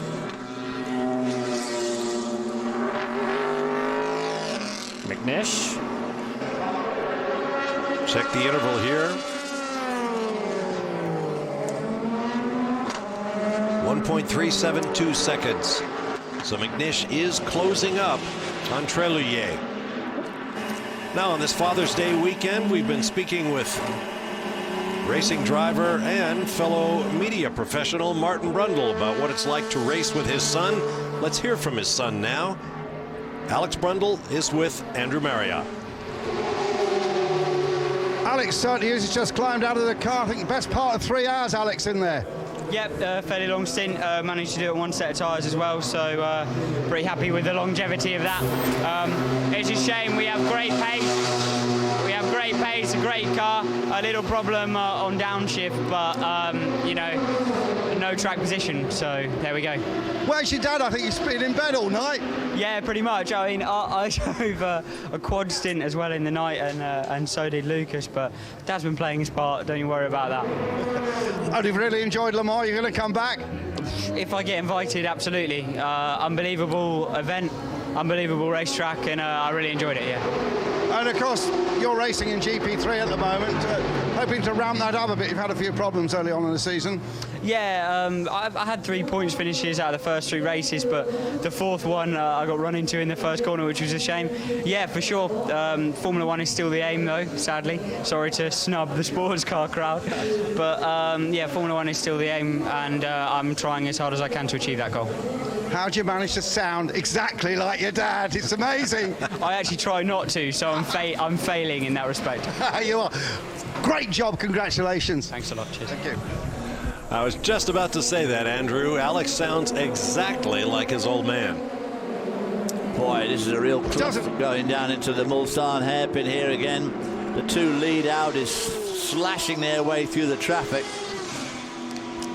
Just, again, elbowing all aside around them. And seem to be totally impervious to getting cut tyres or any other problems. Interesting to hear the young Brundle there doing all those stints at night. And of course, again, the difference between the slip twixt cup and lip, I mean, that Zytec car there should have been pretty much a shoo-in for the LMP2 win. And just silly stuff like a sticking throttle, and you're done for. From overhead, the Arnage corner. Boy, I'll tell you what, they rushed down. This, just look at this. Ooh, this is a replay on the straight. Yeah, just a look moment at that ago. car right through the dirt and dust there. Boom. That is a pretty hair-raising thing to do. Trélier driving that car. Look at it, road closer down, so it just takes to the curb. Remember, that's 2 different types of asphalt. I mean, you never know what's out there either, over that white line. Right. I mean, old hubcaps and broken beer bottles and stuff like that. Absolutely. All sorts of stuff out there.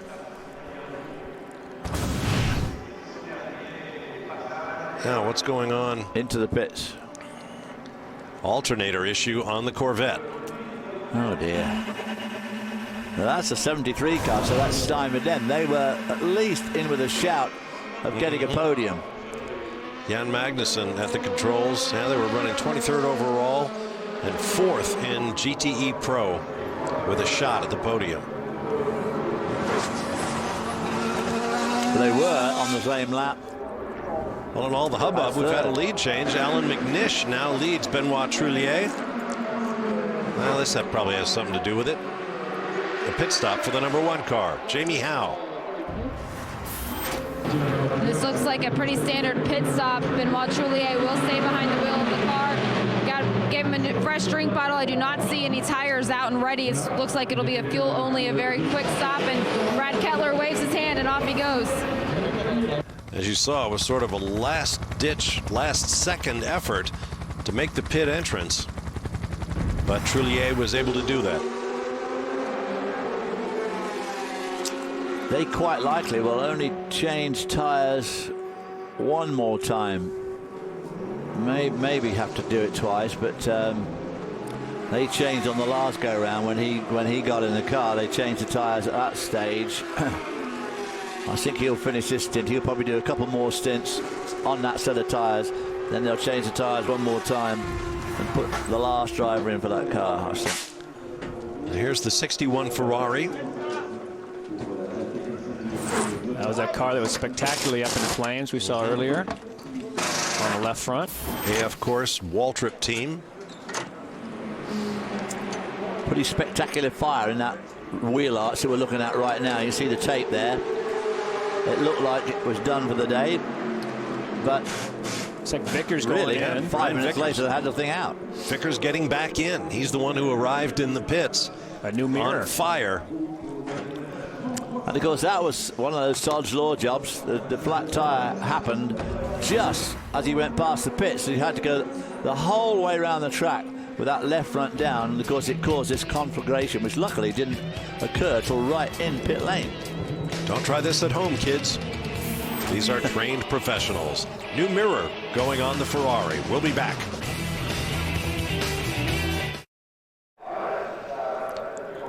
Welcome back. Spectators filling the grandstands in preparation for the final hours of the 80th running of the 24 Hours of Le Mans. Coming up Monday night, The Hub delivers the ultimate recap from Michigan. Larry Mack, Elliott Sadler will break down the Motor City Madness. Plus, you'll hear directly from the drivers and get the latest breaking news. NASCAR Race Hub presented by Ram, Monday, 6 p.m. Eastern, only on Speed.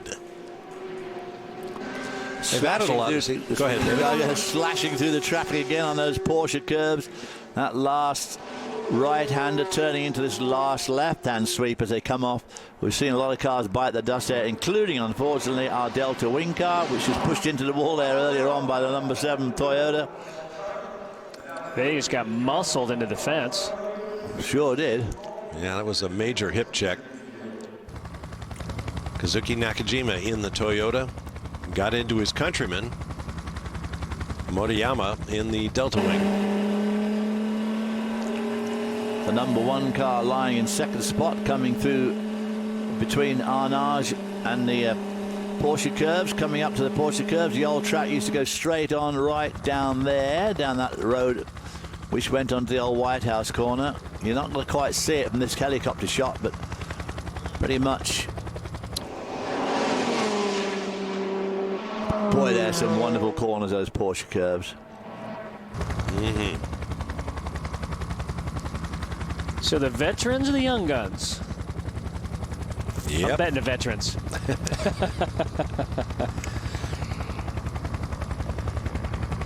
Still a 2 pit stop difference between the 2 front running cars. Now the number 4 is in. This is the one that's been having the issues with electrics in the gearbox. Jamie Howe is there. Oliver Jarvis will be staying in the car right now. Fuel still going in. The crew taking a look around. No other work can be done on this car until the fueling is complete. They did bring the dollies out, but it does not look like they're going to take it in. They do have a fresh set of Michelin tires. They're switching out the data card still and working on that gearbox. They are spending a couple extra minutes, but it looks like all of the work will be done on pit lane.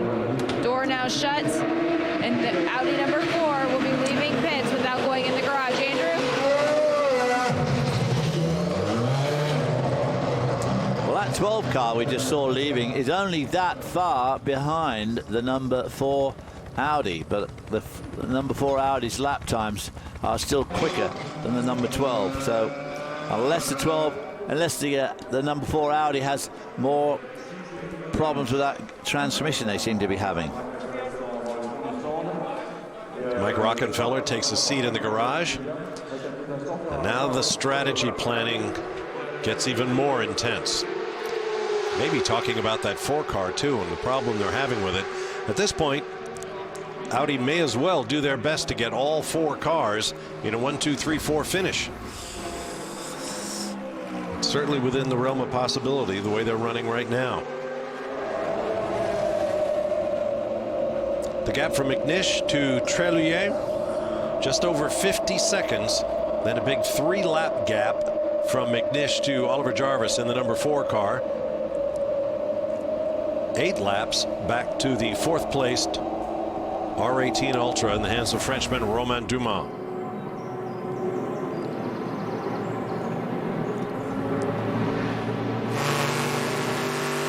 Aboard the 73 Corvette, Antonio Garcia now at the controls. Still 4th in GTE Pro, 23rd in the overall.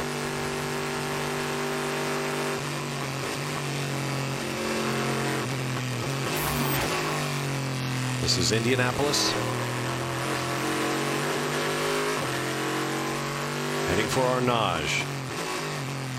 Let's go to Jamie, standing by with Mike Rockenfeller in the Audi garage. Mike Rockenfeller, the number 4 car, was just back in the pits. I know they're looking at that gearbox. What do you know about the car at this moment? Well, we have some sensor, I think, what I heard, which is failing, but it should be okay. I hope we can survive like that and make it till the end. It would be great, you know, to be on the podium. That's our target. This is quite a different Le Mans for you at this point in the race. Last year you had a spectacular crash that ended the day for the team. What were your thoughts about coming back? Well, I was very excited, of course. Unfortunately, we don't have the pace of the other Audis. From the beginning of the race, we struggled quite a lot with the car, but we tried to keep on track, you know, tried to push, and it's a long race still, and yeah, I mean, we are quite happy with the position we are in right now. 4 cars this year, it's a big undertaking. 2 of them hybrids. I know you've driven both. The plan initially, you thought you might be racing a hybrid here today. What is the fundamental differences for the driver? Well, it's for the driver, it's not a big difference actually. You have this extra power. It's a little bit different under braking because you get this energy, and you know, it makes not a big difference. Lap time is a little bit better. As we see, they are leading now 1 and 2, but I think also, especially car number 3 proved that even without the hybrid, you can be very fast. So I think both cars had the chance to win. You're playing the part of spectator right now. Are you going to get back in the car? Oh yeah, Oliver is now in the car, and then I will be back. All right, thank you, Mike. Never without a smile is Mike Rockenfeller. Very nice guy, very nice guy. It's one of the spectators reading the local broadsheets published on the weekend with all of the details of the race from the ACO.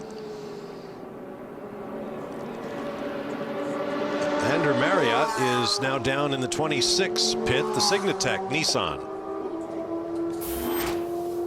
Problem is here, as the car blasts away, and you can't hear anything when they blast away, me pronouncing the name of the driver who's in the car. You just look down the list of the 26, he calls himself, he said, my name's so difficult to pronounce, call me Nelly P. Now, David, you try and pronounce his full name, because he is French, but it's an Italian name.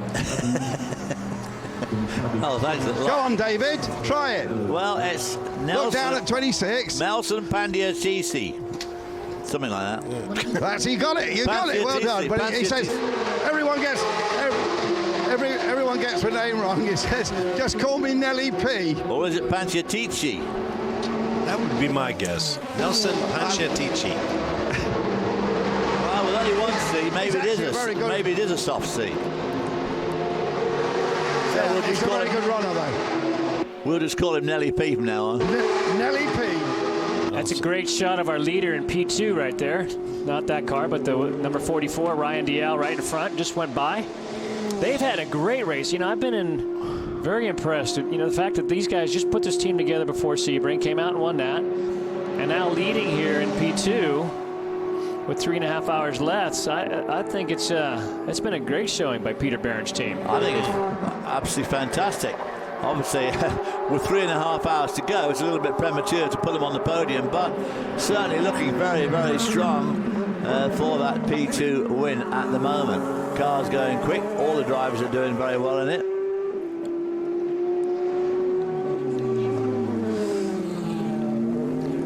We've got another break coming up as we enter the final hours of the 80th 24 Hours of Le Mans. Still a long way to go, and no doubt more drama still to come. Stand by.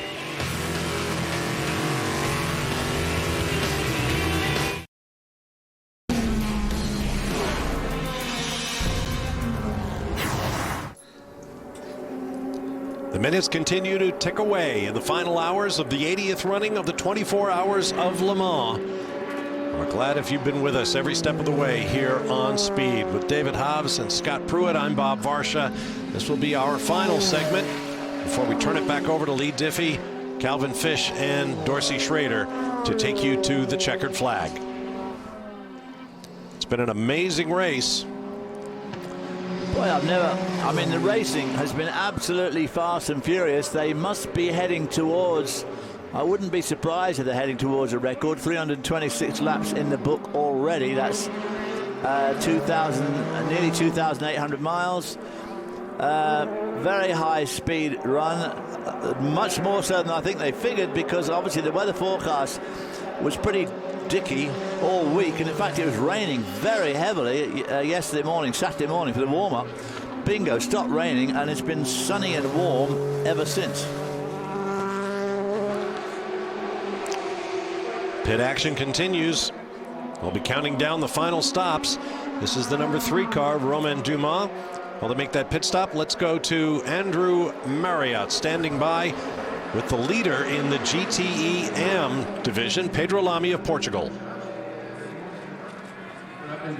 Here is at Eurosport getting away. They just stepped in and they asked a question 1 second before us, and he's probably going to speak. I'm going to put the mic up and see if I can see what he said. Okay, Jamie, you go, and then when you come back, I'll be able to get Pedro. Romain Dumas has got himself out of the number 3 car. He has handed the car over to Marc Gené. This is Marc Gené's 6th time racing a Le Mans. He's the Le Mans winner. He won in 2009 with Peugeot, but it's his first time here with Audi. And right before he got in the car, he had a nice conversation with Dr. Ulrich, where I'm sure Dr. Ulrich was explaining to him that here at Audi, we take our time. We stick to our plan. Our plan right now is to finish this race. 4 new Michelin tires are going to help him get through this sin. He does have full 70 liters of fuel. He's being waved off. It's a very clean stop for the number 3. Now let's go back to Andrew Marriott. Andrew? Eurosport. Yeah, we've finished the interview with Eurosport, so now you're going to speak to America, Pedro. Having a great run in this Corvette. Yeah, it's a great car. I mean, the car is going okay so far, and with no problems. But the other ones is are very fast too. So we will see. A few hours to go, and we have to push. Otherwise, we cannot keep the lead because the Porsche is very fast at the moment. Is it a different mindset from you getting out of a prototype? And of course, we've seen you in some of the very top cars here and back into a GT. Well, we are always on the limit, and it doesn't matter which car it is. So at the end, it's the same. The only thing is that in the prototype, we're overtaking all the time, and the GTs, we overtake it by the prototypes. Thanks very much, Pedro, and we go back to Jamie Howe. Alan McNish has now pulled the leading number 2 Audi to a stop. It looks like this will be a fuel-only stop for Alan McNish.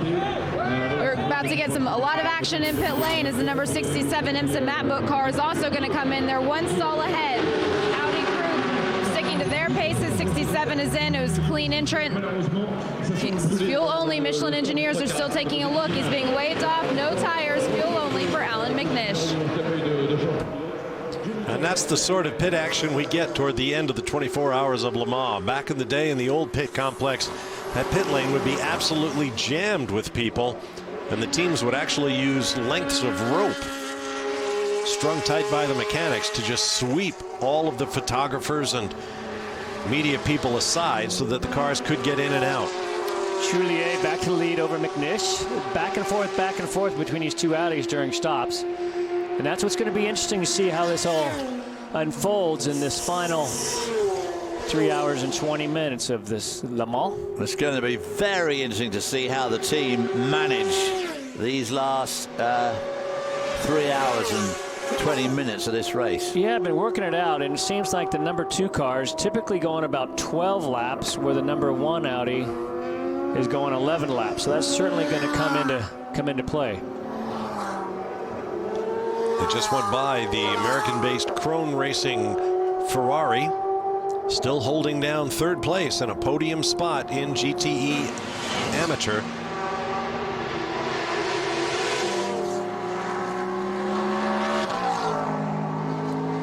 Lights flashing.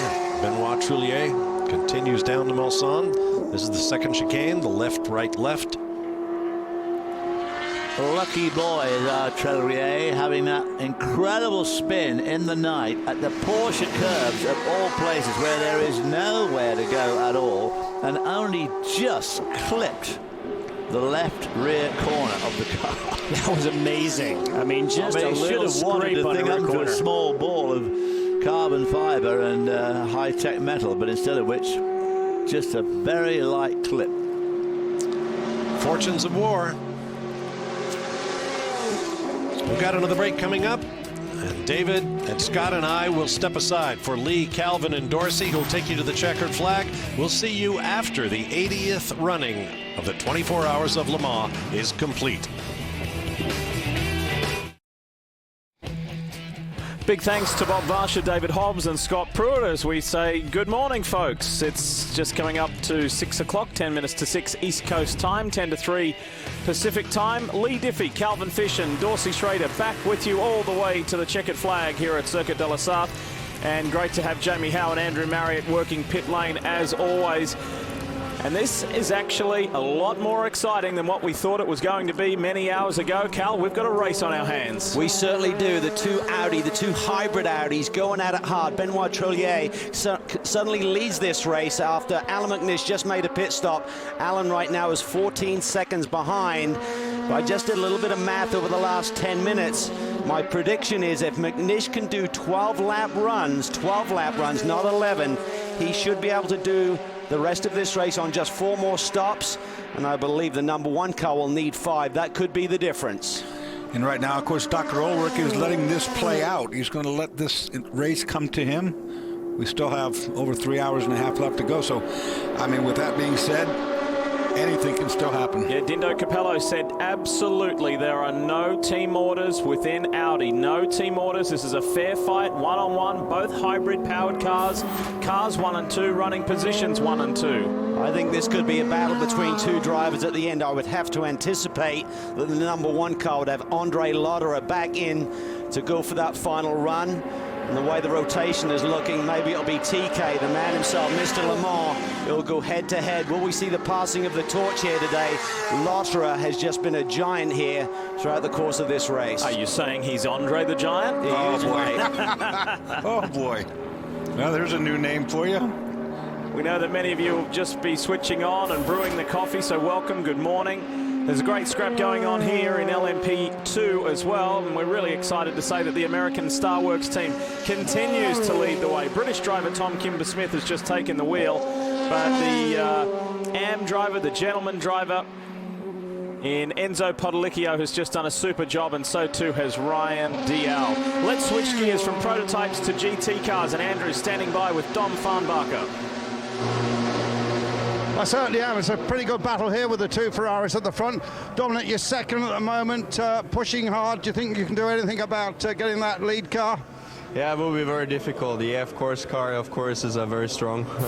They're doing a good pace, and from the back, the Aston Martin is pushing hard. It's almost on the same lap that we are, and I think it's going to be a tough battle at the end. Well, of course, you've got the Aston still going quite well. Yeah, it's very strong. It runs usually half a second a lap quicker than we do. So it does a pretty good pace when there's 3 more hours to go, so it's going to be a close one. And you've enjoyed Le Mans again? And of course I did. Of course he did. He's got a lovely smile on his face, guys. And Andrew, isn't it fascinating how luck plays a part in endurance sports car racing and just the twists and turns and stories, because Dominic Farnbacher regularly drives with Pierre Eret, and Pierre Eret had a deal put together to run both Gunnar Jeanette and Frankie Montecalvo. They came as a partnership as they race in the United States. So poor old Dom Farnbacher got the bounce out of that car, and he had to find the ride with Luxury Racing. And here he is, the 58 car that he should have been in with Pierre Eret is retired, and here he is standing a chance at a podium in GTE Pro. You know, you can never script these things. It's funny how it works. I mean, there's a reason that all this goes down, and nobody knows what it is, but, you know, you play the cards that are dealt to you, and this has been a good one so far. Tell you what, this pit stop for the number 46 car, they are hammering hard on the StarWorks entry right now. They're on the same lap. This is going to be a great battle here today in P2. Christophe Tinso has just taken the wheel. We heard from him during the nighttime hours. With that pit stop, that means the 49 PCOM car, the Nissan Oreca, jumps up to second place with Pierre Caffer behind the wheel. So this is not StarWorks race by any means. However, they do have a comfortable margin at the moment. What have we got left? 3 hours, 9 minutes. Yeah, they too could come down to the pit stop cycle. You really want to finish with basically nothing in the tank. You don't want to have to make that additional stop, even for a splash. My prediction on the Audis, if the #1 car should have to make a 5th stop over the 4 predicted for Allan McNish and his crew, it may not be a full fuel load, maybe a time stop. So this is going to come down to just fractions of a second potentially at the end of this race in both classes. Exactly the same driver lineup as it was 12 months ago in this Ferrari 458 for AF Corse. Giancarlo Fisichella, Tony Villander, and the man behind the wheel right now, the Italian Jimmy Bruni. They finished runner-up last year. All the signs show that they can go all the way to the top here this year. That's very exciting for AF Corse to contemplate that. It's exciting for their drivers as well. Jimmy Bruni has won in class before. He did it for the American Risi Competizione team. He could be a 2-time winner here today.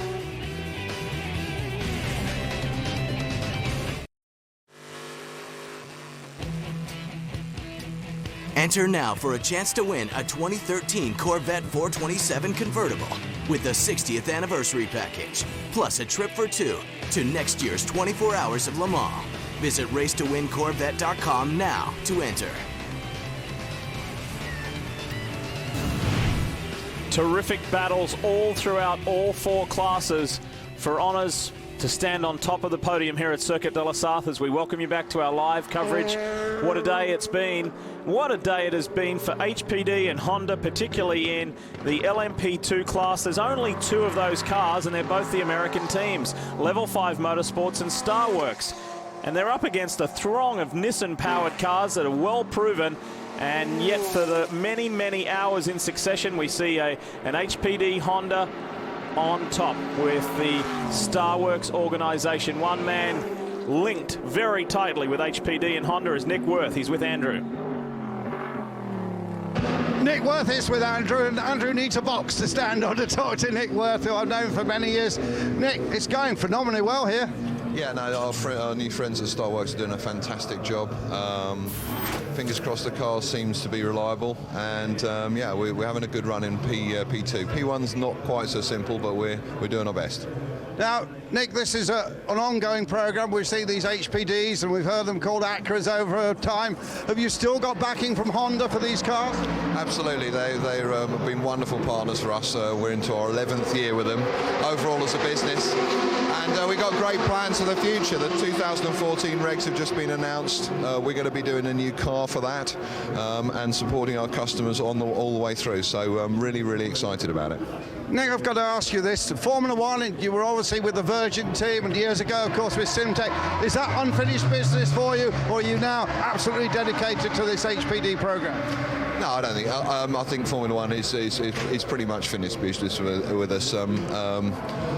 We received a lot of stick about bringing our technology into Formula One, and obviously our partners decided to go a different way, go a more traditional route. We've got absolutely nowhere with that route, as everyone can see. So we're confident in our technology, and clearly we can carry on building great cars. And also working with our partners Honda on developing the Indy cars, which has been pretty successful, and the most important race this year so far. So really happy with the future and being where I really enjoy racing. And what about working with Peter Barron, because he's new to this, but they've really put together a phenomenal program. Well, we found over the years that the teams that work best and do the best with us are the ones that come in and listen to our advice, and take their brilliant experience at winning from what they do, and plus ours of all these years with this car and the latest developments. And he's just been perfect, open book, listened to our advice, taken it, and doing a great job with a stunning win in Sebring. And having a great run here. So he's doing a fantastic job, and it's a pleasure to work with him. Nick, thanks very much. Another brilliant English engineering brain. And nice to hear him be straightforward and honest about his feelings in Formula One. Yeah, no lie. Because he did receive... Oh, we're going to run with one of the Audis. One car, That's the one car. It is the one car. Benoit Trellier. Wow, on entrance to pit lane. In the pit lane, looking for those vital tenths of a second. That's how hard they're pushing. Nearly threw it all away there. That was a brilliant stint. He had stretched it a little bit on Allan McNish. but obviously the pressure is on right now, and he came in there a little bit too hard. We haven't seen it yet, but looped it around and got away with it. And all the hard work and all that hard driving goes away just like that. Jamie, tell us more. Benoit Trollier has brought the car to a stop. He is going to stay in and do another stint. It will be Andre Lotterer who finishes out this race. It looks like this was going to be a fuel-only stop. I'm not sure if he could have flat-spotted a tire. Michelin engineer checking all of them just to make sure. He's got very, very lucky on that one. He did save it. No tires, fuel only, and he's back out. Very lucky. Here it is.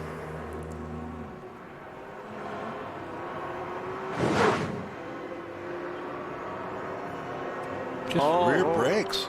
Yeah, he just tried to bring it down to the pit lane speed limiter there. That's the line that you got to get the speed down by. So it all looked good through the corners, and then right there, it hits those brakes. Of course, you got the harvesting going on, the regeneration with the hybrid system, and I'm not sure if that's an effect there. Yeah, I don't even know either. It's pretty strange to do it. Definitely rear brake lockup. I don't think it would have flat spotted the tires. He wasn't going quickly at that point. What a contrast year on year here at Le Mans as we come up to the 3 hour to go mark. This time last year, rain started to fall. Oh, don't say that. This year, look at these beautiful conditions. And the irony is, folks, if you haven't been with us earlier, is that the, well, weather midweek was cold and wet. Generally, the spring in France has been miserable. Many matches at the French Open tennis tournament were postponed and pushed back. It has been not the best spring weather. However, on race day, it has just been perfect. Grass is green.